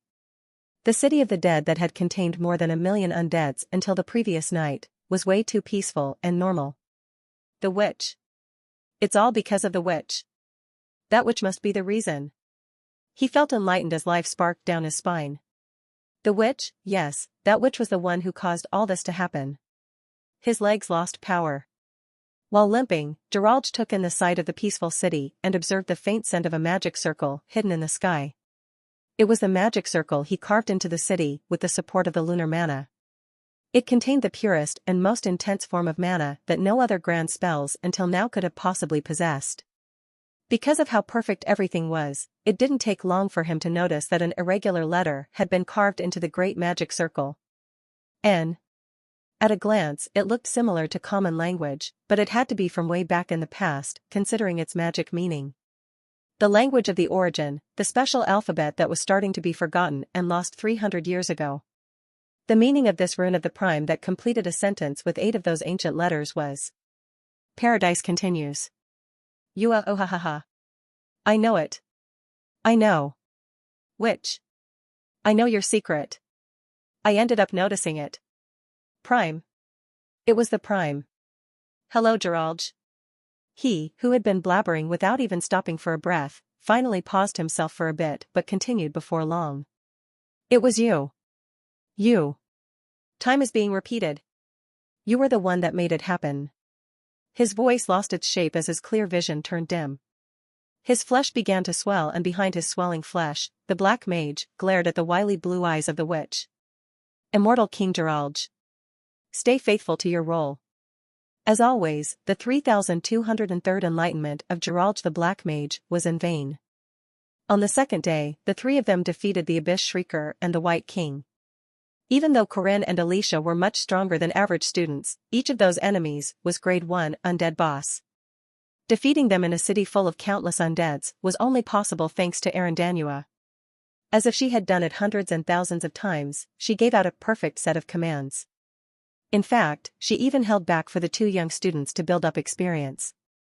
The Immortal King is the only one left now. On the night of the third day, the three of them stood before Geralge the Immortal King. We are finally going against Geralge. We must stop him from awakening into the Immortal King. Eck. He looks very intimidating. Immortal King Geralge. He was the Black Mage behind the Immortal Legion incident of Nazria 300 years ago, and was a weird man who wanted to become the king of undeads. But unlike his grandiose aspiration and his title, the undead did not give off any dignity nor pressure. Even in terms of appearance, it simply looked like a drowned corpse with unsightly swells all around. Parts of its body were swollen like malignant tumors, whereas some parts had no flesh covering the bones. Fat but bony, it was an imperfect being that could be accurately described by that paradoxical set of words. Did it fail at becoming a lich? That is the case. He is not a lich, because the soul is still inside his body, and he does not have the wisdom of a mage either. So he's just a random guy who couldn't even become a lich. Corinne said while walking forward. Aaron and Alicia were surprised by his sudden movement. What are you trying to do? Aaron asked. Please stay back. I can deal with him myself. Mr. Corinne. Even though it looks like that, it's still at least a unique grade. As Alicia said, even a half-complete lich was technically the king of undeads that was born from a grand ritual. It was probably as strong as Marie Dinaref, with no questions about it being a unique grade. Well, just watch. At the center of the city, Corinne walked to the wriggling Immortal King by himself.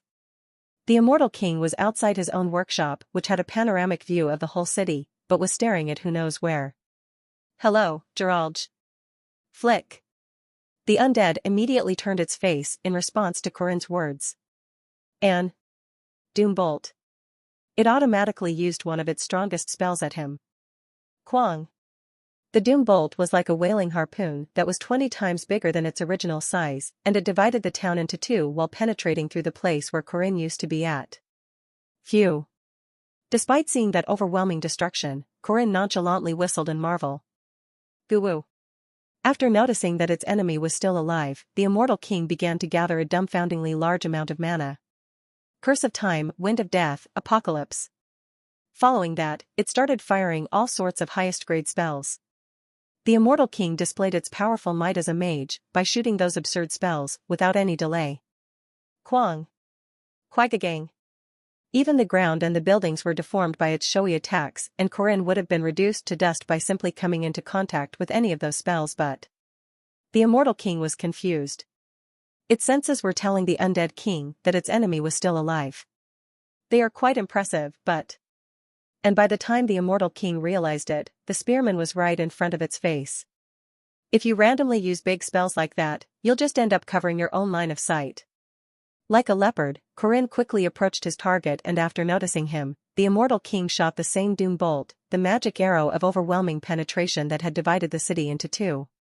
Demonic arts of trap and stab, La Naja. The silver spear gently tapped on the side of the Doom Bolt. That soft touch only ended up altering the path of the Doom Bolt by 1 centimeter, but that was enough to make the Doom Bolt point at the sky instead of the city. Large spells like these might be effective against armies and demonic beasts, but they're uselessly big against people. Using dozens of medium-grade spells would be a lot better. Gwa-wah. The thick and swollen finger pointed at the spearman. Just by pointing, the Immortal King made enough preparations for a Doom Bolt, but what would happen to the accuracy if the finger was cut off by the spinning spearhead before it could release the spell? A mage without guards and intellect is nothing. The spear rotated. It rotated tens of times in less than 3 seconds. There was no way that a mage that wasn't even a knight, an imperfect and irrational being that couldn't even become a lich, could ever read through the complex pattern of that spin. The spinning heaven of the void continued its rampage and cut out slices of the king's flesh with each spin. Dash? Gerald's doubt couldn't even leave his mouth. The accelerating spear sliced off the immortal king's vocal cords and mouth more than 10 times in just 0.5 seconds. Without any rest, the spear turbulently raged on. That was truly the spinning heaven of void, turbulent spear. The boy was slicing away in real time, and the mage couldn't even lift a finger to create a spell. Flop. The immortal king's body crumbled down. Its body was sliced down into hundreds of pieces, and among them was the soul heart, which Gerald hadn't been able to separate from his body. Soul heart. That was the biggest weakness and the fundamental core of a lich. Liches were supposed to extract this soul heart from their body and hide it in a safe place, but the fact that this one couldn't even do that proved just how imperfect of a being it was. Kajik. The silver spear pierced down and pulverized the soul heart as the surroundings echoed with a bizarre and deathly scream. It was an overwhelming victory. Gerald the Immortal King couldn't even retaliate properly and ended up dissipating to nothing. Nazria Field Quest. This quest that took place inside the infinitely rewinding undead city was a repeat quest by nature. 3 bosses of Nazria. White King, Abyss Shrieker, Revenant Titan.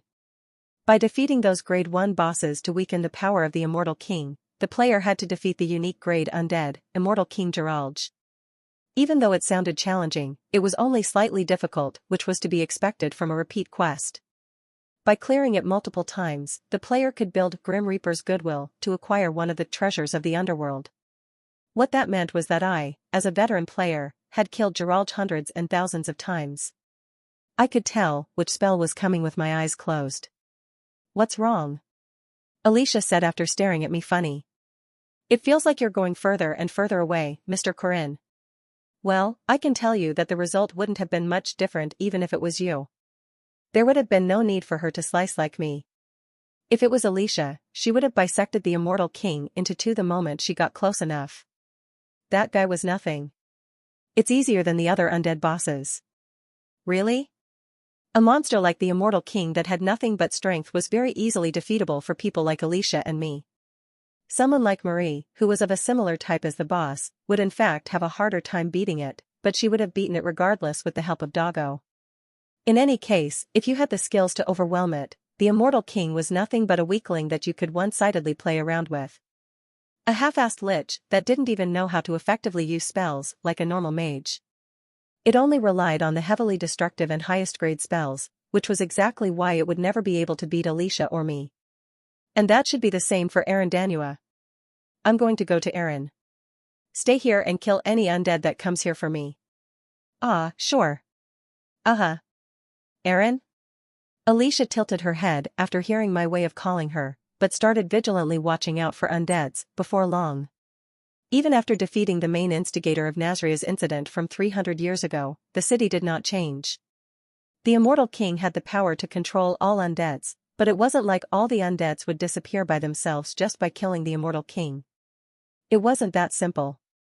The city was still full of the dead that cursed the living. This was where one might raise a question.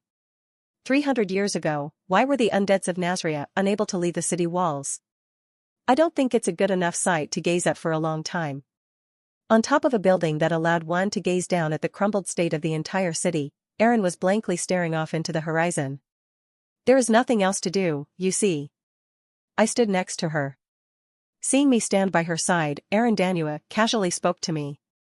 That was even better than I thought. I really found myself a great disciple. You could say I'm just that good. Hoo. I said while triumphantly raising my chin. Her sparkling eyes were still facing me. This is not the first time Gerald the Immortal King was born, right? I asked. How did you find out? Without replying to her question, I wondered. How many times has it been? Instead of asking her, I calculated it out loud.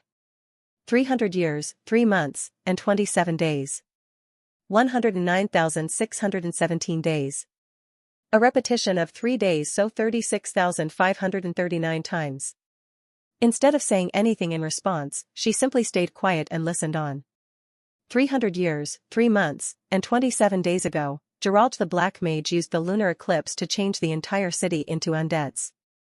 The city population of that time and the corpses that were in the cemeteries added up to about 1.2 million. 1.2 million. 1.2 million undeads had suddenly appeared out of the blue. By nature, undeads were corrupt beings that created more and more powerful undeads by gathering together. That was why monsters like the White King, Abyss Shrieker, and Revenant Titan appeared from the very first day of the 3-day loop that this city was going through. The repeating cycle of 3 days is the time it took for you to defeat Geralj, right? Yes. I am sure you know, but Geralj was not in his full lich form yet. He was in fact easier than the rest. Right, but even after you defeated the Immortal King, the undeads of the city were still there. What a clever child.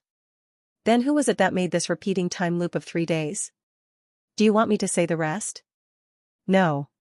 Erin heaved a deep sigh with a lonely look on her face. While sending me a reproachful gaze that seemed to be blaming me for making her say it out loud, she opened her mouth. I am the one who made it happen. I created the loop. Erin confessed her sin, or rather, her sacrifice at saving the world. If 1.2 million undeads were to leave the city at once, it would have been a matter of time for this continent and the whole world to be destroyed. That is why I used a primal rune to interfere with Gerald's magic circle. Primal rune, N. Paradise continues. A set of 8 letters that promised the eternal existence of paradise. By using that, she added a new great ritual to this entire city. The first night when the ritual started, to the 3rd night where she defeated Geralj the Immortal King. She created a city of the dead that had to forever go through those 3 days. But there is a current me in the outside world, right? Don't worry, she and I are different beings that separated from the turning point 300 years ago. You knew that, and that was why you refused to call me Master until the end, right? Right. I knew that Erin Danua here was slightly different from my master who taught me everything. Are you not going to say it until the end? I asked. What do you mean? She tried to be as carefree as ever, but her eyes widened a little and she covered her body with her arms. That was one of Erin's, master's habits that she did whenever she wanted to hide something. I'm sure you didn't lie, but you didn't say everything either. What are you trying to say? Master doesn't even know about your existence. She just knows that this city has been repeating itself ever since the incident 300 years ago. Even though they separated from the turning point 300 years ago, how was Master unaware of this as the very person who made this 3-day time loop? Why did Erin of this city repeat through those 300 years and continue defeating the Immortal King? How could she be so selfless? It was then. Something appeared from the wriggling darkness. Clever, are you not? Rather than a voice emanating through the vocal cords, it sounded like it was being forced into the dimension itself. What appeared from the darkness was a skeleton wearing a bluish-black robe that had the appearance of a typical Grim Reaper. Even though its characteristic large scythe was not something I could see, it was the one who collected souls that had been present both in the game and in the last iteration. Grim Reaper. It was literally the god of death. I knew it had to be with the help of the Grim Reaper. Despite its menacing ability and appearance, it was just an NPC that gave out quests in the game and hadn't been any different in the last iteration either. How daring, oh deceiver. You must know that you are facing death. Grim Reaper approached me in the blink of an eye. In its hand must be the invisible scythe that could cut through my body in an instant. I would definitely die the moment he harvested my soul. That was what a Grim Reaper was, regardless of how strong or weak the person was, they could not defy death itself. However, Erin agitatedly turned her eyes away without even attempting to save me. It was because there was no need to. Don't bluff. You're one who harvests death, not someone who sentences death. Grim Reaper shook its head in response. No. That is not it. At least it is different for you, Corinne Lork, for you have deceived death. Did he know that I had regressed back in time? Erin told me that the incident on the first day was because the Grim Reaper had taken interest in me, which was why the undead bosses started coming after me. In other words, Grim Reaper was the one overseeing the deads of this city. So why aren't you harvesting my soul then? Because it is very ambiguous. The death you deceived is from the future, not the present. Okay. So you mean you're still thinking about it? You'll soon change your line of thought. Ho. Grim Reaper gave an intrigued nod as its blue eyes flickered like flames. Eren. You made a contract with the Grim Reaper, right? Repeating 3 days of a city forever. It sounds like an amazing feat at first, but it means you are deceiving the death of 1.2 million people. Why was Grim Reaper in this land? What was the thing that Grim Reaper had to do as a conceptual being that harvested death? Everything was linked to the 3-day repetition caused by Eren. Yes. I'm the one who made the 3 days go on forever. That is why the Grim Reaper came to this place. Grim Reaper hated undeads, because they were the prime example of ones deceiving death. The souls that were supposed to be harvested were intertwined with the body of the dead and stayed firmly attached to the ground. That was already very unpleasant, but that much was okay, because even the unaging undeads would one day be killed by someone, whether it be a soldier, a knight, or a mage. Souls were still in line for the circulation. After waiting for about a century or two, most souls would come back again. The issue was with the 3 days that Eren had been locked inside the prison of time. In order to stop the destruction of the world under the feet of 1.2 million undeads, she had to make Nazria unendingly repeat those 3 days. As a result, the undead started being brought back to life after those 3 days, regardless of their death. Their souls stopped going back to circulation. Even though the Grim Reaper couldn't interfere with most of the works of the real world, it could when it concerned this law of circulation. The god of death could have used his own authority to separate the primal rune from the magic circle cast on this city. That must be why you requested a contract with the Grim Reaper, one that was needed to continue these 3 days. Huh. After heaving a deep sigh, Eren gave up and started talking about the past. Wait. Please don't separate them. Eren Danua. Are you even aware of what you have just done? I know, and I still decided to do it. If the undeads leave this city, they will kill countless people worldwide. She needed to come up with rational and utilitarian arguments to persuade the Grim Reaper. 1.2 million undeads. It was a ridiculous number of undeads, and the possibility of defeating them was very questionable. What was even worse was that undeads had the power to turn the living into undeads like themselves after killing them. Zombies, raised deads, skeletons. After all, undeads were the deceased that were made from former living creatures as well. What would happen if humanity had lost to the legion of undeads led by the immortal king? The discontinuance of humanity and the abundance of undeads would lead to the worst scenario of having zero soul circulation. Eren Danua tried to persuade the Grim Reaper using that possibility. She introduced 2 sides of the scale, losing the circulation of 1.2 million souls, compared to a possibility of losing the worldwide circulation of souls itself. However, that wasn't enough to persuade the god of death. Very superficial. You are talking from the perspective of humans. It is very unlikely for humans to lose. Several million will die, and it might take hundreds and thousands of years, but they will survive in the end. Everything will be cleansed again. However, watching on for now, as you suggest, might not be a bad choice. Because this magic will be dispelled before long. What do you mean by that? There was something Eren hadn't taken into account, immortal King Geralge. As a long friend of hers, Grim Reaper was considerate enough to give her some advice. You are not the only one in control of this magic. There is still the mage who made this wicked city. Do you think he will be clueless to the repetition of 3 days forever? I had to ponder for a long time. My original plan was to leave the city after having it repeat itself for those 3 days. That was exactly what she did, because outside, we still had my master and the chairman of Merkarva Academy, Eren Danua. Grim Reaper. Let's make a contract. Why do you wish to walk the arduous path all the time, Queen?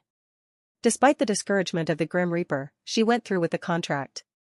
The Grim Reaper overlooks the repetition of 3 days. Every time that immortal King Geralge is defeated by Eren Danua, his memories are to be rewound back by 3 days. Eren Danua inside the repetition of 3 days is to be separated from the Eren Danua that will be leaving the city. The above contract will last until Eren Danua is no longer able to kill Geralge. Like that, those 3 days started an endless repetition. Defeating the Revenant Titan, Abyss Shrieker, and the White King, she had to kill immortal King Geralge on the 3rd night. She had been repeating that 3-day story for 300 years. In fact, it was starting to take a toll on me. Ever since it exceeded the 20,000 mark, Gerald slowly started to realize the time loop. I see. I did have some guesses, but I wasn't expecting such a backstory. To think that Gerald was slowly starting to notice the repetition. There was no need for you to know about this. Crouching down on the spot, she buried her head into her knees, while murmuring that it would have been better if I didn't know about it. She was probably in the mindset that she was the only one that needed to know about her endless fight where she had to set off to kill the immortal king tomorrow, in 4 days' time and in a week's time. How long were you going to repeat this stuff for?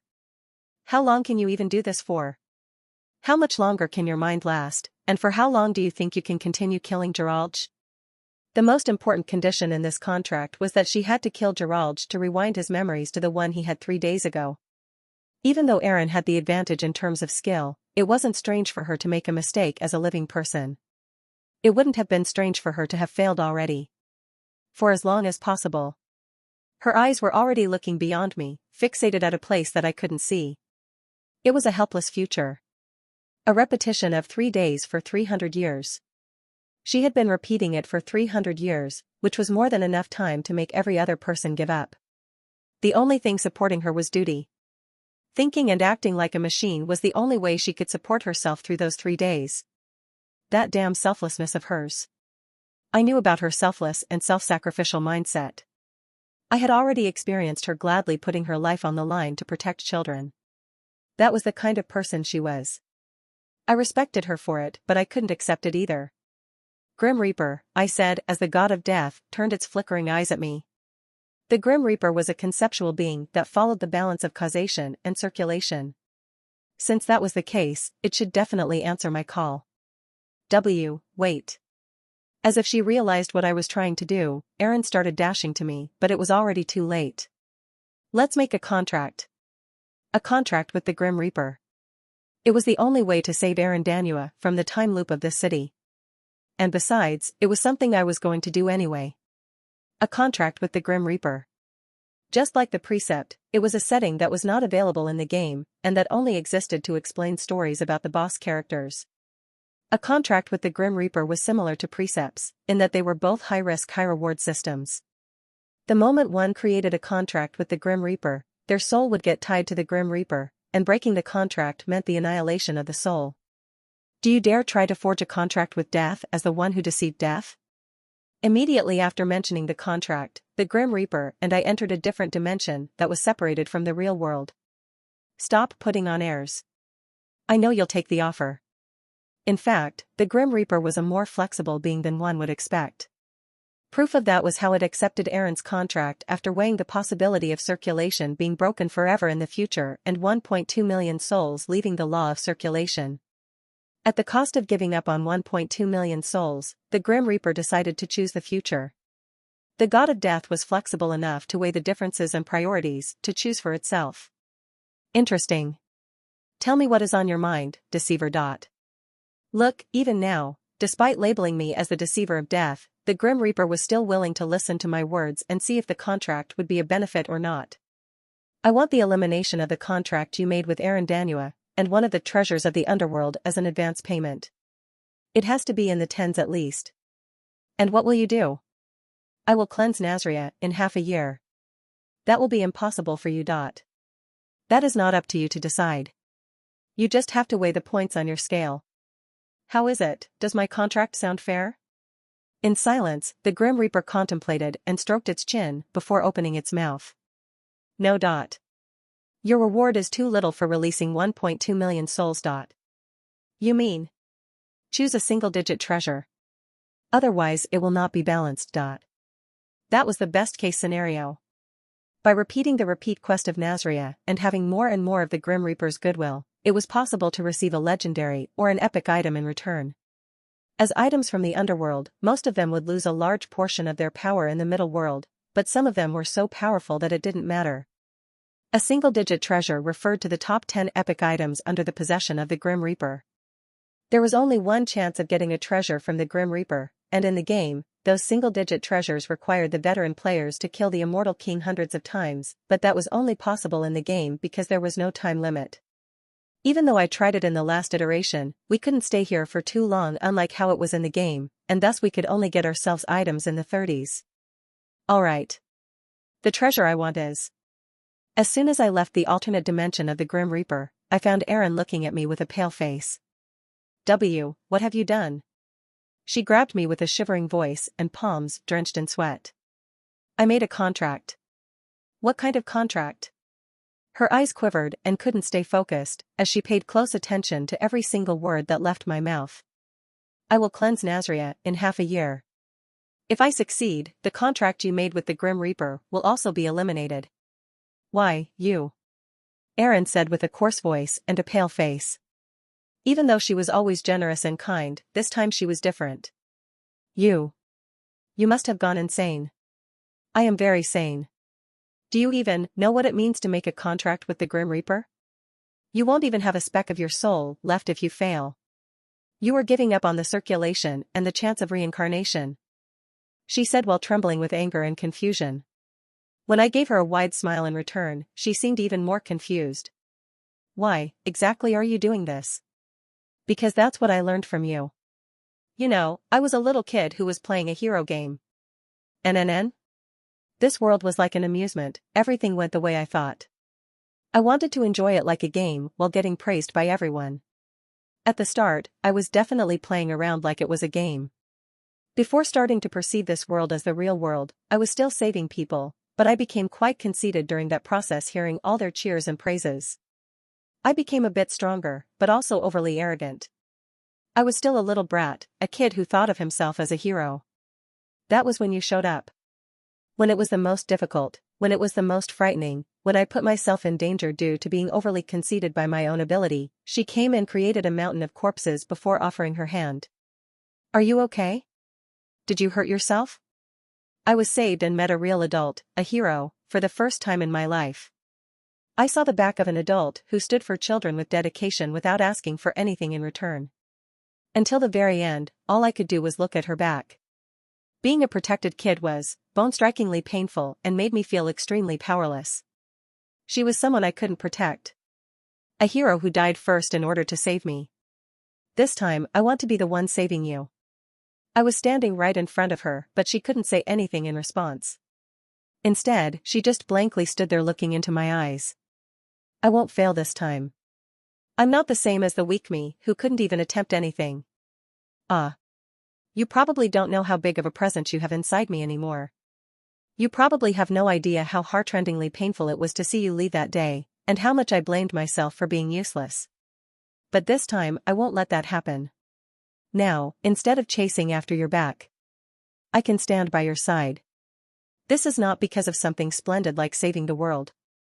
This has nothing to do with that. Because I received so many things from her. I'm just giving them back. The most revered and beloved person whom I still miss to this date, my hero. I'm just giving back what I received. A few days later at Nazria. The life that had continued for 300 years was still going on as usual. On the third night, as always, the Silver Spearman defeated the Immortal King and safely waited for the new loop to begin.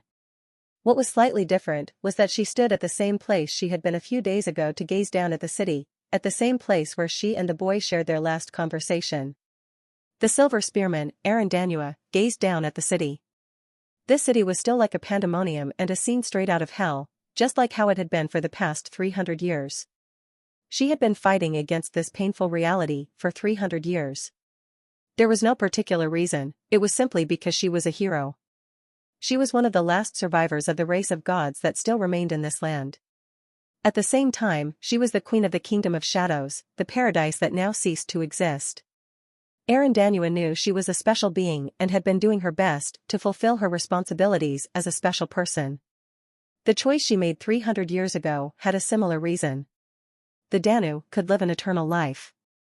As the last queen of their race, she had her way of seeing things. Humans died way too easily. In such a savage world, human life was something that was very easy to collapse. She didn't want to turn away from them. She wanted to protect their lives and show them how lives were sad, painful yet happy and bright at times. That mindset was probably the reason she first wanted to become a hero. I completely forgot about it. For a long time, she had forgotten about the origin of her story. The things she had forgotten due to being exhausted from all the fights and the endless conflict were re-aroused by her disciple from a distant future. This time, I want to be the one saving you.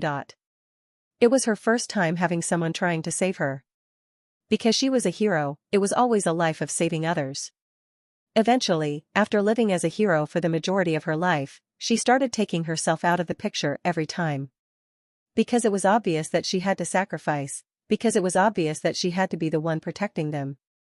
There was an unavoidable sense of isolation that came at the cost of forever being a protector and never a protectee, but she became way too used to it after a long period of time. Now, instead of chasing after your back, I can stand by your side. The fact that people needed company in life was very obvious. Even though she had forgotten something so obvious due to a long life of isolation, the boy enlightened her back to it. He told her he would stand by her side. Reflecting on those words, she couldn't help but widen her lips and give a big smile like a fool. Her reddened face was as scorching as the summer sun. How could she not find him adorable? The boy who wanted to save her from her life of endless solitude was so lovable that she couldn't come up with any words in response. Corinne. Corinne, huh? She repeated, mumbling that name, which now sounded so pleasantly sweet, without even realizing the identity of the emotion budding inside her. The Grim Reaper stared at its long friend who had to go through the third night as always. Although the god of death had known her for over 1,000 years, the Grim Reaper had never seen such a girlish expression on the face of its longtime friend, which was why it had trouble getting used to it.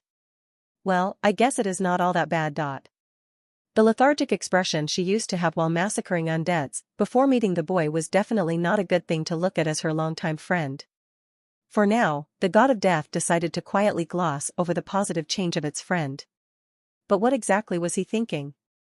He could have chosen any of the single-digit treasures, and yet the Grim Reaper suddenly recalled the choice of that warrior.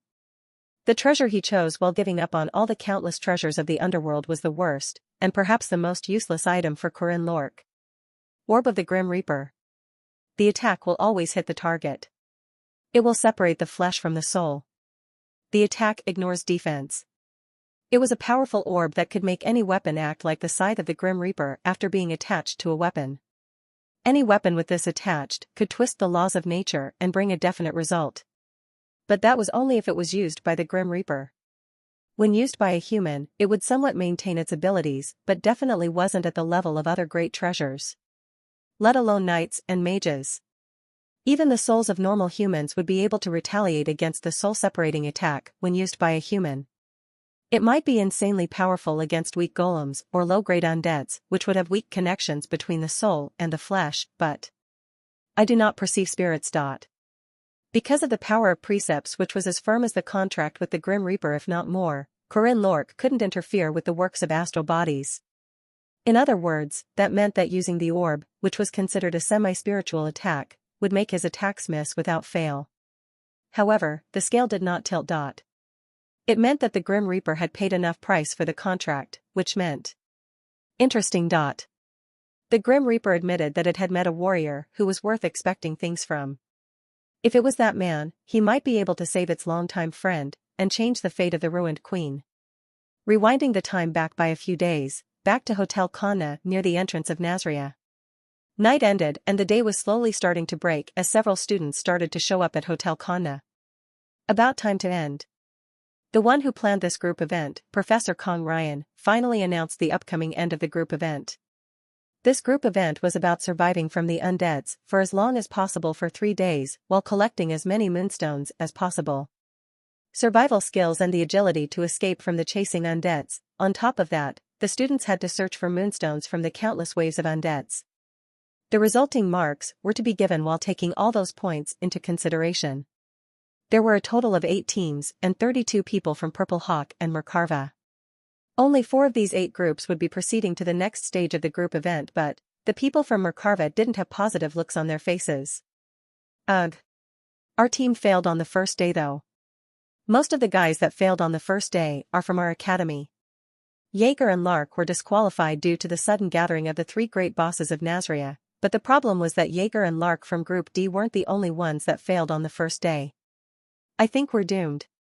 Well, I guess it was lucky of us to make our way up here in the first place. That's it for us Mandrake Bandits, huh? Right. Most of the contestants from Mercarva Academy were from the Immortan Lork Bandits, those who grouped up and viciously attacked other students to monopolize points. What that meant was that although they were skilled at ganging up on others as a group, their individual skills were very subpar. So unlike Purple Hawk, who brought the cream of their crop, there were a lot of disqualified contestants from Mercarva Academy starting from the first day. I guess there's no hope for Mercarva except for Group A with Marie and Group D with Corinne. 2 people were disqualified from Group D on the first day as well. We have zero hope. Realistically speaking, Group A with Marie Dinareff was the only one they could trust. In other words, the result of this group event was probably going to be 3:1 with Purple Hawk having more groups. Creak. People came in after opening the main entrance of the hotel. The professors and the priests had dealt with most of the undeads nearby, so they were probably going to be students. Sorry. We were almost late. 6:50 a.m. The ones that came in were from Group 1 of Purple Hawk Academy, Kang Yuhua, and her team. The group with the strongest student of Purple Hawk Academy, Sword Lord Kang Yuhua, walked in while dragging behind a large pack that evidently contained an enormous amount of moonstones. The knights, Watanabe Jun and Xian Zhou, ripped the bag after dragging it inside as the moonstones started crumbling down from inside. Oops. Sorry, President. We'll pick them up. They silently began picking up the moonstones, but the students from Mercarva gasped while talking to themselves. What the, how many do they have? It's like they had a monopoly on them. Kang Yuhua and her Group 1 had brought a ridiculous number of moonstones.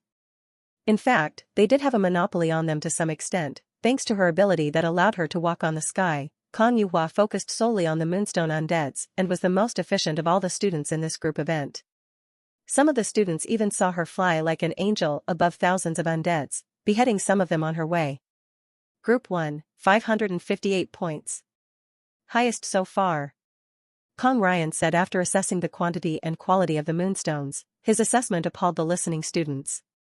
Even though Groups A and D of Mercarva had yet to return, Group 1 still had an incomparably large number of points compared to the current second place, which only had 160 points.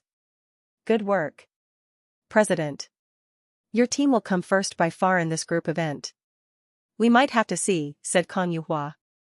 Kang Ryan seemed puzzled after hearing her words. Unlike him, who was staying in the hotel to form a formation that chased out undeads, Yuhua had gone to further places in search of moonstones. There is a monster in Mercarva. Kang. Hello. Are we late? Saying that, an amicable girl with watercolored hair, Marie, walked into the building with her group members. The only team Mercarva could believe in, Group A, had finally made their return. Oh. It's Senior Marie. They brought a bunch of moonstones as well. Marie, Isabel, Russell, and Aristina. All 4 members of Group A returned at the same time and were carrying a bag that was at least double the size of Kang Yuhua's Group 1. There were so many moonstones that Marie was even using her familiar, Doggo, to help them drag the bag across. There we go. Marie placed the bag down with so much vigor that people seeing her for the first time wouldn't even consider her a mage. Out of everyone, Senior Professor Kang Ryan was the only one who didn't lose their composure. Wait while I assess your marks. Okay. Oh my, you guys are Lark and Jaeger. Where is Corinne? Group A, 499 points. Huh? What? How can this be? Group A has double the moonstones though. Is that measuring machine bugged? Mercarva students created a fuss. Even though 499 points was enough for Group A to proceed to the next stage of the group event, there was still a matter of pride. Calm down. The device is functioning properly. Look. Kang Ryan immediately settled the students like the veteran he was and showed them the reason why Group A had fewer points. Some moonstones were completely crushed, and there was a bunch of powdered moonstones inside Group A's bag. It weighs a lot, but more than half have lost their value as magic stones. Ahaha. I see. See. I told you, Marie. Your spells were too strong. Both Group 1 and Group A knew the reason why there were so many broken moonstones. Even when facing hundreds and thousands of undeads, Marie relied on her overwhelming mana output to wipe them out with magic, and every time she did that, the Moonstone Undeads were also crushed alongside the other undeads. Well, at least we defeated some elite monsters. Isabel commented how elite monsters in semi-grade 1 and grade 2 were in fact easier compared to the low-grade undeads. In any case, the ranking was as follows. Group 1, 558 points. Group A, 499 points. Group 3, 160 points. Group 2, 155 points. Group 4, 126 points. Group C, 98 points. Group B, 55 points. It was essentially already decided that 3 Purple Hawk teams and 1 Merkava team would be making their way up to the next stage of the group event. Even though Group D hadn't returned yet, the students weren't expecting much from Group D, which had lost 2 of its members on the first day. Hello everyone. Good morning. I think we're a bit late, Mr. Corinne. At last, the 2 survivors of Group D, Corinne Lork and Alicia Arden, returned to the hotel. The students and professors naturally turned to the bag they were carrying and all thought the same thing. They thought it was to be expected after seeing their bag, which was incredibly small compared to the other groups. You were fairly late, Student Corinne. Student Alicia. 59 minutes. Right on the dot, sir, said Corinne. That's why I told you we should have breakfast later. It would take ages for us to have time to sit down again after leaving the city. I can't wait for that long. Student Corinne. Bring me your bag.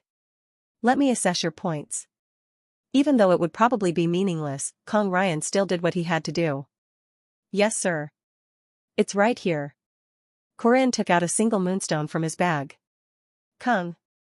A large chunk of moonstone landed on the desk, which gathered the eyes of everyone nearby.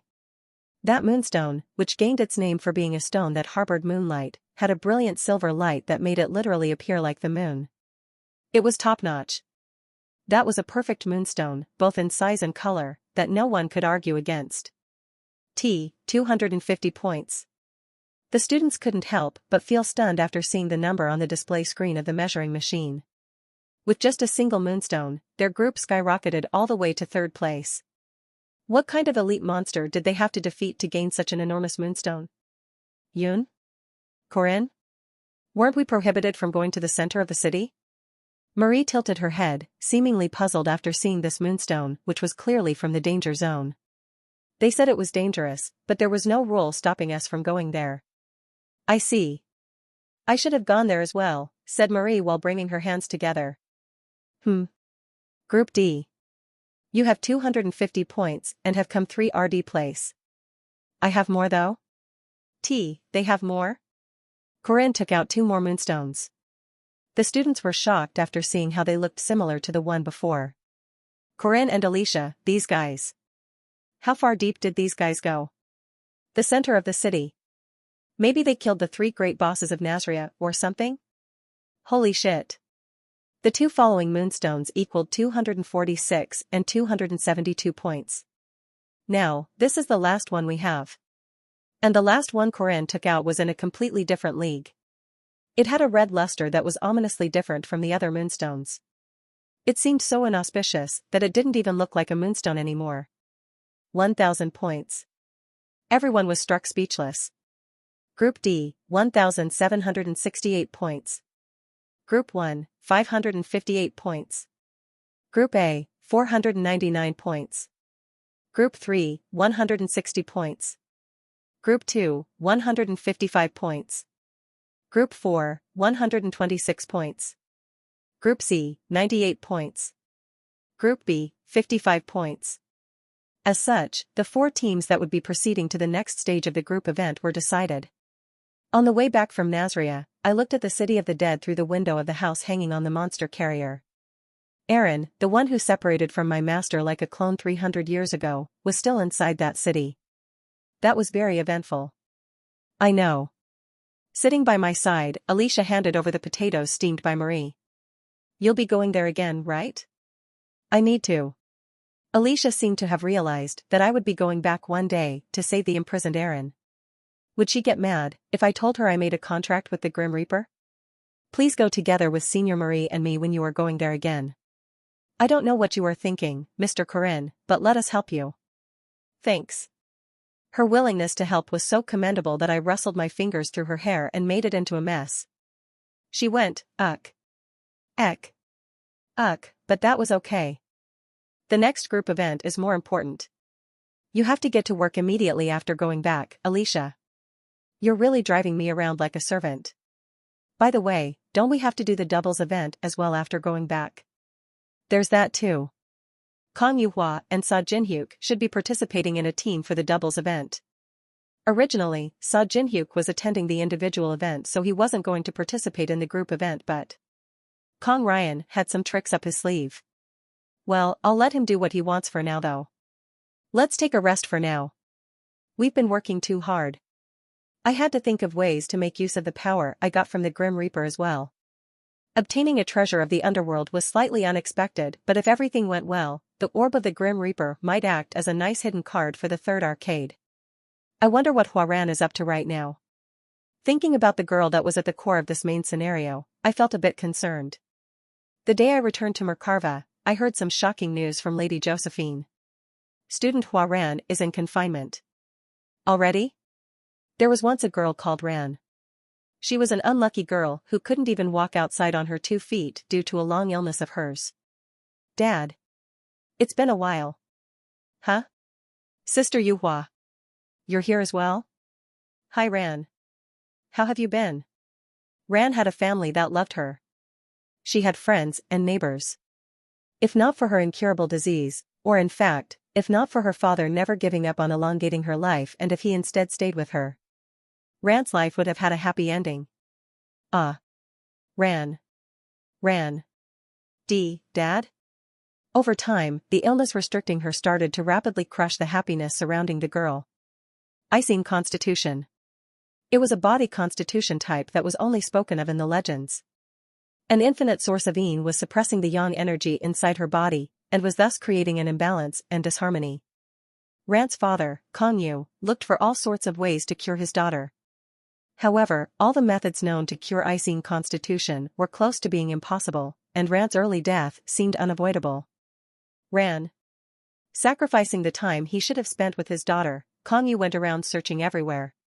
He went to the mountain peak of a mountain range and requested the help of the Lord of the Mountains, the Heavenly Tiger, and even gained an elixir after helping the hermits of Mount Tai.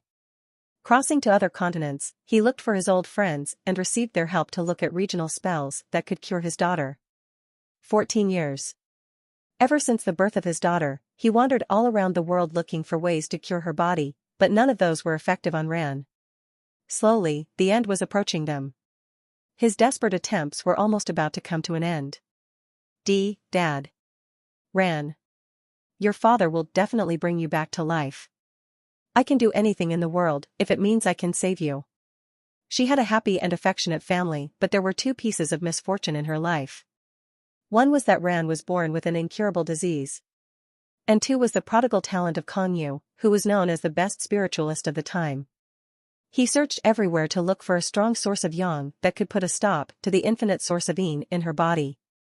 However, the legendary body constitution that had been told down from times immemorial was too much for a mere human to resolve, so he had to change his line of thought. If he couldn't find enough yang to suppress the yin, maybe he could instead look for ways to consume all that yin energy in her body.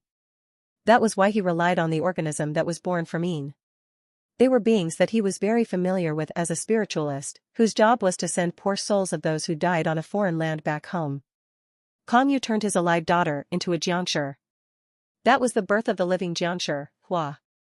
A small wooden cuckoo made from the country of ice and snow shouted at the world of giants. Coo. Coo. 9 a.m. The bird of the vintage clock cried out loud to notify people of the time as Hua Ran instinctively raised her body. Her movement was like that of a creaking machine. Subconsciously, her arms were facing the front in a straight angle as she quickly lifted herself up from the bed.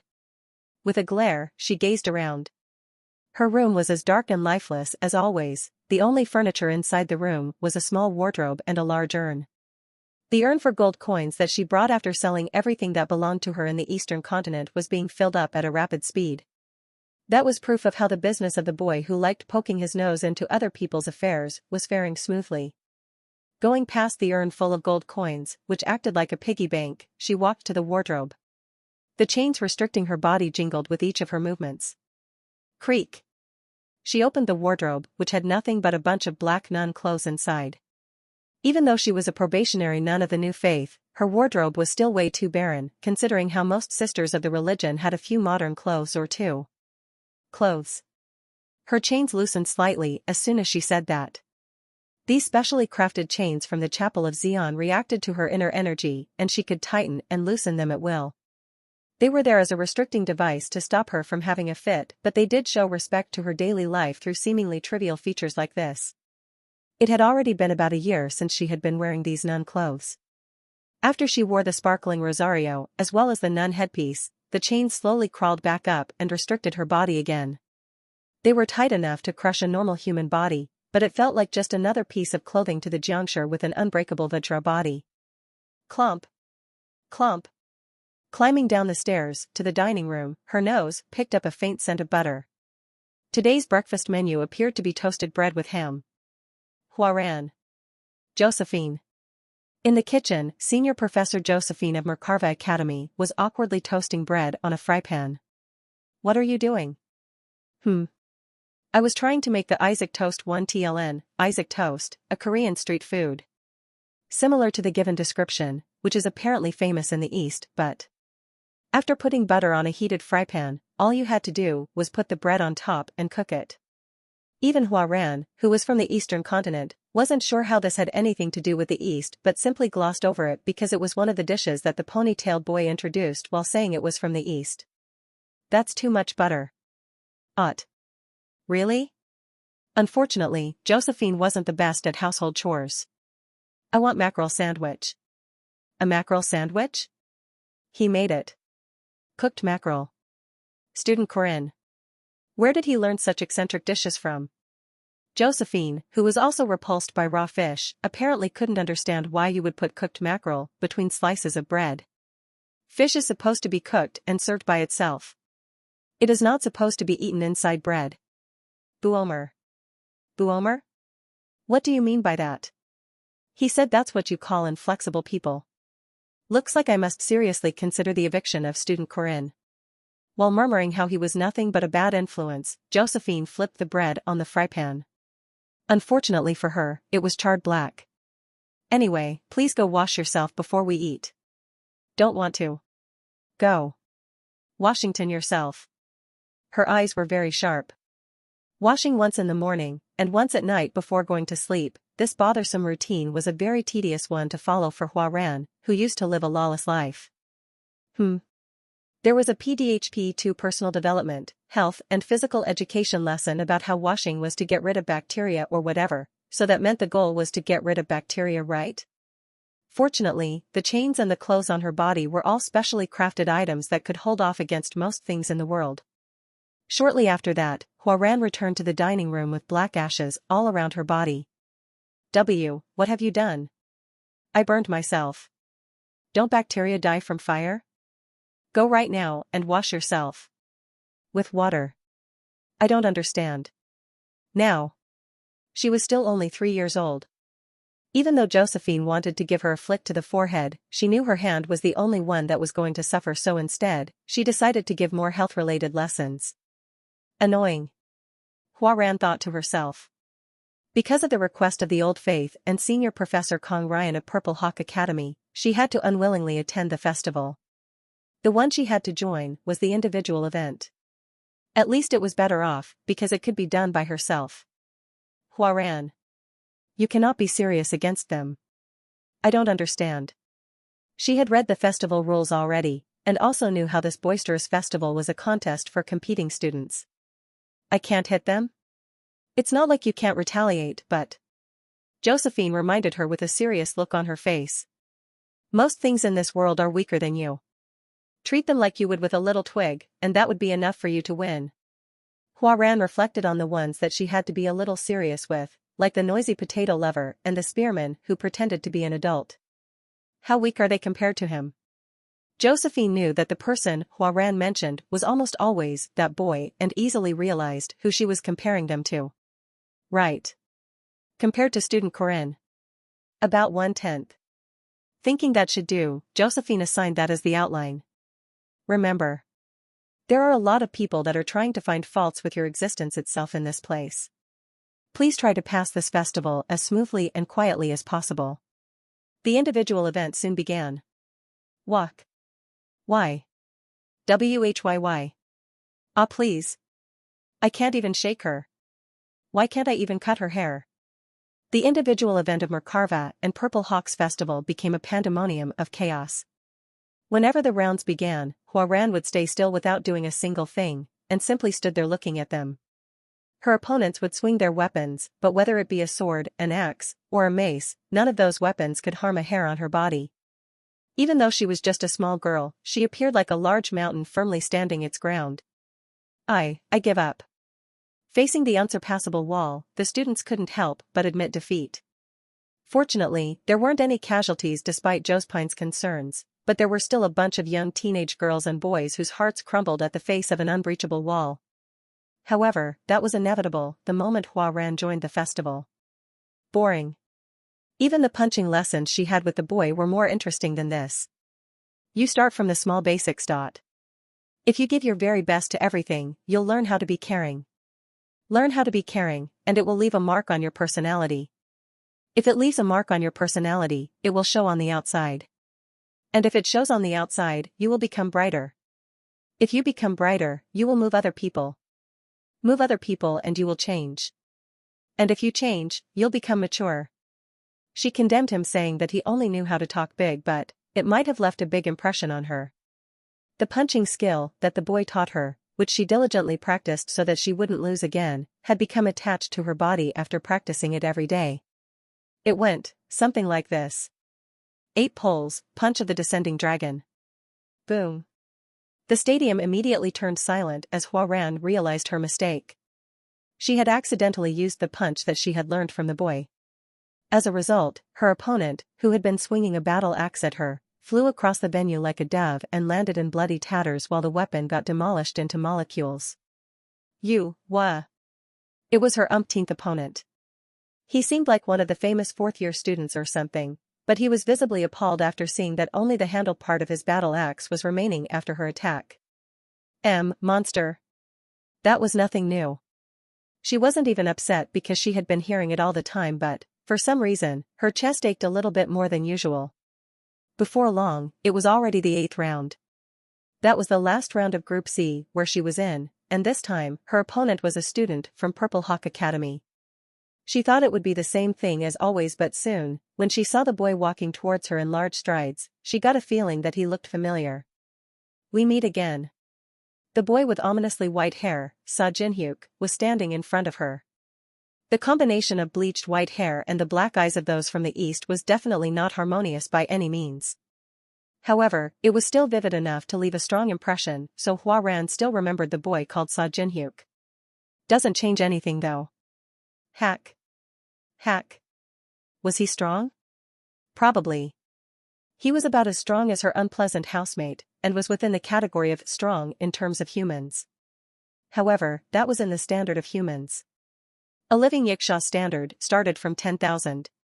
Telling the difference between 10 and 100 was, frankly, quite difficult for her. Doing more won't change anything. It had been 5 minutes since the start of their fight. Without doing anything in retaliation, Huaran calmly accepted the opponent's attacks. Each and every one of those attacks were rapid and heavy. Heavenly Windmill, Killing Moon Flash Kick, Battle Hound. Those consecutive kicks were menacingly fast. His legs traveled at the speed of sound and burst the air to attack the unbreakable body. Damn it. However, the unmovable fortress remained firm. It did not move a single inch. Try stopping this. His left foot rotated in a clockwise direction on the spot as his heel began to face Huaran. Rooting that leg firmly into the ground, he twisted his waist and spun with his right leg. Spinning axle. That kick contained even the shapeless form of aura and was almost like a falling comet. Huh? Even the crowd was befuddled by that attack. Heavenly Yiksha Huaran. Some of her contenders mixed in killing moves during the festival, but the crowd didn't think much about it. They had seen over the consecutive rounds of the individual event that no attacks worked on this monster of absolute defense. However, this one was a bit different. Something in it was different, the aura condensed inside his kick even oppressed the atmosphere nearby and was evidently different from other attacks. It was a comet that destroyed everything in its path. Huang.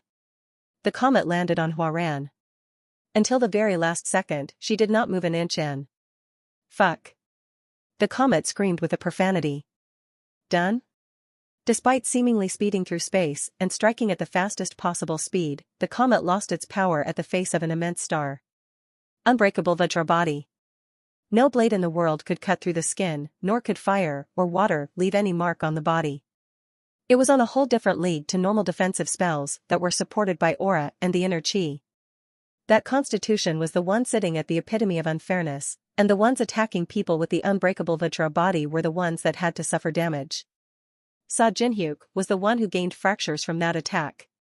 You damn monster. He uttered the same insult as others, but this one was different.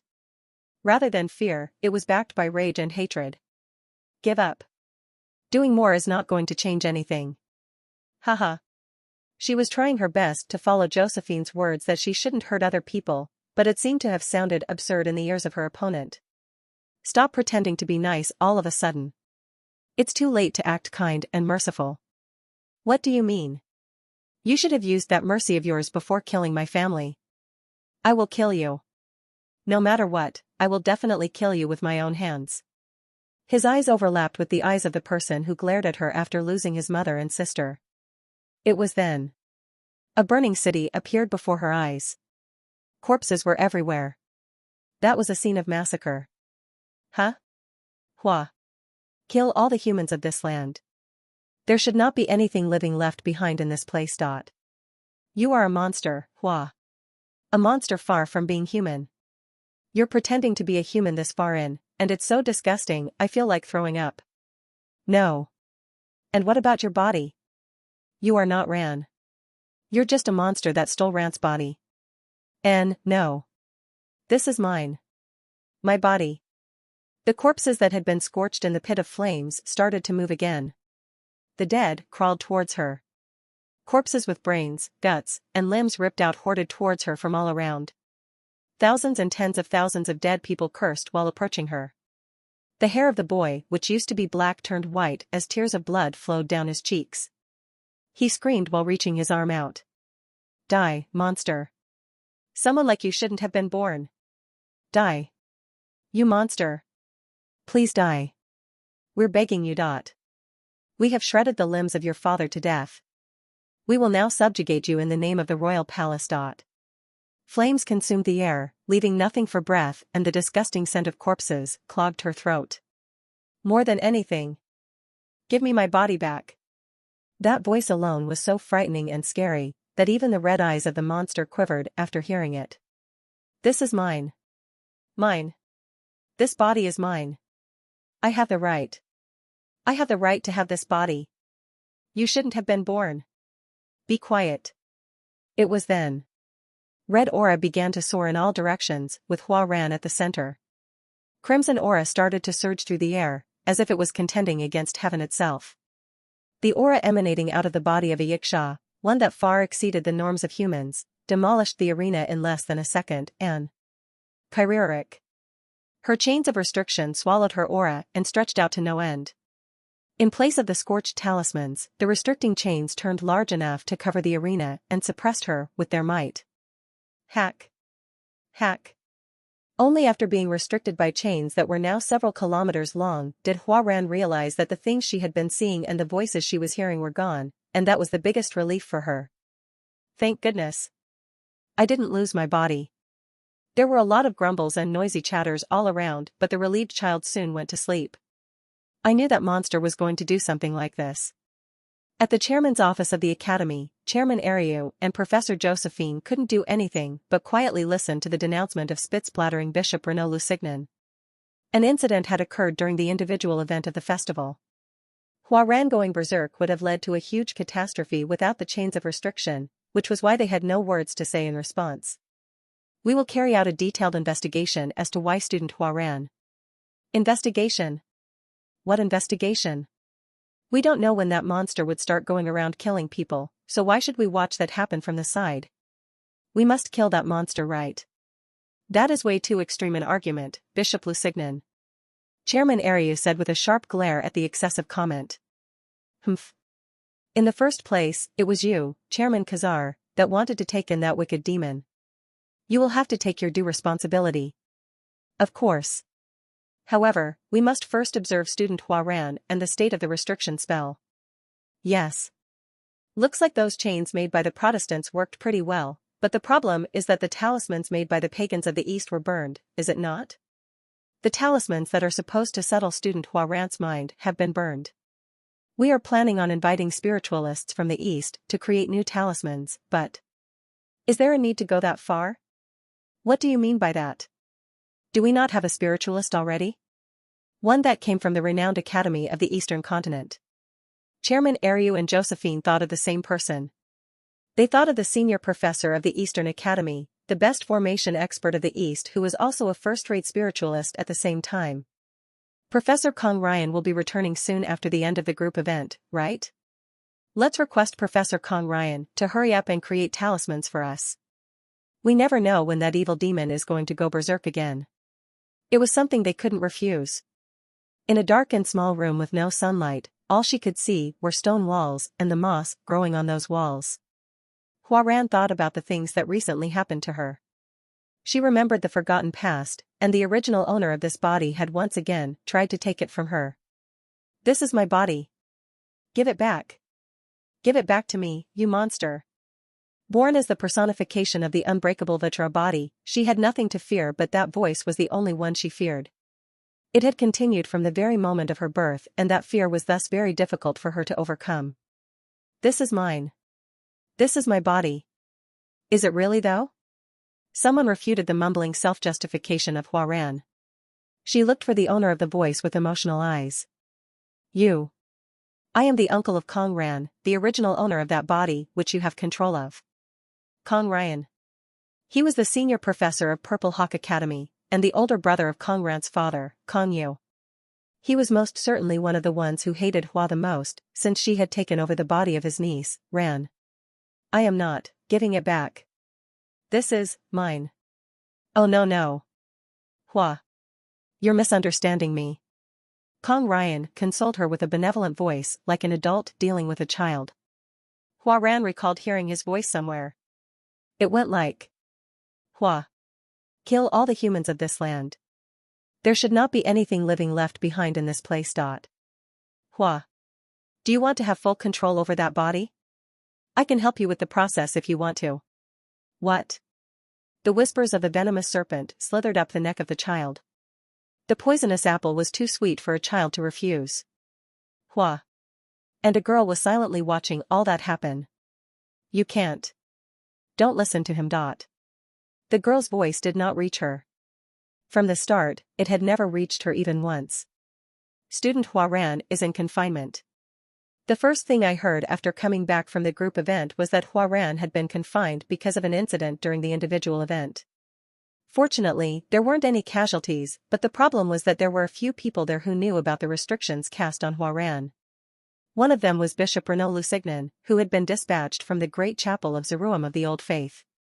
He criticized them, saying that the restrictions put on Huaran, which they were so confident in, had been easily broken due to her violent nature. Strictly speaking, the restrictions did work properly. The constraints cast on Huaran consisted of the talismans that settled her mind, and the article of the new faith, Chains of Xian, that devoured and enhanced the restriction if Huaran was to go berserk. Even though the talismans ended up being scorched, because of her immense aura, the chains had done a remarkable job. The fact that one of the constraints broke was enough fault for them to nitpick on. Depends on how you view it, I guess. However, their justification was still weak, so they sent her to Kong Ryan under the pretext of recreating those talismans. I couldn't make it in time due to the group event schedule. I guess this was another butterfly effect of what I did. My original plan was to do something before they could apply the talisman, but well, whatever. I knew this would happen. After experiencing Marie's incident and the tornado bat incident back to back, I wholeheartedly realized that you always needed a plan B. When are they going to reattach the talismans? They said they need time to supply materials and create the new restricting talismans at a workshop. There was a request to move Hua Ran over to that place. I see. That was a lie. They should be done preparing their talismans. Was it postponed because of the articles I stole? Were they trying to put an end to it inside the evil extermination formation? Whatever the case, they were probably trying to do something before using Hua Ran as the core in the group event. I couldn't let them go that far without doing anything. I had to do something to Hua Ran before that as well, but... Can I visit Hua Ran? Unfortunately, the Templar Knights of the Old Faith are watching over her. Being stopped by Templar Knights?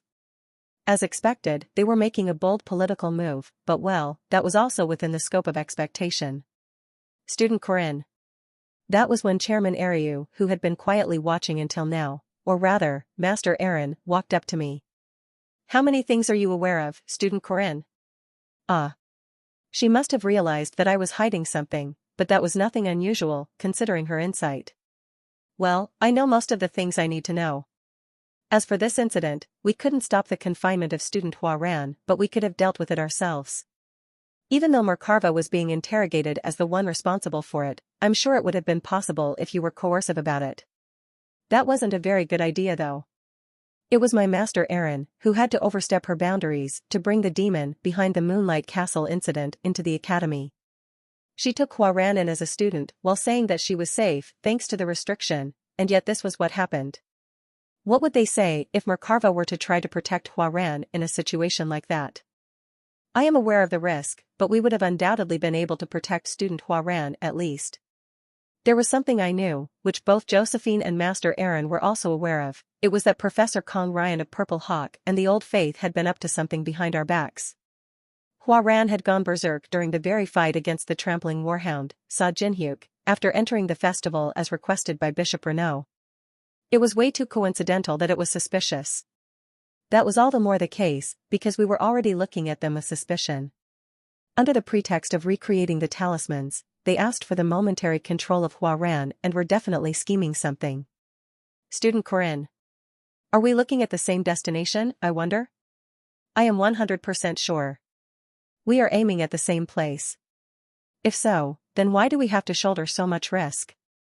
I knew what she was suspicious about. It was I who requested Master and Lady Josephine that they monitor them for the time being without doing anything. Although controlling every little thing within the process was difficult, the end result had to be the best one that I was thinking of. For that, there was the need to go through a few processes. Since my master wasn't aware of what I was thinking, it was natural for her to be suspicious. She might even be doubting that I was the type of person who would undertake dirty measures as long as it led to a good outcome. I knew better than anyone how I was not a perfect person. Because of my sloppy actions, it might lead to a worse outcome than the last iteration. But at least for now, I won't doubt my actions because this path that I chose was definitely not wrong at the very least. The outcome I'm dreaming of has everyone included, with not a single person missing. Main quest, Hua Ran. Difficulty, A+. Achievement condition, fails upon the eradication of Hua/fails upon the eradication of Ran. The future I'm aspiring for needs to include both Hua and Ran, as well as you, Master. The boss of the third arcade of Heroic Legends of Arhan, Heavenly Yiksha, had a slightly different background to all the bosses that appeared before it. Based on the affection meter with the character and the choices leading to the third arcade, the player was forced to choose between two choices. Would you save Hua, or would you save Ran? It was disgustingly annoying, but I couldn't deny that it was an effective device in adding weight to the story and increasing gameplay time. Because of these turning points and choices inside the game, there were multiple users who played the game several times. In one of the forums of Heroic Legends of Arhan that only had veteran gamers, there were oftentimes several discussions of what-ifs and how the player could have overcome those options to lead the story into the happiest ending possible. That was a discussion about the background setting of the story, which was thus impossible to prove in the game. Honestly, the easiest option would be to choose a single one like it was a game like Park Sihu. Whichever option you chose, there would only be one sacrifice. It was an efficient method where you simply had to sacrifice one of them. But as I've said before, I was not interested in efficiency. On the second day after returning from the group event, all the group event attendants were given breaks and were allowed to take a rest from lectures. Because there were a few people in the group that were participating in either the individual or the doubles event, it was a measure for those students to take a good rest and wash out the fatigue built at Nazria. Corinne. This way. An amicable girl with watercolored hair hopped across the streets while grabbing me with her small hand. The facilities and the internal streets of the academy were in a festival mood, befitting the name of the event itself.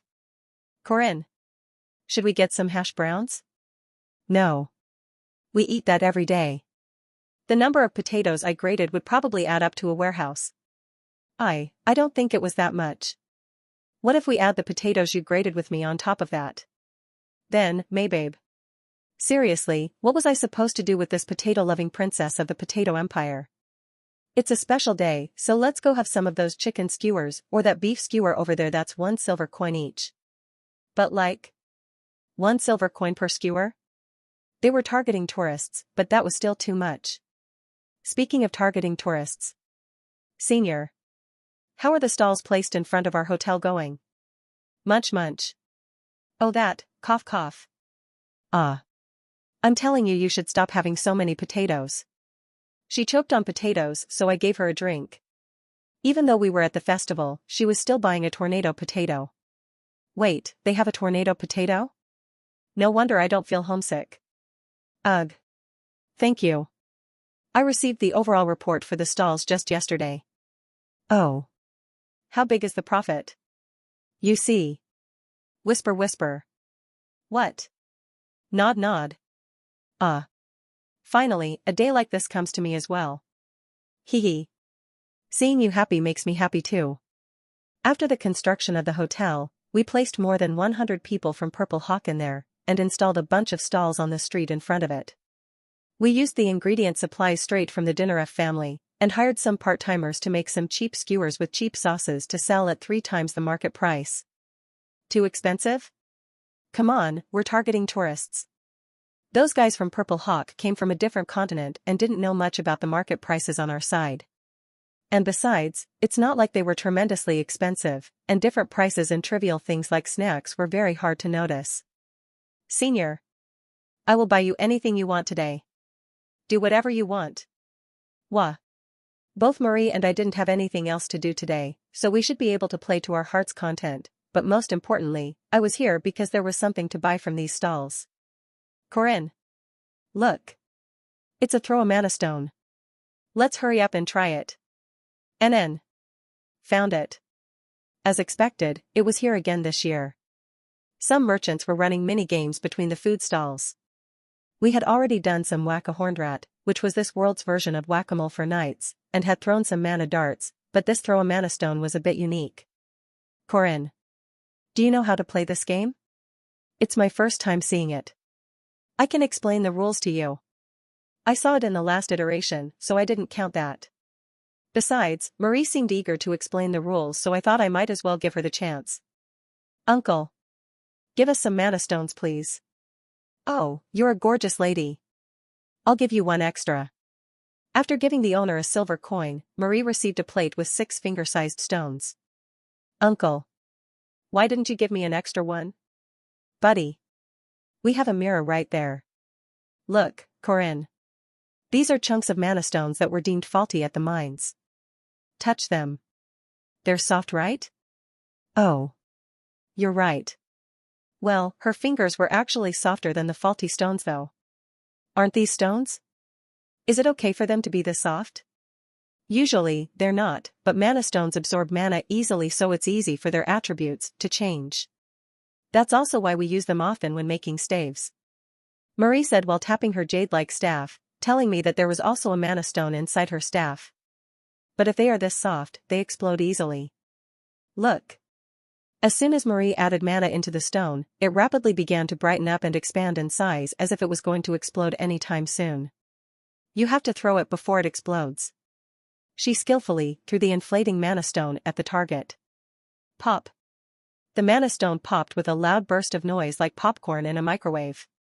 Because of its soft texture, the explosion resembled that of a water balloon rather than a grenade as it splattered mana into its surroundings. Ho! 80 points. Looks like you're quite good at this, miss. The mana stone thrown by Marie had a very minuscule amount of explosion range, and the remains of her mana did not escape the boundary of the target. It was like a game of hit the target with water balloons. Throw a mana stone was about how accurately and powerfully you could hit the target, while trying to make sure the remains of the mana wouldn't leave the target area. Well, it was a mini-game with those settings that was playable in the game where the explosion range of the bomb would either increase or decrease depending on the accuracy adjustment level of the character. The interesting thing about this was that the ones thrown by Park Sihu and me in the last iteration had different effects. Let me try it. I added mana to the mana stone I received from Marie. Corinne. It's about to explode. Hurry up and throw it. Come on, buddy. Throw it quick. Despite the rushing voices of Marie and the boss, I continued concentrating my mana into it. Like a water bomb with too much water, the mana stone continued expanding in size. I then tossed it using my fingers. The skills that I gained through my javelin and stone throwing experiences meant my accuracy was close to 100% in a small minigame court like this. Kwang. The mana stone popped right in front of the target. Even though I put in a lot more mana than Marie, the range of the explosion was even smaller than hers. 95 points. Good. This much was good enough. Even though I was just a sub-player, it seemed that I was still receiving the accuracy adjustment of the system. The explosion range of the festival use faulty mana stones would decrease with higher accuracy, and the explosion range would expand the lower your accuracy rating was. Using this feature, some people even put on all sorts of debuff items and spells to create 0% accuracy and increase the explosion range to 100 meters. Seriously, gamers have nothing better to do, do they? And yes, that's right. I had nothing better to do. Uncle. H, huh? Sell all these mana stones here to me. W, what? I'll give you twice the money. I took out a purse of gold coins on the spot and handed it over to the boss. Corinne. Why did you buy all that? They'll come in handy one day. And Senior Marie, you said you had to see Fergus, that old man, before your individual event, right? NN. I have to get my staff and my protective robe repaired. Tell him Corinne Lork is calling him, and make him come looking for me right away. He has work to do. Oh right, and also, the one taking care of carriage transportation in Merkarva is one of the companies under Dinnerf, right? Yes. What about it though? Can you get me the timetable for carriages? Corinne. Marie squinted her eyes after hearing my consecutive requests. Are you scheming something strange again? Hoo-hoo. How did you figure it out? I can look at your face and see everything. It is time for him to come back. Him? She blinked her eyes in puzzlement. Come. Hua Ran slowly lifted her head and looked at her three visitors. Kong Ryan, Kong Yuhua, Sa Jinhyuk. The reason the three people from Purple Hawk Academy were here was to move her to a hotel in the outskirts of the city. With her body tightly bound up in chains of Xeon, she had to go through a humiliating experience where Sa Jinhyuk carried her on his shoulder. The pretext was that Kong Ryan would be making talismans in his workshop that could act as replacements for the ones that used to be sealing her. Talismans made to restrict the movement of a jiangshi required the use of several special materials. A yellow paper made with a mix of a jiangshi's skin, and ink made with the blood of a black dog. On top of that, the spiritualist had to write a letter on the talisman and cast a spell, so even the first-rate spiritualists had to do it with care under the best conditions. However, he was far away from his actual workshop, so while renting a hotel at the outskirts of the city for the students, Kong Ryan had created a temporary workshop there in preparation for the formation that he would be using in the upcoming group event. He was trying to take Hua Ran to that temporary workshop using the excuse that he needed to carry out the restricting ritual there after gathering the right materials. Get on the carriage, said Kong Ryan as Sa Jinhyuk got on the carriage with Hua Ran on his shoulder. Kong Yuhua and Kong Ryan got on after him. Yuhua. Yes, uncle. That was when Yuhua suddenly grabbed the chained and immobilized Hua Ran by the chin and opened her mouth, as Kong Ryan tossed something inside. Ugh. By the time Hua Ran realized that it was a piece of wood, her insides started burning from pain. Her body turned powerless and lethargic, like the time when she was ordered to stay still. The chains that were restricting every one of her limbs loosened up and started gently resting on her body. Because of her neutralization, the chains didn't even have enough aura to absorb. Wow. Seeing that Hua Ran had been immediately neutralized, Jin Hyuk curiously asked Kong Ryan. What was that thing just then, master? A wooden board made by cutting a peach tree. It is the natural enemy of Jiangxi's. So now. Can I kill it now then? That was what his eyes were suggesting, but after reading that thought of his, Kong Ryan turned to him with a sharp glare. Don't even think about it. Even the peach tree is only going to lead to symptoms of a flu for a jiangshi of this level. Do not look down on jiangshis that have reached the status of a heavenly yiksha. It's possible for them to turn into a ho-one-ho, a mythical creature that looks similar to Xieji, Haiti, and Kamenu. But unlike the positive notion behind those creatures, a ho is the evolved version of a jiangshi, not sure how, that eats humans. At any moment, they might become monsters that are even worse than dragons. TCH. Hyuk, remember. Our goal is to take that wicked thing away from Ran, and not kill her, reminded Yu Hua. I know. Yu Hua said to Jin Hyuk, but Hua Ran was the one who reacted the most. She asked with a pale face. What do you mean by that? It is as we said, Hua. Uncle Kong Ryan will rip you away from Ran's body. If you do that, you will definitely be eradicated after losing your body, or turn into a demonic spirit at best. This body. It is clearly not yours. Don't you know that yourself? Facing Hua Ran, who was now sweating profusely due to consuming a part of a peach tree, Yu Hua replied with a glare that contained not a hint of her usual gentleness. We will retrieve Ran from you. Do you think you have the right to obtain that body as the one who killed countless poor souls? Hua Ran was still hesitating about her response as the carriage approached the walls. Master. We are almost there. Right. Let's quickly go to the workshop and deal with. Dung du du da dung dung. Dung dung. Kai woot. You, walk. What the heck? The driver driving the carriage yelled as a massive carriage suddenly drove into the one carrying Kong Ryan and his group. Kajik. Kajajijik. Kriaak. The two carriages crashed into each other at full force, and the one that collapsed with a deafening thud was the one carrying Kong Ryan. That's right. Boss, what do we do now? Hoo-ha-ha-ha. Take everything valuable. It was the typical line of bandits, but after an eye contact with the leader of the bandits behind the open doors, Hua Ran couldn't help but widen her eyes. You. The man had red eyes and a characteristic ponytail. Even though he was wearing a mask, there was no way she could mistake him as someone else. Oi oi. We have a Bishujo to Bishujo, originally, Misanyo. Literally means pretty girl, but it's not a word used often in Korean, and is heavily influenced by Japanese culture, so I translated it to Bishujo considering the playful tone of his remark here. Huh? We're in luck today. Boys. We're taking this girl with us. Yes. Boss. The masked man quickly picked up Hua Ran and left the collapsed carriage. Yu Hua. Jin Hyuk. After quickly coming to himself, Kong Ryan called his two disciples, and the two warriors quickly jumped out of the fallen carriage to chase after the bandits, but... Water bomb. Water bombs had been installed in front of their path, and the overwhelming pressure of water bounced the two back. Kook, a mage? Hyuk. Find out where the mage. They're on one of the roofs. I don't know which building they're in. First, we have to hurry up and take that bitch. Blood Realm. Before the two could come up with their next course of action, a crimson barrier appeared around them and the Blood Realm successfully separated the three of them from the mounted bandits. What's this? A barrier? They did not know what it was.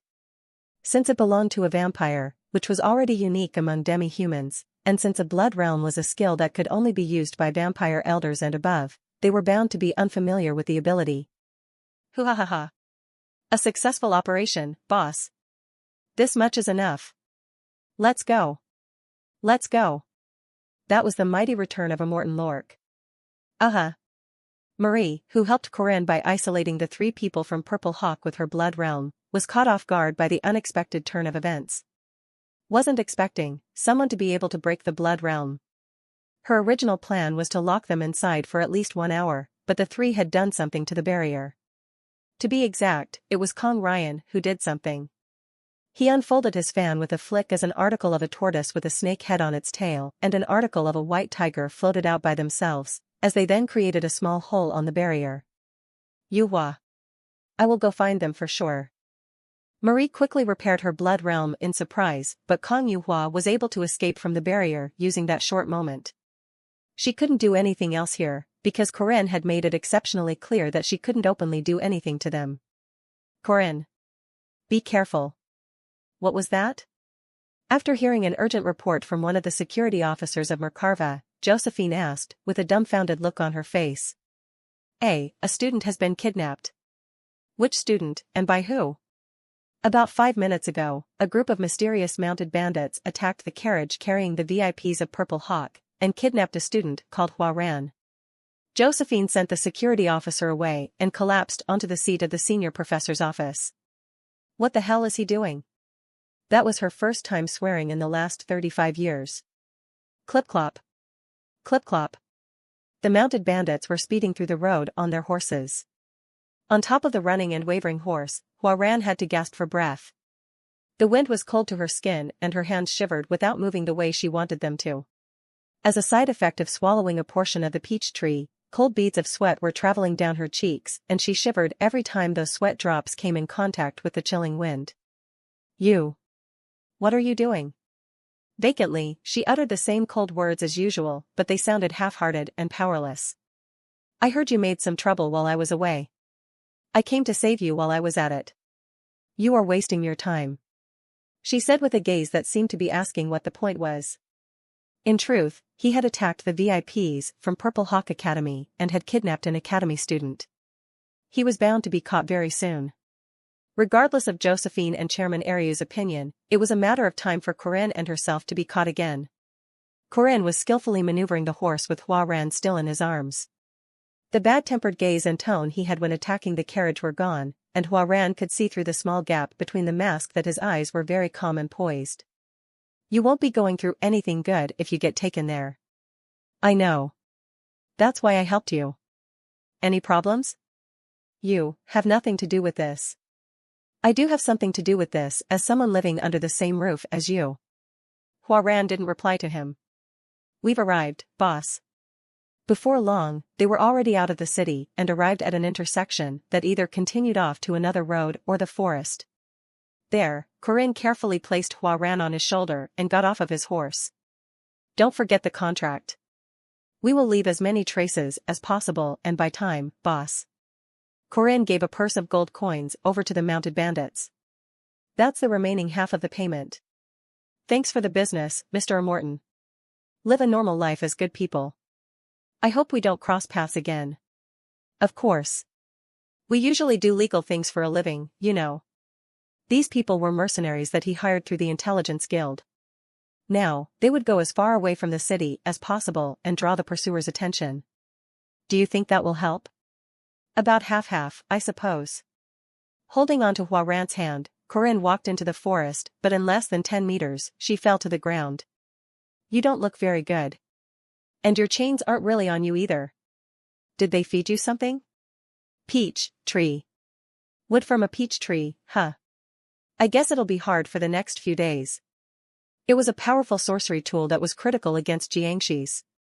Even coming into contact with it was detrimental and she was only having flu symptoms despite consuming it, because she was Hua Ran. Right now, she was even weaker than girls of her age. Her sweats were falling like raindrops, her shivering hands couldn't function properly and she no longer had the lofty appearance of an absolute powerhouse. That's fine. I'll just carry you then. What?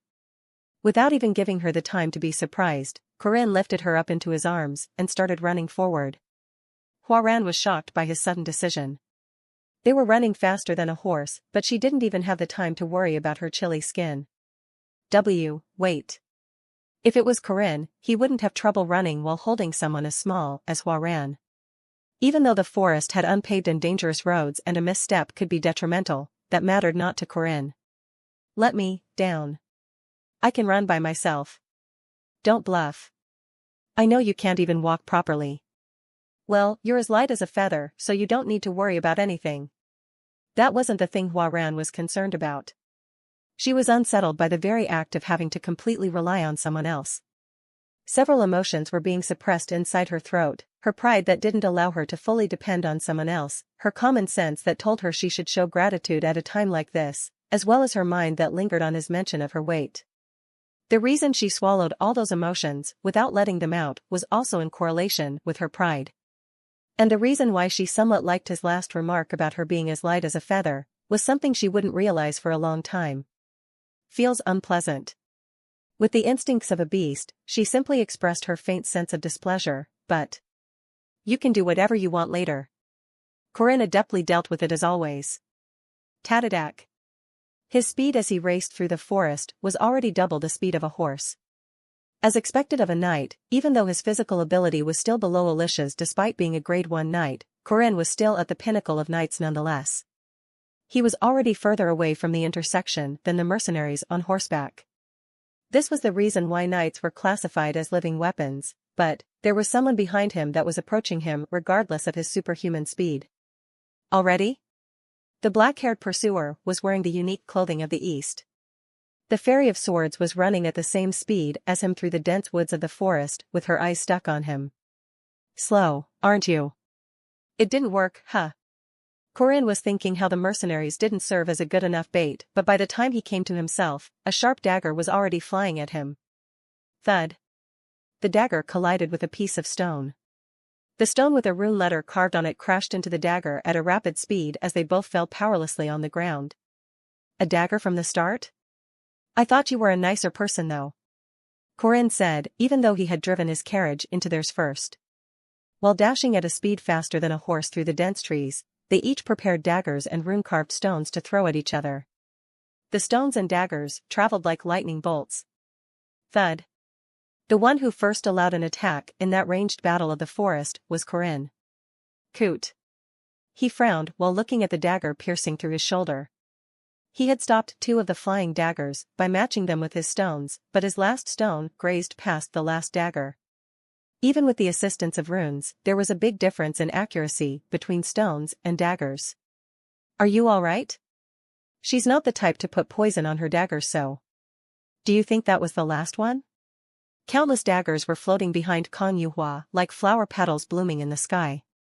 Those daggers, which had the power to suppress aura, rained down after a prediction of his path. Pababak. The daggers dug into the thick trees and leaves of the forest. After barely hiding himself behind a large tree, Corinne placed Huaran down on the ground. Stay here for now. Have you finally decided to stop running? Along with the weightless and quiet footsteps on the dry leaves, Yuhua approached the tree as Corinne stood face to face with Huaran behind his back. I guess so. Since it was unlikely that he would be able to run away from her, Corinne decided to fight her, as Huaran stared at that back of his with a set of absent-minded eyes. Kong. The steel blade collided with the steel head of the spear and created sparks along with various screeches. The spearman carrying a silver spear poured a violent set of spear moves at the sword-wielding fairy. Corinne Lorque's spearmanship had a dominating characteristic. His distance control with the spear, constant stabs at the weakness as well as his destructive swings. Each of his attacks was seasoned and menacing.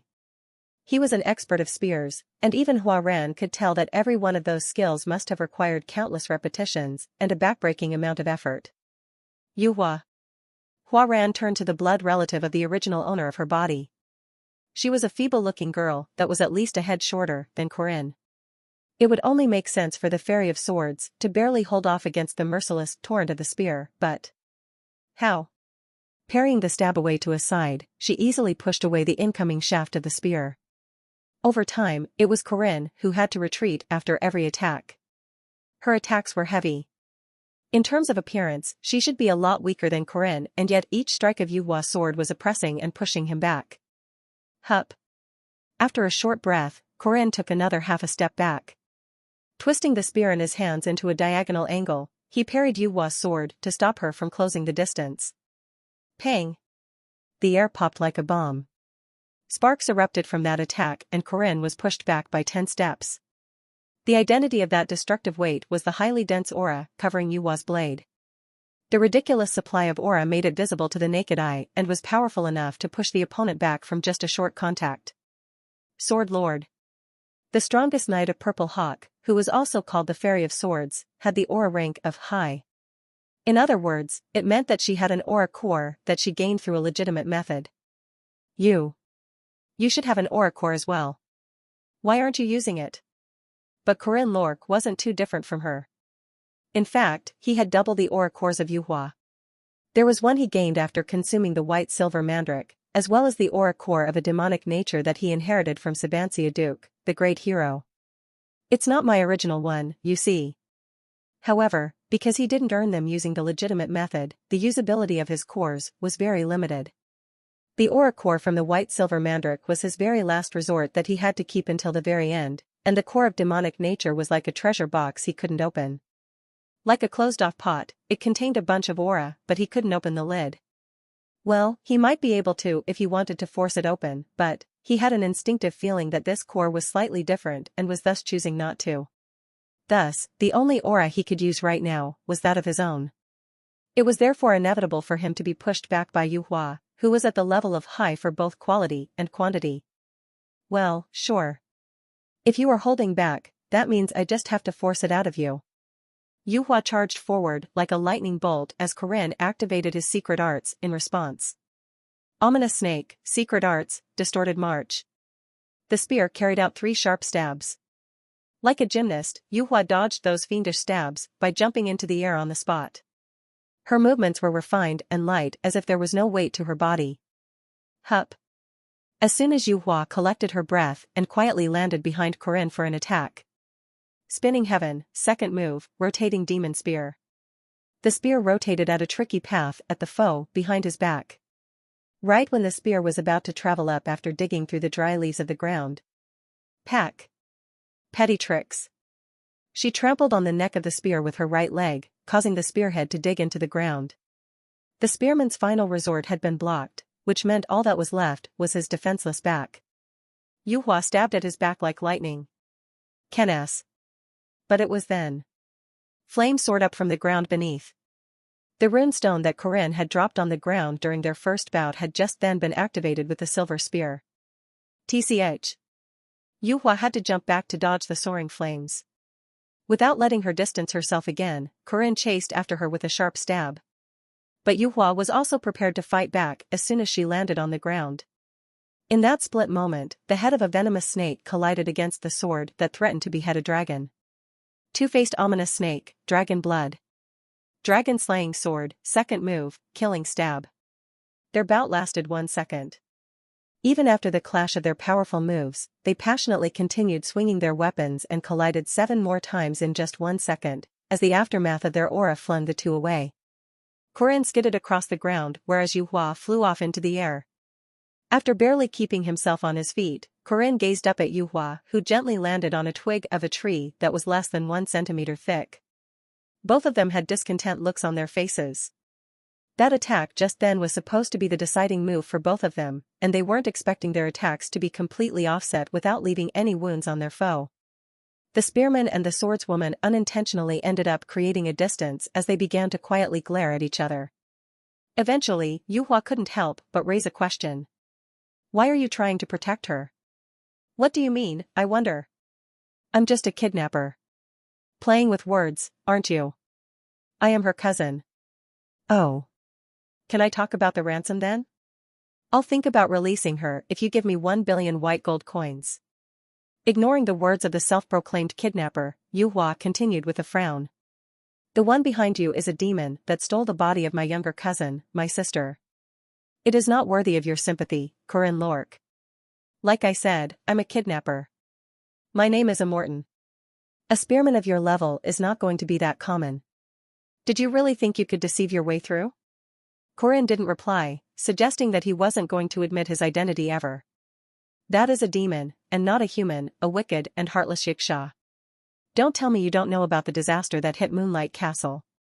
Of course he did.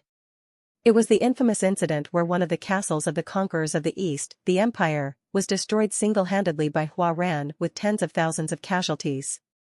Sa Jinhyuk was one of the victims of that incident. He lost his sister and mother, and Kong Yuhua lost her cousin due to Hua stealing her body.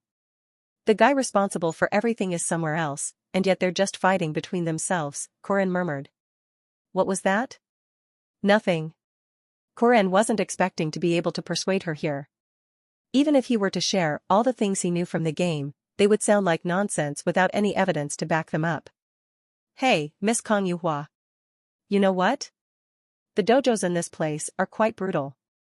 They challenge other dojos every time, and it's just crazy. What are you? Fastest/instant flash. An aura shot forward like a blade of wind.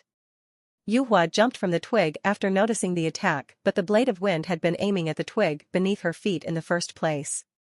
Pagak. The twig fell on the ground. Yuhua gently landed back down on the ground as if nothing happened, but her face didn't look very bright. Alicia Arden. One of the successor candidates of the Arden family, Alicia Arden, was slowly walking up to her. Now you're just blatantly trying to. Head instructor of Alicia Dojo, Alicia Arden. Hereby requesting the Sword Lord of Purple Hawk, Kang Yuhua, for a friendly duel. What? The duel request came suddenly out of the blue. That shameless and brazen statement made Kang Yuhua turn speechless. Wow. As expected of elegant sword users, EY. Requesting a duel at a place like this? You guys are very passionate. Do you think this makes? President Kang Yuhua. I have been admiring your abilities for a long time. Please teach me a lesson. Alicia said in the midst of her dash after unsheathing her sword. Do you think something like this is okay? I don't know who you might be, Mr. Kidnapper, but please continue on with your business. Oh dear, what a kind and gentle lady. I wish the two of you all the best. Farewell. Corinne Lork. The scream echoed across the forest, but it failed to reach the ears of the thick-skinned Immortan Lork. It's my defeat. The fight was very one-sided. It was a complete defeat of Alicia Arden. It was partially due to the difference in the two's capabilities, but the most important factor was that Alicia quickly admitted defeat without even fighting till the end. Well then. Let me take my leave. It seemed that Alicia wasn't as thick-skinned as Corinne. She hurriedly ran away after a quick farewell. Seeing that, Yuhua gave a sigh. Seriously. At this point, it was too late for her to chase after him. The forest full of demonic beasts outside of Merkava City was massive, and she would most certainly lose her bearings if she were to go deeper into the forest by herself. Kugung. On top of that, a thundering layer of dark clouds were coming her way. Even though she was a knight, chasing after them through a forest in a weather like this wasn't a wise option. Firstly, I should go back to Uncle Kong Ryan. The guy responsible for everything is somewhere else, and yet they're just fighting between themselves.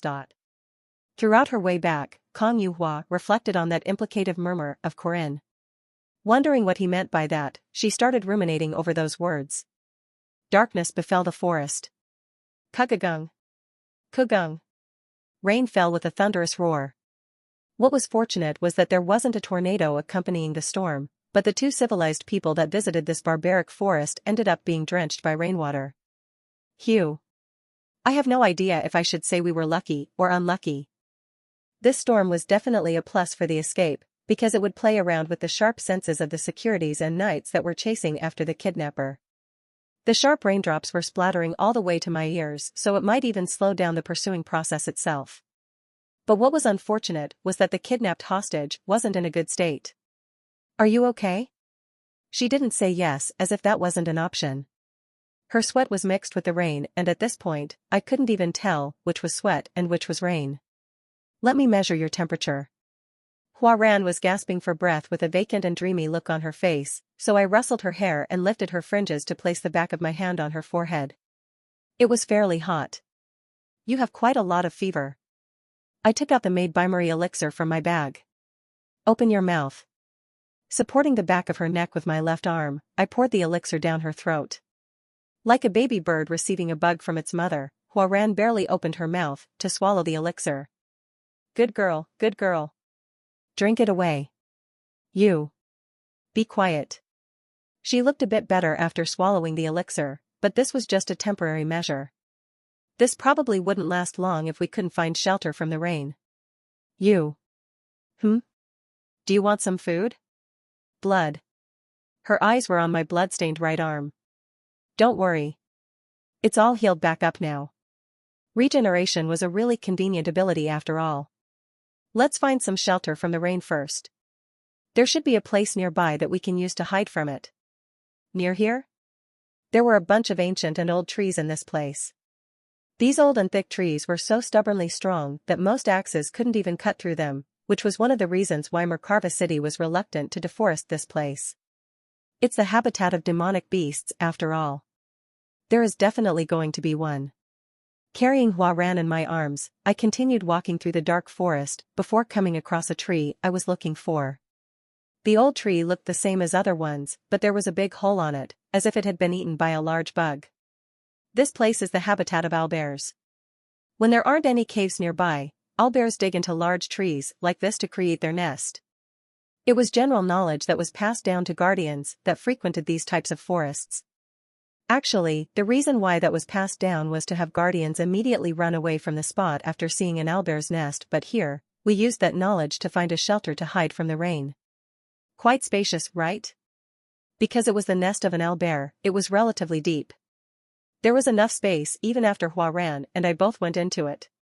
Surprised it doesn't collapse, she said after personally coming into the large hole. The old trees that owlbears use as their nest have long and deep roots going in all directions, so it doesn't fall even when they dig down this deep. I guess that's one of the wisdom of animals. The hole was very dark. I wondered if I should create a rune to light up the inside, but decided not to because there was no reason to irritate the beasts of this forest. If we were lucky, the owner of this nest would come back sometime soon, so I chose to wait for the time being. Pitter-patter. Kugung. The thick dark clouds and the leaves of the forest were stopping the moonlight from seeping into the forest. The occasional lightning bolts were the only source of precious light that allowed us to see the surroundings clearly. Kurung.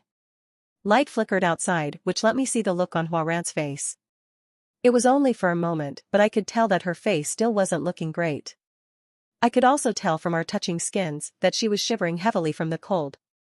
This is not good. Saying that, I kicked off the ground when Huaran turned her gaze towards me. Where are you going? To catch a bear. Why? Because I wanted to create a blanket out of it for her, of course.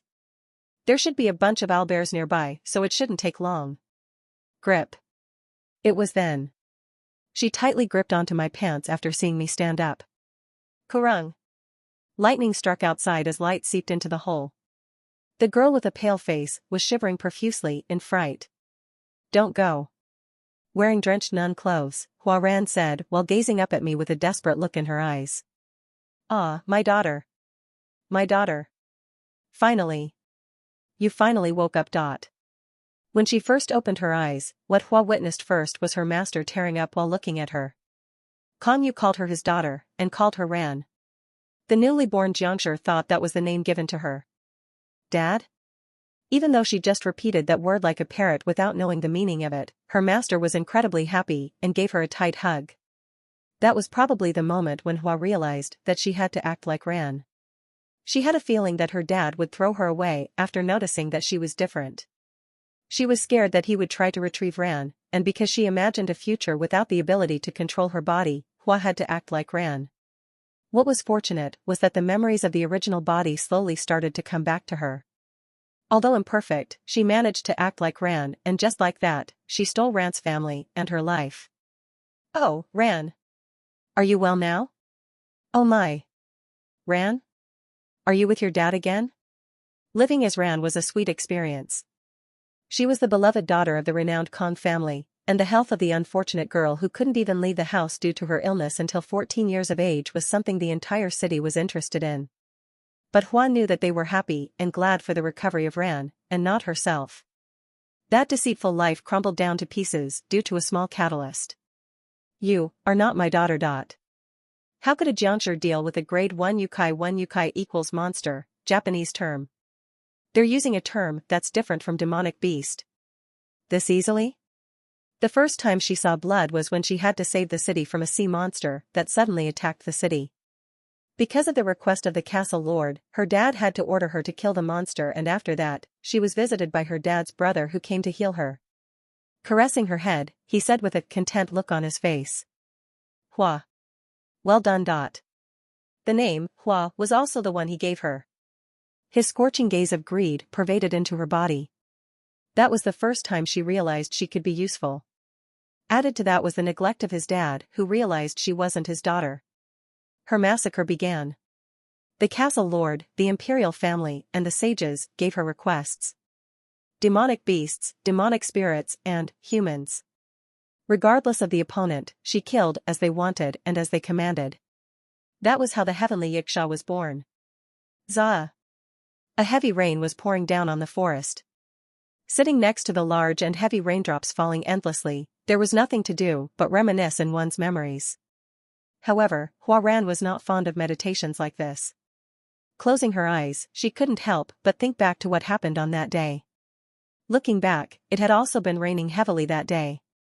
When she came to her senses, she was standing on a scorched ground.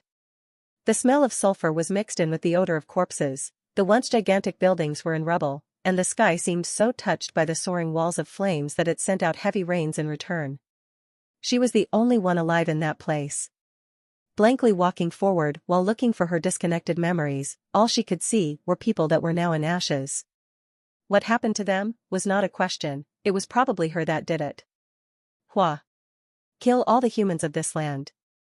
There should not be anything living left behind in this place. The last memory she had was the command of her master. Her jumbled up memories were confusing her mind, so Huaran decided to stop thinking as always. Ever since the talismans attached to her chains had been burned down, the memories of the past constantly started to creep back up. Hua, just where is my daughter? It's my body. Give it back. Yuri not ran. You're just a monster that stole her body. No. This body is mine. She wanted to argue that this was her body that she acquired after getting rid of the weaker self. It is clearly not yours. Don't you know that yourself? Yes. She knew that better than anyone else. Hua and Ran. The two were completely different beings. In fact, one of them wasn't even a human. The innate nature of Hua was that of a demonic beast, she was an evil being that was pushed into a dying human, an uninvited guest that entered the body. A body with two souls. She had read countless similar stories where two souls fought for the body, and every time, she was closer to the one that always had to lose. Those were the common plotlines of Didactic S, where the evil got defeated and eradicated by the good. Despite knowing that it would always be the same conclusion, she looked for similar stories without an end. While hoping that there could be a story out there where the evil triumphed over the good. However, whenever she found those stories and read their conclusions, she was made to constantly doubt her existence and reject her own self. They made her think that her existence itself as an uninvited guest might truly be a wicked thing. Let's see. It's a bit dark. We can't make it too strong though, so Ilo. A rune letter was carved into the insides of the old tree. He reduced the mana usage so much that it was too feeble to be that of the sun. But even that was enough to light up the tree. After lighting the surroundings up, Corinne started looking around the hole. Nice.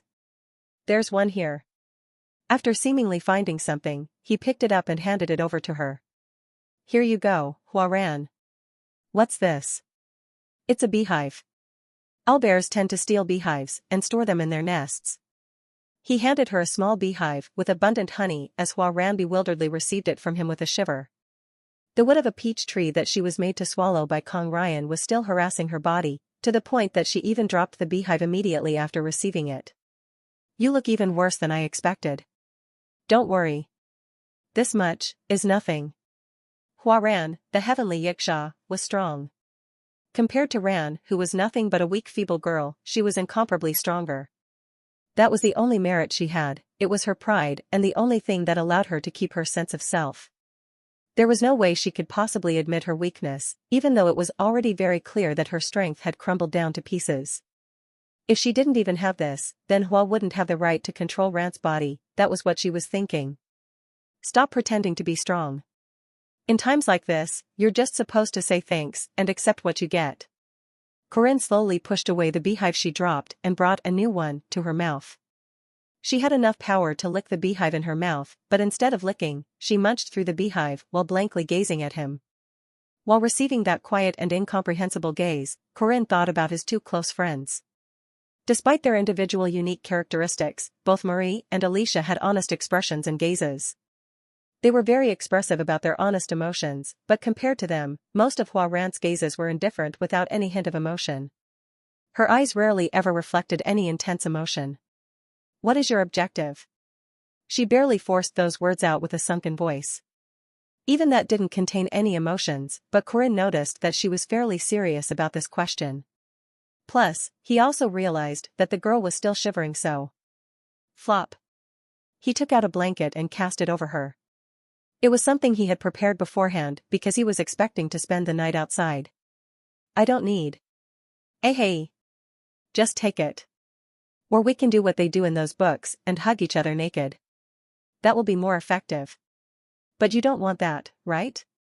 He added, forcing her to make a choice between those two options. Hua Ran thought about hugging the boy naked throughout the night compared to just using the blanket. She didn't like either of the options, but had to go with the option that was at least a little bit better than the alternative. Hua Ran just couldn't guess what he was thinking. Being unable to read Corinne's intention made her very confused, because everyone that she had met until now had been wanting something from her. A lost daughter. A healthier cousin. A weapon that can destroy everything. She could instinctively tell that this boy also wanted something from her, but she had no idea what that exactly was. Do you want something from me? It wouldn't be anything like a close relationship, that was something that was only permitted to Ran. The only value Hua had was in her strength as a yiksha, an unbreakable body that could crush through everything. If that was what he was after, she could somewhat understand his actions. Do you remember what I said before? While taking the blanket that was about to fall and bringing it all the way to her neck, he opened his mouth. When do you think was the start of civilization? Don't bother if you're going to talk riddles. Even though she remembered his words, she didn't reply back.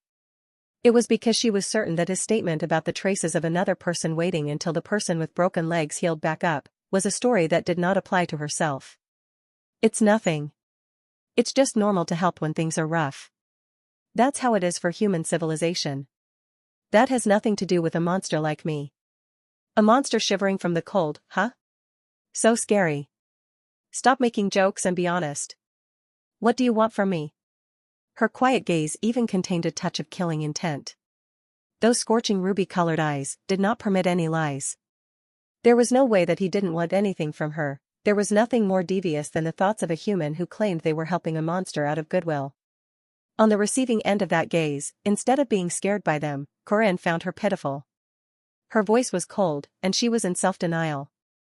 She was heart-chillingly certain that she was a monster that would never receive any love. Because Corinne knew of the story of Hua Ran, the heavenly yiksha, and her background, he couldn't help but pity her. If she was a brazen monster that shamelessly shouted survival of the fittest after taking over another person's body, would her life have been a lot easier?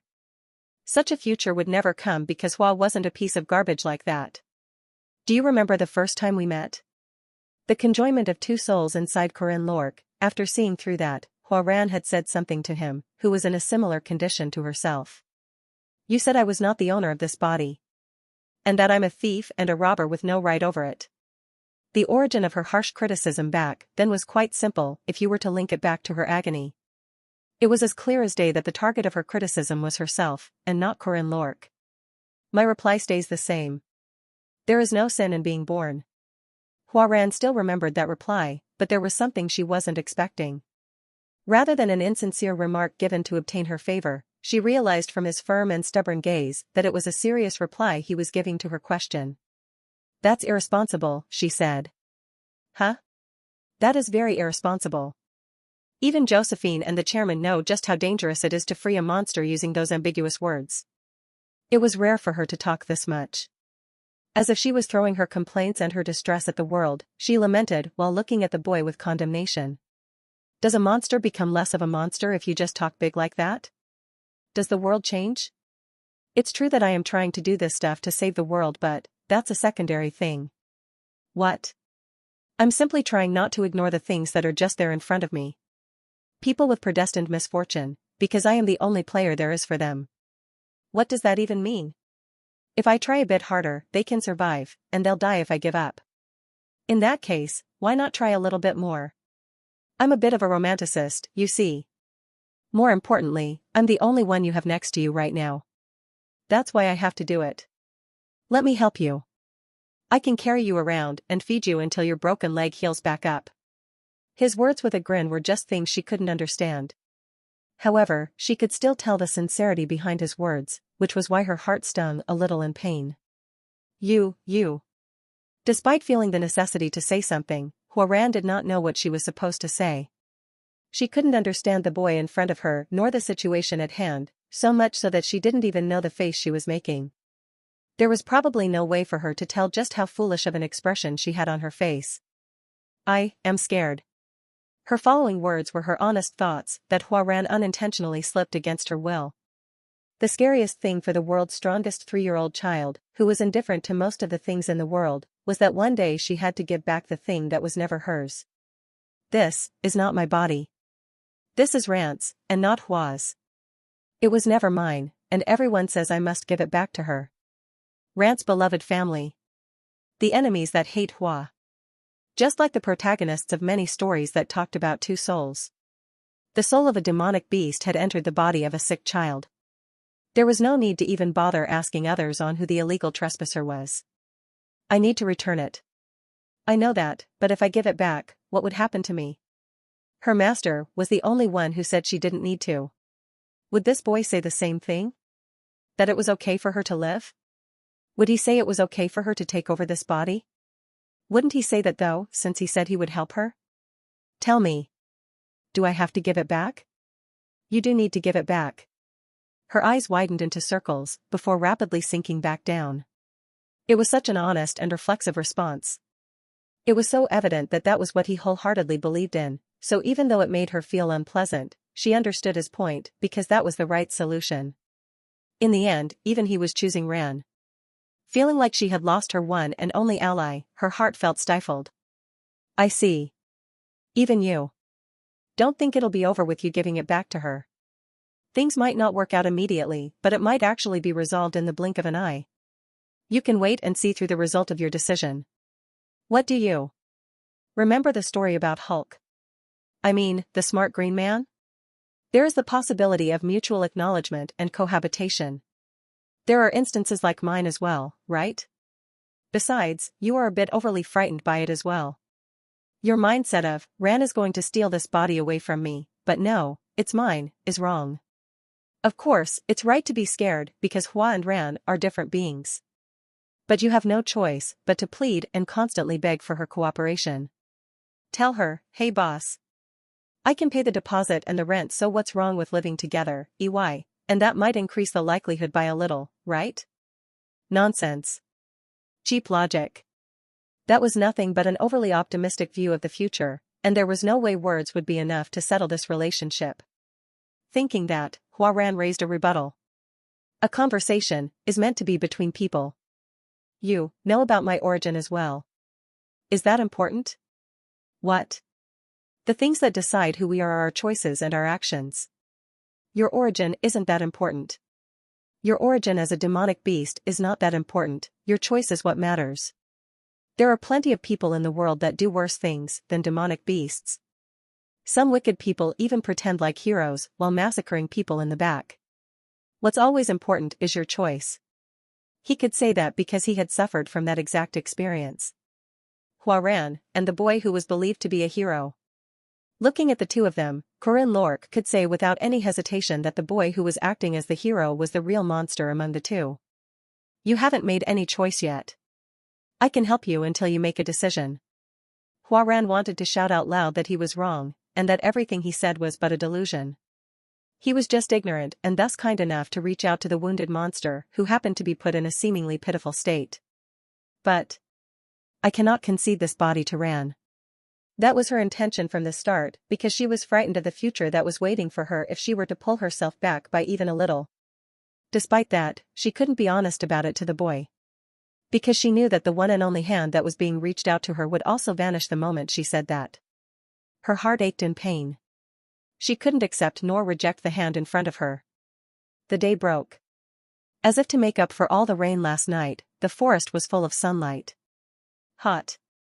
It wasn't even summer anymore, but heat from the dazzling sun on a wet forest after the rain increased the humidity to an incredible level. Can you get up? Huaran tried to push herself up from the ground by herself without giving me a response, but soon fell down on the ground like a calf that was just starting to learn how to walk. Grab my hand. Looks like your muscles still aren't working properly. She tried to slap my hand away, but I quickly grabbed onto her hand and pulled her up, as she then began looking at me with a discontent look on her face. It might have been a different story before, but the current Huaran wasn't very scary.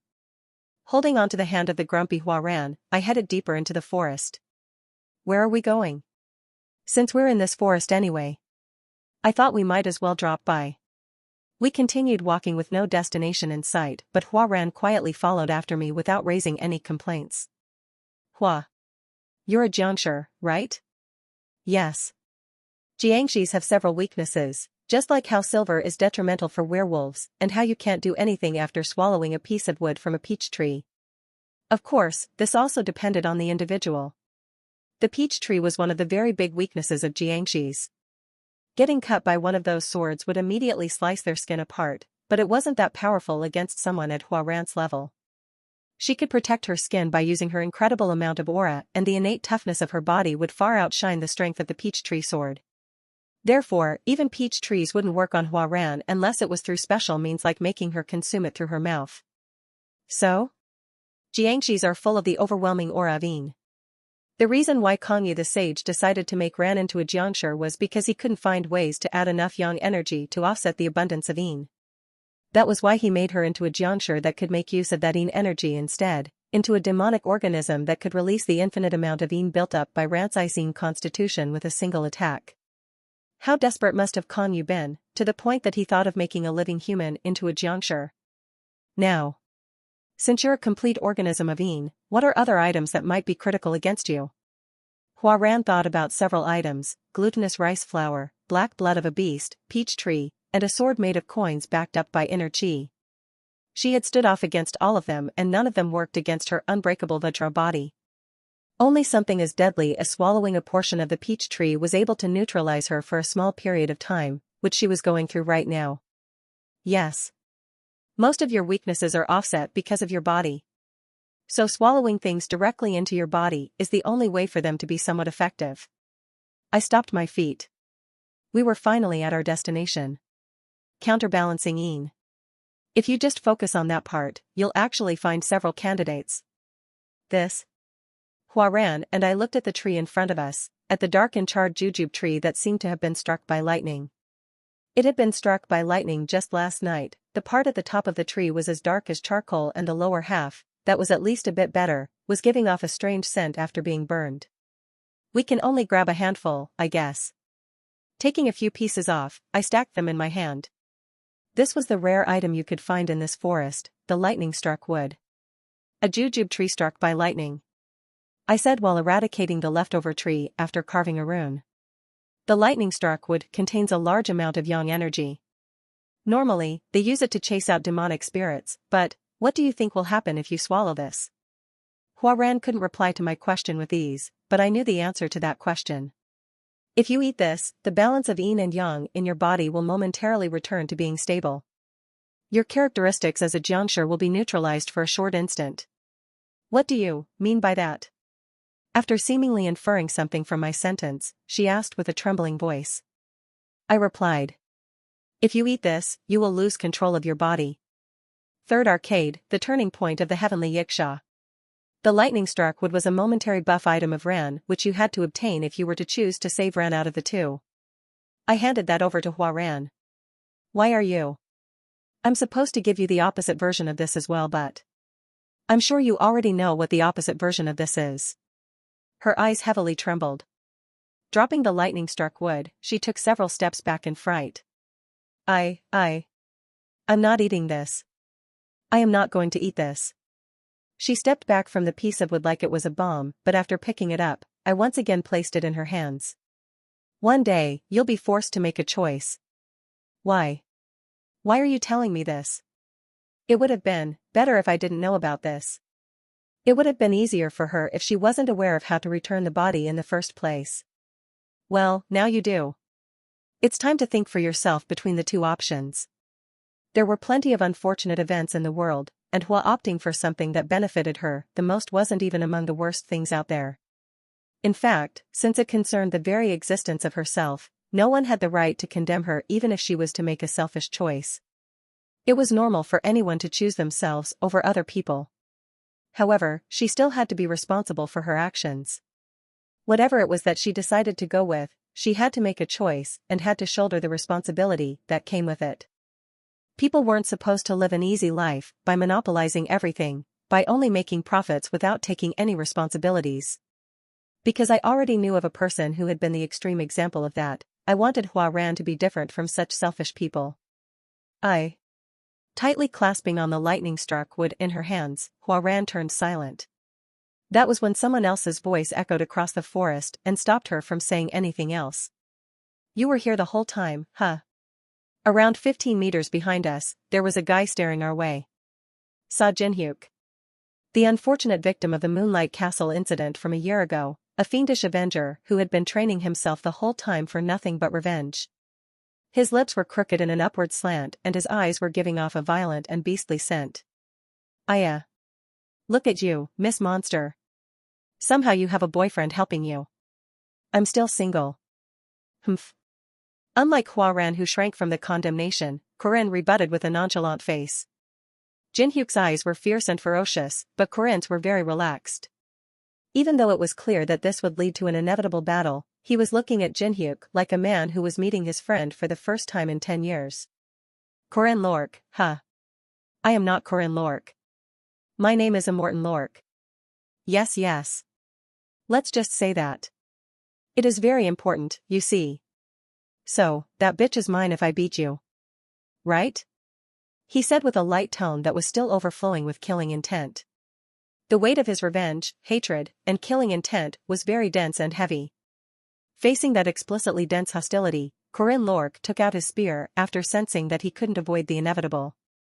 Holding onto his 2-meter-long silver spear, he jumped forward without any hesitation. Kwang! A gust raged down as the spearhead destroyed the place where Jinhyuk used to be standing. Nice footwork there. Jinhyuk avoided it with ease while showing off his weapon at the same time. His boots resembled simple leather shoes at a glance, and what stood off more was his leg that was wearing them. The small gap between his leather boots and his trousers revealed a cold prosthetic leg. It was made using the best of materials, but it was far from being enough to be an adequate substitute for the limb he used to have. Amazing, right? That bitch is the one who did this as well. I like it, buddy. Can I have one too? Or maybe I should just steal it from you. Corinne replied while acting like he was greedy for his prosthetic leg. Jinhyuk seemed to find that shameless and nonchalant attitude quite laughable. Acceleration, unlimiting power, storming wheel. He activated the spells cast on his leg. Using those, he was the type to fight using precast buffs that best suited the situation. That was what supported him through battles instead of the usual flesh and muscles. Blame yourself for making a bad girlfriend. Kidnapping is a crime, you're right. Unlike their casual words, their voices were very serious and grave. As if they had promised on it beforehand, the two knights glared at each other, and their fight soon began. The spearman called Corinne Lork was like a leopard, a fast carnivorous beast that skillfully played with its prey in the jungle that was always ready to throw out a sharp and unexpected attack. His storm-like stabs had the profound truths of Jia that boasted of being incredibly efficient. Jinhyuk had to retreat with a gasp. His opponent was like an unstoppable torrent. The gap between his stabs due to the rapid retrievals of his spear was too short. The spear constantly tried to stab through his forehead, shoulders, throat, and heart, and knew not how to stop like a blazing flame. Damn it. He's like Big Sister, if not stronger. He had the experience of a veteran, and his competence as a master of spears, which repeated his moves countless times, made each of his basic attacks into killer moves. This man, Corinne Lork, was truly strong enough to earn the title of a master. A swing when I try to get close and a stab when I try to get far. And unconventional tricks don't work on him either. Seeing how he was regularly dropping rune-engraved stones onto the ground implied that he had many hidden tricks up his sleeve.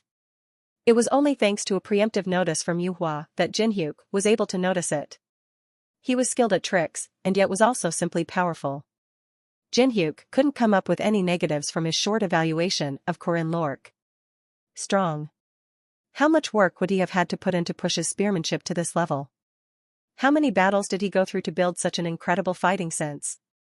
Jinhyuk would have respected his skills and shown his admiration if they had met under normal circumstances, but in a situation as abnormal as this, Corinne was nothing but an enemy that he had to overcome. Suddenly Jinhyuk started marching forward like a fool. Corinne retaliated immediately by swinging his silver spear with a gust. It was the art of a tiger's gust that threatened to slice Jinhyuk's body into pieces. Pabuk. Kicking off the ground, Jinhyuk rotated in the air. Using the force of his waist, he spun 540 degrees as his foot then collided with the shaft of the spear. In the end, it was still just a foot against a whole spear. It seemed obvious that the spear would be the one coming out on top, but... Pang! UHT. A storm erupted out as the shaft of the spear got flung back from the crash. It was by sheer luck that Corinne managed to stop the spear from flying out of his grip. Storming wheel. Surprised you know it.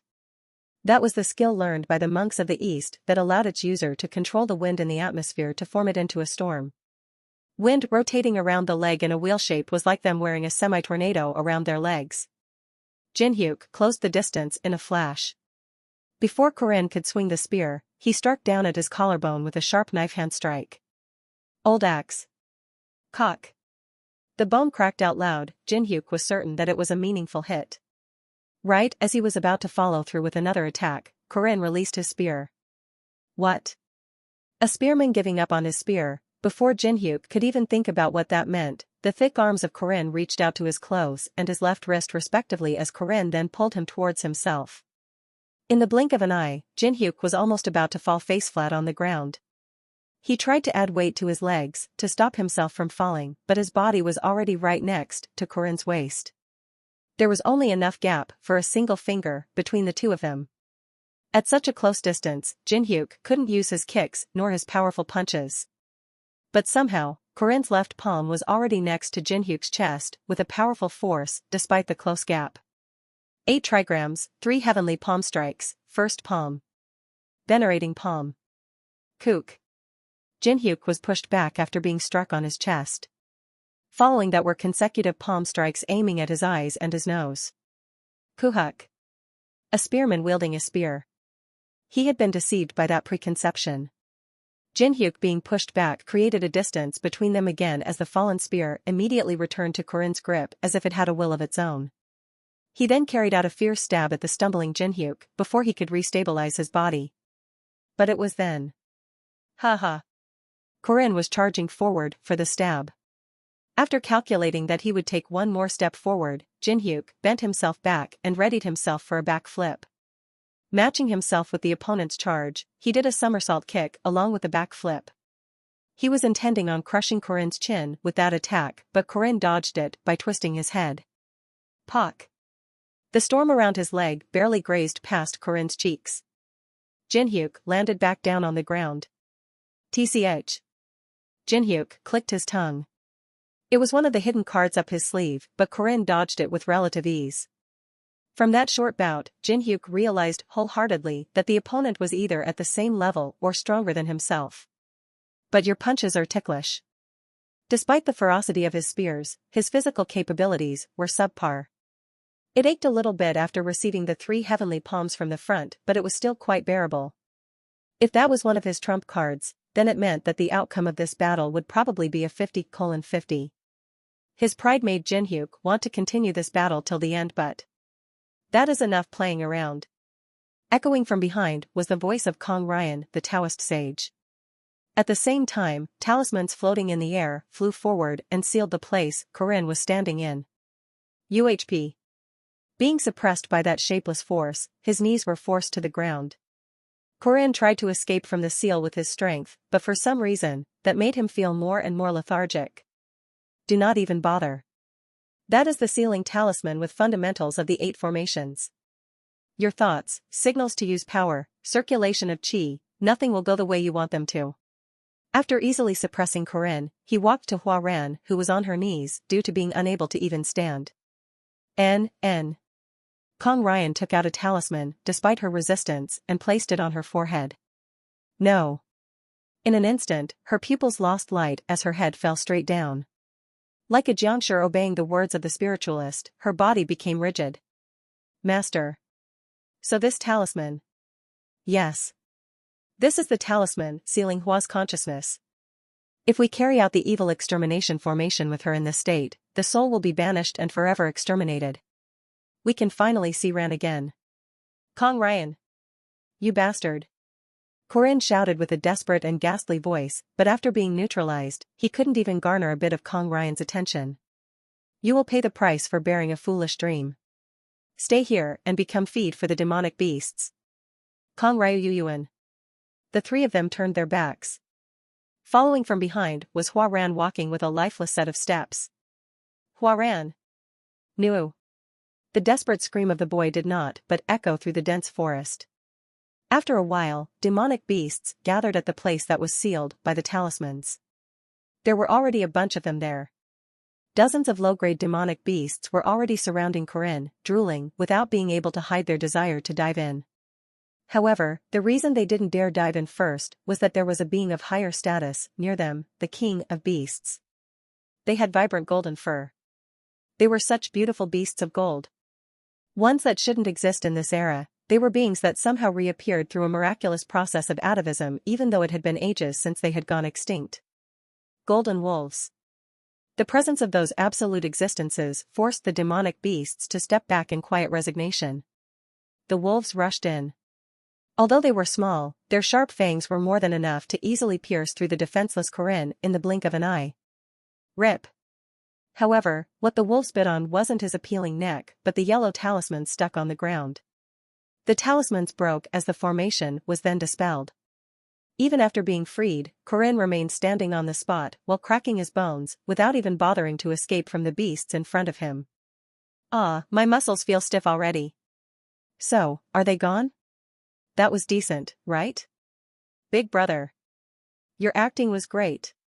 It felt a bit exaggerated. The ferocious wolves spoke with the voices of kids, but Corinne glossed over the seemingly incredible phenomenon. Well, it's all part of the skill, I guess. Ren. Ron. Have you finished everything I told you to do? Yes, bro. I mean, big brother. Sister Renya said she will take care of the rest. Hoo. It's up to Brother Bay now. By the way, big brother. What did you tell him to do? Nothing much. You can call it a defense contractor fraud. Maybe it's a bit different. The voice of the boy echoed across the forest. Unlike the scream of agony and rage that had been echoing until just then, it contained a relatively calm and serious tone. Renaud Lusignan was the typical image of a prideful religious person. As the elder of a religion that was in a gradual decline, he tended to be overly obsessed with pride and dignity. That was why he tended to be shameless and brazen even if he were to make an evident mistake, without acknowledging his mistake. Before, there was a time when he declared to a dying patient that he should get ready to head to paradise, and when the doctor cured the patient, he burned down the entire village for a group responsibility of blasphemy. Renaud himself did admit inwardly that it was an era of madness, but he still couldn't help but reminisce about his powerful days. The fall of the nobility and his religious group brought about many things. So, you mean you still haven't found the bandits, nor the items that can act as substitutes? The insolent pagan of the East who was daring to glare at him from the front was one of the reasons behind his sudden reminiscence about the past. If this was in the past, there was no way that such a pagan could have dared to be this impertinent in front of him, the bishop. Haha. Just wait a little bit more. Unlike you, student Yu Hua and your group, we have limited reach in this land. But you have a few following behind your tail already, do you not? This insolent pagan. Despite thinking that, Renaud didn't show his thoughts on his face. It was because the official and physical powerhouses of the Old Faith, the Templar Knights, didn't follow them to this secret meeting place. He did have the Chargers of the Cross, but they are a shadow. We cannot reveal them with ease. Looks like you do not understand just how important this is. We need fitting articles to add the profound meaning of evil extermination to the 8 formations. Rather than understanding the importance of that thing or whatever, Renaud focused on trying to please Yu Hua as much as possible, because he knew that this girl could twist his neck with a few fingers despite being half his size. He was a reminiscer of the past, but wasn't delusional. We are in touch with a merchant corporation that can supply the substitutes. They are a group of merchants that have been trading with the Eastern continent for a very long time. Yu Hua's frown eased a little after hearing that, and Renaud did not miss that opportunity. Now. Actually, that merchant was supposed to come today to bring all those items. I will check them as well. Yu Hua was quite displeased by their slow work speed despite being the ones who got the items robbed, but didn't push them any further because she and her group still needed their assistance. By the way, what is the name of their corporation? It is called the Bright Corporation. He was a man who was also very knowledgeable about Guanxi, which I heard was a culture of the East. Grade 1 Yukai's 1 Yukai equals monster, Japanese term. They're using a term that's different from demonic beast. We're like a disaster, a materialized form of catastrophe that always led to immense destruction even when a bunch of warriors and sages were to group up against them. Rip. Kadak. Crunch. That was why Kong Ryan was deeply touched by the scene in front of him. It wasn't an overstatement to say that he was moved by it. In front of him was a Yiksha ripping a grade 1 Yukai to pieces as if it was a toy. That was the greatest monster created by his younger brother, one who was praised for being a genius spiritualist. Kong Ryan was baffled by his ridiculous idea of turning a living human into a jiangshi, and wasn't expecting him to actually create such a wondrous thing. Brother. We must retrieve Rant's consciousness. I really need your help for this. The reason he visited was because of the letter he received from his brother, but after seeing the Yiksha, Kong Ryan realized just how foolish and irrational that request of his younger brother was. Giving up on such a remarkable weapon. Giving up on that tool? How could he give up on that unprecedented power just because of one little girl? A jiangshi that was barely 1 year old was shredding a grade 1 Yukai into pieces. That Yiksha was definitely the seed of a heavenly disaster. It was one of the wonders of the world that had the potential to evolve into a Ho after building enough karma by being covered by the blood and flesh of others. Thinking of that future possibility made Kong Ryan's eyes flicker with greed. A mighty Yukai that has been told down in legends, the great Yukai, that can contend even against the almighty dragons. The desire to make that into his was what compelled Kong Ryan to carry out that long and thorough plan, which was finally close to being finished in this foreign land. Finally, we have reached the highlight of the festival. The final round of the group event will begin very soon. Sitting in the commentary seat, Professor Edgar shouted, as the crowd reacted with a cheer. The individual and the doubles events had all been completed the day before and the festival was due to end after this group event. Clomp clomp. Kong Ryan turned after hearing the clomping sound of high heels and saw Senior Professor Josephine of Merkava Academy. Professor Kong Ryan. Are you finished with your preparations? I have just finished modifying them. Josephine turned to the right. Next to Kong Ryan was a pattern drawn using the blood of a beast, and at the center of that pattern were a bunch of stones with talismans. Are they the articles for this group event? That is correct. They should have already been checked by Merkava though. Yes, you are right, but I am not good with formations, you see. Placing special articles in designated places, a formation required the articulate use of mana and positioning to create a partially different dimension. Let me check one more time. The formation that will be used for this group event is the 8 Gates formation, yes? Yes. It is a formation where 8 gates go through an endless cycle of change to mesmerize the ones locked inside it. They must find the right path inside the bewildering 8 gates and arrive at the center to retrieve the symbol. After sharing a few more words, Kong Ryan headed to the waiting room and was met by his disciple, Sa Jinhyuk. Where is the item? It is here, sir. Jinhyuk replied while tapping on a Saisen 2 Saisen box equals a box for Saisen, which is money offered to the gods or bodhisattvas in Japan. Box with the symbol of a dragon that was so large that it could contain a whole person inside it. Open it. Creak. He opened the box and inside was Hua Ran crouching like a newborn baby. Light reflected off of her eyes, but the soulless red eyes showed not a single response. Good. It's still there. Kong Ryan indifferently closed the box. Inside the box that turned dark once again, Hua Ran was still tightly clasping on a small piece of wood. Let's go. Sa Jinhyuk carried the Saisen box behind his shoulder. Even though he wasn't among the participants of the group event, He was able to attend with Professor Kong Ryan under the excuse of being his assistant. After reaching the center of the festival arena, Jin-hyuk placed down the sison box. Good. I believe everything has now been prepared. Everyone, please come in. Professor Edgar said in the commentary seat as the participants of the group event entered the arena one by one. Kang Yu-hwa's Group 1, Group 3, and Rekarva's Group A and Group D, there should be 16 participants, but that won't be the case anymore because Group D should have been disqualified. Because after all, Corinne Lork, the leader of Group D, should have long become food for the demonic beasts. He had gone missing and he had also been disqualified from the doubles event yesterday for not making it there in time. That won't be much different for the group event either. Ho! Finally, Big Sister is coming? Kang Yu-hwa was walking into the arena under the cheers of the Purple Hawk students, but the disgruntled look on Yu-hwa's face puzzled Jin-hyuk. But soon, he realized why. The boy with the sparkling silver spear and the unique wild appearance of his, who had been showing off an incredible presence the whole time over the group event, was also entering the stage. This is our moment of victory.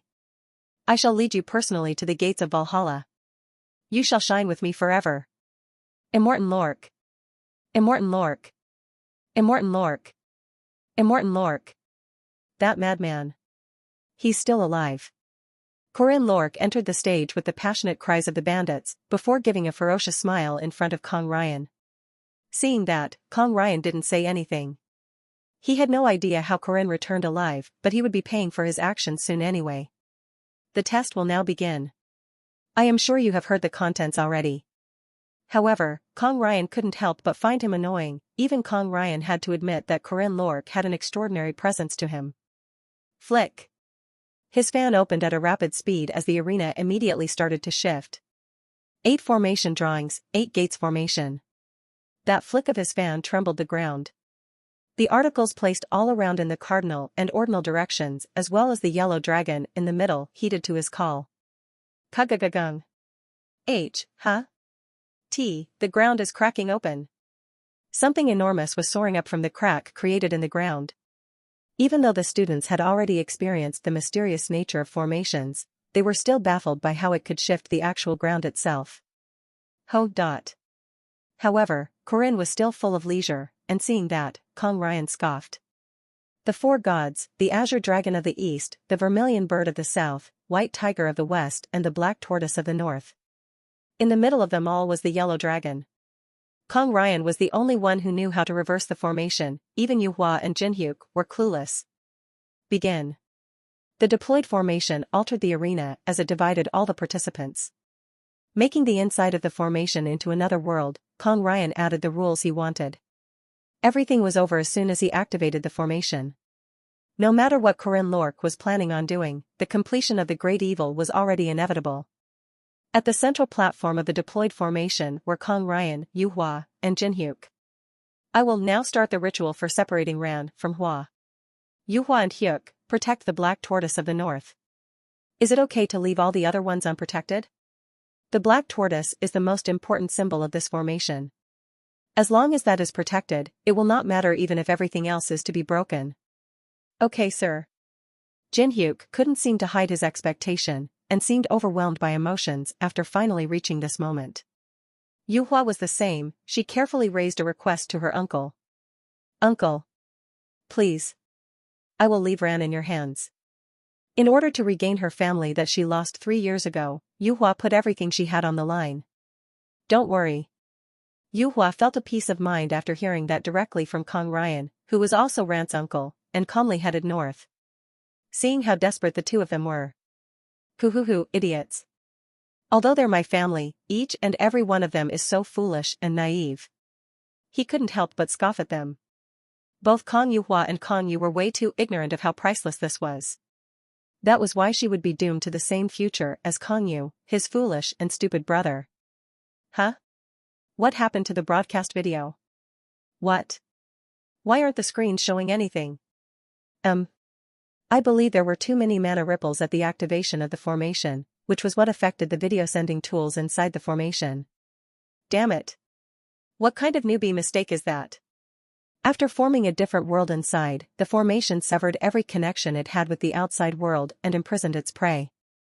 The world modified by the formation was slowly becoming a different world. For guardian deities and the yellow dragon. The yellow dragon, sitting in the middle of the four guardians, symbolized the emperor, and the trespassers of the formation of the five gods were the rebels.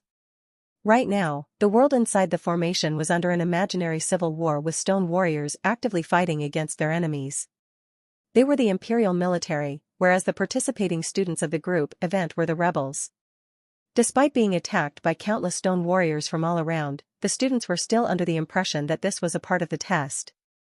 Walk. Isn't this too much? This is completely different from last time. What is wrong with these guys? Lark and Jaeger shouted in confusion while breaking the stone warriors. They had heard about this beforehand, but the stone warriors were still a lot more powerful than expected. Ugh, where are the others? I don't know. I don't see Corinne nor Alicia. Corinne had told them to destroy as many articles of the formation as possible, but they were only two, fighting against hundreds of stone warriors. The only conclusion they could think of was their own defeat. Kung. It was then. Jaeger and Lark widened their eyes. While they were in the middle of trying to destroy the stone warriors, a giant suddenly appeared from a distance as it then started trampling its way towards them. Wait. What the hell is that? I don't know. The giant stone warrior was the stone centurion. It was as strong as a semi-grade 1 demonic beast inside the formation, but woof. A dog suddenly penetrated through it in the blink of an eye. Kyle. The red dog rampaged and destroyed every section of the stone giant. That torrent of violence was an overkill, no matter how they saw it. After that, the red beast crushed all the nearby stone warriors, and each of its swings demolished everything nearby, including the walls and the ground. Ujek. It was no surprise that even Jaeger was appalled by it. That was no longer even an ally, it was just a catastrophe that destroyed everything nearby. Bend down. A familiar voice reached their ears. Knowing how the owner of that voice was another person who was far from the realms of common sense, the two of them quickly threw themselves onto the ground. Kururung. Kwagong. Following that was a squall, or rather, a hail. Arrows of ice fell from the sky and wiped out an entire section of stone warriors. Are you guys okay? Senior Marie. The one who literally wiped hundreds of stone warriors off the face of the ground was Marie Dinaref, the Alliance-approved semi-unique grade mage and an unofficial unique grade vampire. It's dangerous, so be careful. Doggo, let's go. Woof. Marie started advancing while literally deleting the hordes of stone warriors. She probably got requested by Corinne to destroy the stone giants and the articles.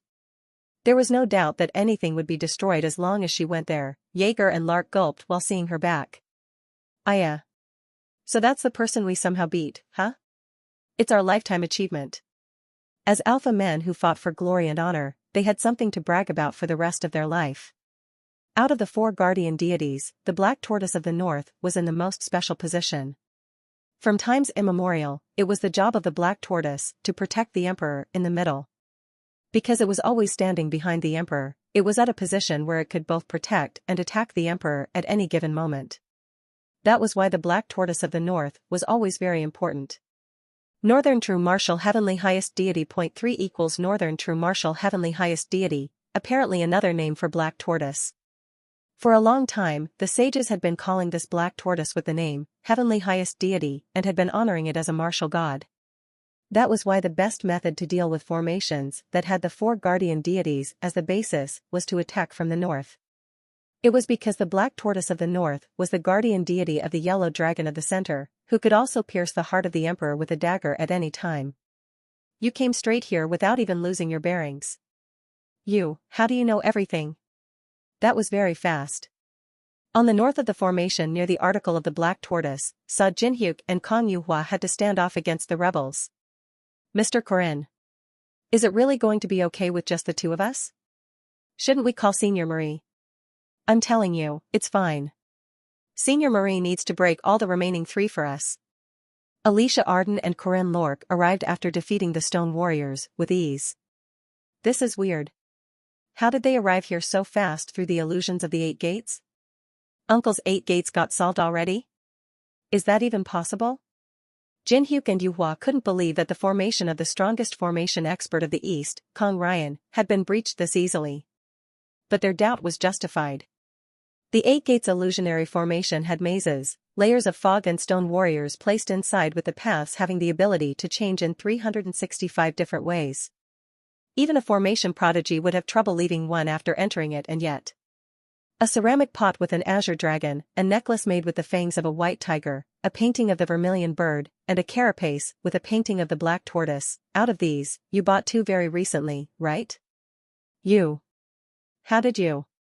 They originally didn't need to buy any articles for the Eight Gates formation, but they had to once the articles that they were trying to smuggle without reporting to Merkava Academy had been stolen by mounted bandits.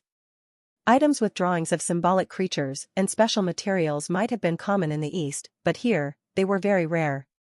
That was why it was hard for them to look for similar ones again, but... Don't tell me. That's correct. I was that mounted bandit. You bastard. Yu Hua and Jin Hyuk glared at Corinne Lork with burning eyes. I see. So even the Bright Corporation. That was also from me. It was way too perfect of a timing for them to appear, wasn't it? Yu Hua gasped. If it was he who had stolen the smuggled articles and sold similar ones, then it was natural that he would have done something to the articles in secret. I added some tracking runes to the articles. It would have been hard to detect those because of the innate mana within them. An ancient letter of the past that was hard to even see these days, it would have been hard for them to find a tiny letter of that language system. They did us dirty, big sister. Shut up, Hyuk. As expected, even the gentle and kind student council president of Purple Hawk gritted her teeth after being played this hard. That doesn't change anything. We will protect the Black Tortoise. Simple as the best. Yu Hua and Jin Hyuk readied themselves for battle as Corinne and Alicia stepped forward in response. Alicia. You deal with Kong Yu Hua. Honestly, I am not very confident though. They are idiots who can't even look after their own belongings. I'm sure you will beat them in no time. The two glared back with a cold gaze after being provoked. Alicia was flustered by the coldness of their eyes. Mr. Corinne. I don't think a provocation like that is very good. Oh. Look. They're mad. By the way, Yu Hua is about 2 times stronger than you, so good luck surviving. Mr. Corinne? The leg and the spear crashed into each other. Without even the time for a breather, the silver spear and the leg were shot at their opponents. It was a desperate battle with neither pauses nor intervals. They were as vigorous as the boiling steam that threatened to burn the opponent even at the cost of turning themselves into gas. Ugh. It was definitely Jin Hyuk who was being pushed back in that fight. The silver spear was eccentrically fast and was becoming even faster over time. Each and every one of those menacing attacks were suppressing the area around Jin Hyuk and limiting his movement. 8 trigram spearmanship, double-headed serpent. Kook. The pointy stab of the spear was aiming at the center. The moment Jin Hyuk tried to defend himself from the stab, Corinne's hands twisted and suddenly changed the direction of the spear.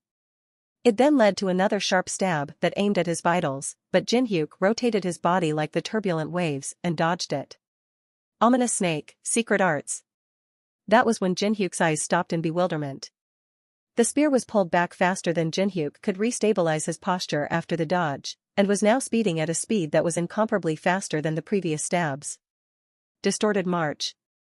Jin Hyuk swung his leg in response, but it was flung away like it was nothing. Even his left leg that was firmly rooted on the ground wobbled as his body turned numb. Hew. An agonized sigh left his mouth. Even though he was confident in his dynamic vision and reflex skills, Corinne's spear was difficult for him to see through. He couldn't help but lament after being pushed back by the incomprehensible 2-strike and 3-strike combos of the divine spear. The owner of the spear gazed at him like a predator looking at its prey. A bit different from before, right? I couldn't use everything I had back then, you see. You mean you were going easy on me or something? No. This is not something I can use that often either. I can't even get any support against you, so I'm going full on from the start. His spearmanship and his strength were on completely different levels from before. The identity of that jump in power was the 6th style, Shura, that Corinne was using. It was the final resort of the sixth style that consumed a tremendous amount of aura in exchange for power and speed. It was thus normal for even Jinhyuk, a grade 1 knight, to be pushed back due to that ability. Sorry, but I can't waste my time going against someone like you either. So. Corinne's body suddenly vanished from his sight. Like a black leopard pouncing after a short preparation, he easily and naturally disappeared from his sight before reappearing with a daring frontal stab. Flinch. It was a bold attack that took advantage of Jinhyuk's breathing pace. Corinne skillfully aimed for the moment between his breaths, his most volatile moment. The only reason Jinhyuk was able to respond to that in time, although barely, was because of his innate instincts that allowed him to notice that cold-killing intent. The sharp silver spear gleamed and flickered before Jinhyuk as his eyes desperately alerted the brain of the incoming danger. Swish! Jinhyuk barely dodged it as the stab grazed past his cheeks. His excessive dodge messed up his posture, and taking advantage of that gap, Corinne trampled down with his right foot. Kajik! Corinne literally trampled on Jinhyuk's chest. On his shadow-cast face, his crimson eyes were gazing down at Jinhyuk. It'll be over in no time. The spear in his right arm pierced down. Right before Jinhyuk was about to be impaled by the spear, he kicked Corinne's back with his right foot. It was a kick from an unstable position, and was thus less effective than planned, but created enough gap for Jinhyuk to escape. After desperately escaping from that predicament, he wiped the blood flowing down his cheeks. Should I try to buy time? He wasn't sure what trickery Corinne was using, but his strength had taken a massive leap compared to the one he had in the forest. It was probably a skill that required a large sum of aura for a momentary enhancement. Even if he couldn't beat him, Jinhyuk thought that Yuhua should be done in a breeze and that she would be coming to his help as long as he could buy some time. Kong Yuhua can't help you, said Corinne. What? If it's just a simple duel, she's half-assed and clumsy, but when it comes to a fight for life and death, Alicia Arden is a real fiend. Kook. That was when a groan echoed from behind. Hearing the rushed voice of his martial sister, which he had never heard before, he subconsciously turned around. Instant slash, advancing fong, reverse kill, soaring heavens, lightning. The demon-slaying sword raged on the double-sided sword of the sword fairy. The one carrying out the attacks was so relentless and fierce that it reminded one more of a fiend than a human. Big sister is being pushed back? Unfolding, there was a beautiful combination of sword moves. Even Yuhua, who was praised as the sword lord, couldn't do anything but focus on defense the whole time. Fiend. It gave Jinhyuk the illusion that he was looking at the sword fiend. Drenched in sweat, Yuhua took a large leap to the back. Corinne and Alicia began a standoff against Jinhyuk and Yuhua. Alicia focused on limiting her breath to the bare minimum. Her eyes were solely focused on Yuhua, and her extreme concentration made her lips turn crooked as if she was an evil villain. She was smiling. Despite the fight for life and death with her own life on the line, the sword fiend was instead floating a crooked smile on her lips. We'll finish it in one strike. I guess she can't even hear me. Canceling Shura, Corinne tightened his grip on the spear. What did that mean? Alicia was the only one who knew what that meant apart from him in this place, but even Alicia was completely indulged in her own world that she couldn't even spare him a glance. They're coming. Hyuk. I know. Realizing that their next move would be the finisher, Yuhua and Jinhyuk each prepared their strongest moves. Their bodies were the first to shoot across the ground. Jinhyuk accelerated using his fastest and strongest skill. Storming Wheel's final move, trampling kick of destruction. At the same time, Yuhua also used the strongest move of her Void Dragon, Slaying Swordsmanship. Dragon Slaying Swordsmanship, 7th form, Light Dragon Slayer. Their attacks marched forward, but their targets, Alicia and Corinne, were calm and still as if nothing was happening in front of them. From utmost concentration came tranquility and calmness. The world stopped.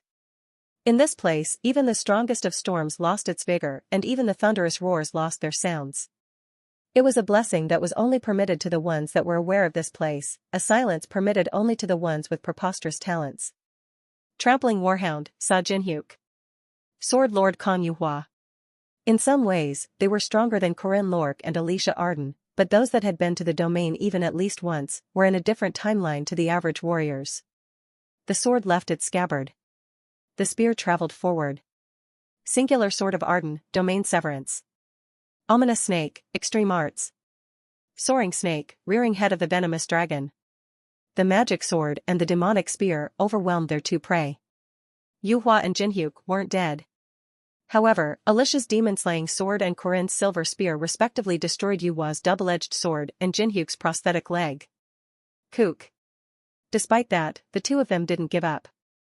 Even though their defeat was already set in stone, they continued because their lifelong aspirations had nothing to do with the outcome of their fight. Let me tell you the truth. If not for Corinne saying that to them, they would have proceeded on even if they had to crawl with their nails and teeth. Kajik. Corinne threw the spear as it destroyed the carapace with a painting of the black tortoise. When the crumbled pieces fell to the ground, it revealed something inside it. Huh? Yuhua, who was the most comprehensive when it came to formations out of the group, gasped in utter confusion. Carapace with the black tortoise. Inside, that was something symbolic that completely went against the nature of evil extermination formation, which was supposed to consist of the four guardian deities. Tao Tai, four Tao Tai, one of the four perils, for monsters representing chaos, Tao Tai, Cheongchi, Tao Wu, and Hundun. Originally it was Dachul, because Tao Tai is called Dachul in Korea. A strange monster with the fangs of a tiger, horns of a ram, and the face of a boar. Tao Tai, one of the four perils in line with Cheongchi, Tao Wu, and Hundun. In stark contrast to the four gods that symbolized order and protection, they were the four great monsters that were symbolic of chaos and destruction. Why, is there an armor with Tao Tai? Did Corinne Lork do this? No, that can't be. There was no way someone at his level could have done something so immaculate, and besides, there was no way that Kong Ryan wouldn't have noticed it as the one using these articles. Kong Yuhua, saw Jinhyuk. You guys must be thinking that this evil extermination formation is to separate Hua from Ran's body, but it's the opposite. This wasn't a ritual to separate Ran from Hua. It was the ritual to completely eradicate Ran and have Hua take complete control over the body. Kong Ryan wasn't interested in Ran in the first place. From the very start, all he wanted was Hua. In the middle platform where the ritual was taking place, Kong Ryan looked at the talisman on Hua. Yuhua and Jinhyuk must be thinking that it was a talisman to seal Hua, but in fact, don't blame your uncle too much, Ran. Small sacrifices are inevitable for the greater good. It was a talisman that sealed Ran and not Hua. Besides, the ultimate objective of this formation was the complete eradication of Ran. Ao Guang, Ao Qin, Ao Run, Ao Shun, 5 dragon kings of the 4 seas in China. 8 gates and 4 guardian deities, those were nothing but supplementary. The real one was the juncture locked in this Sison box. Accept it. Take the challenge. Accept the completion of the black dragon that shall steal the throne of the yellow dragon. The birth of Ho was drawing near.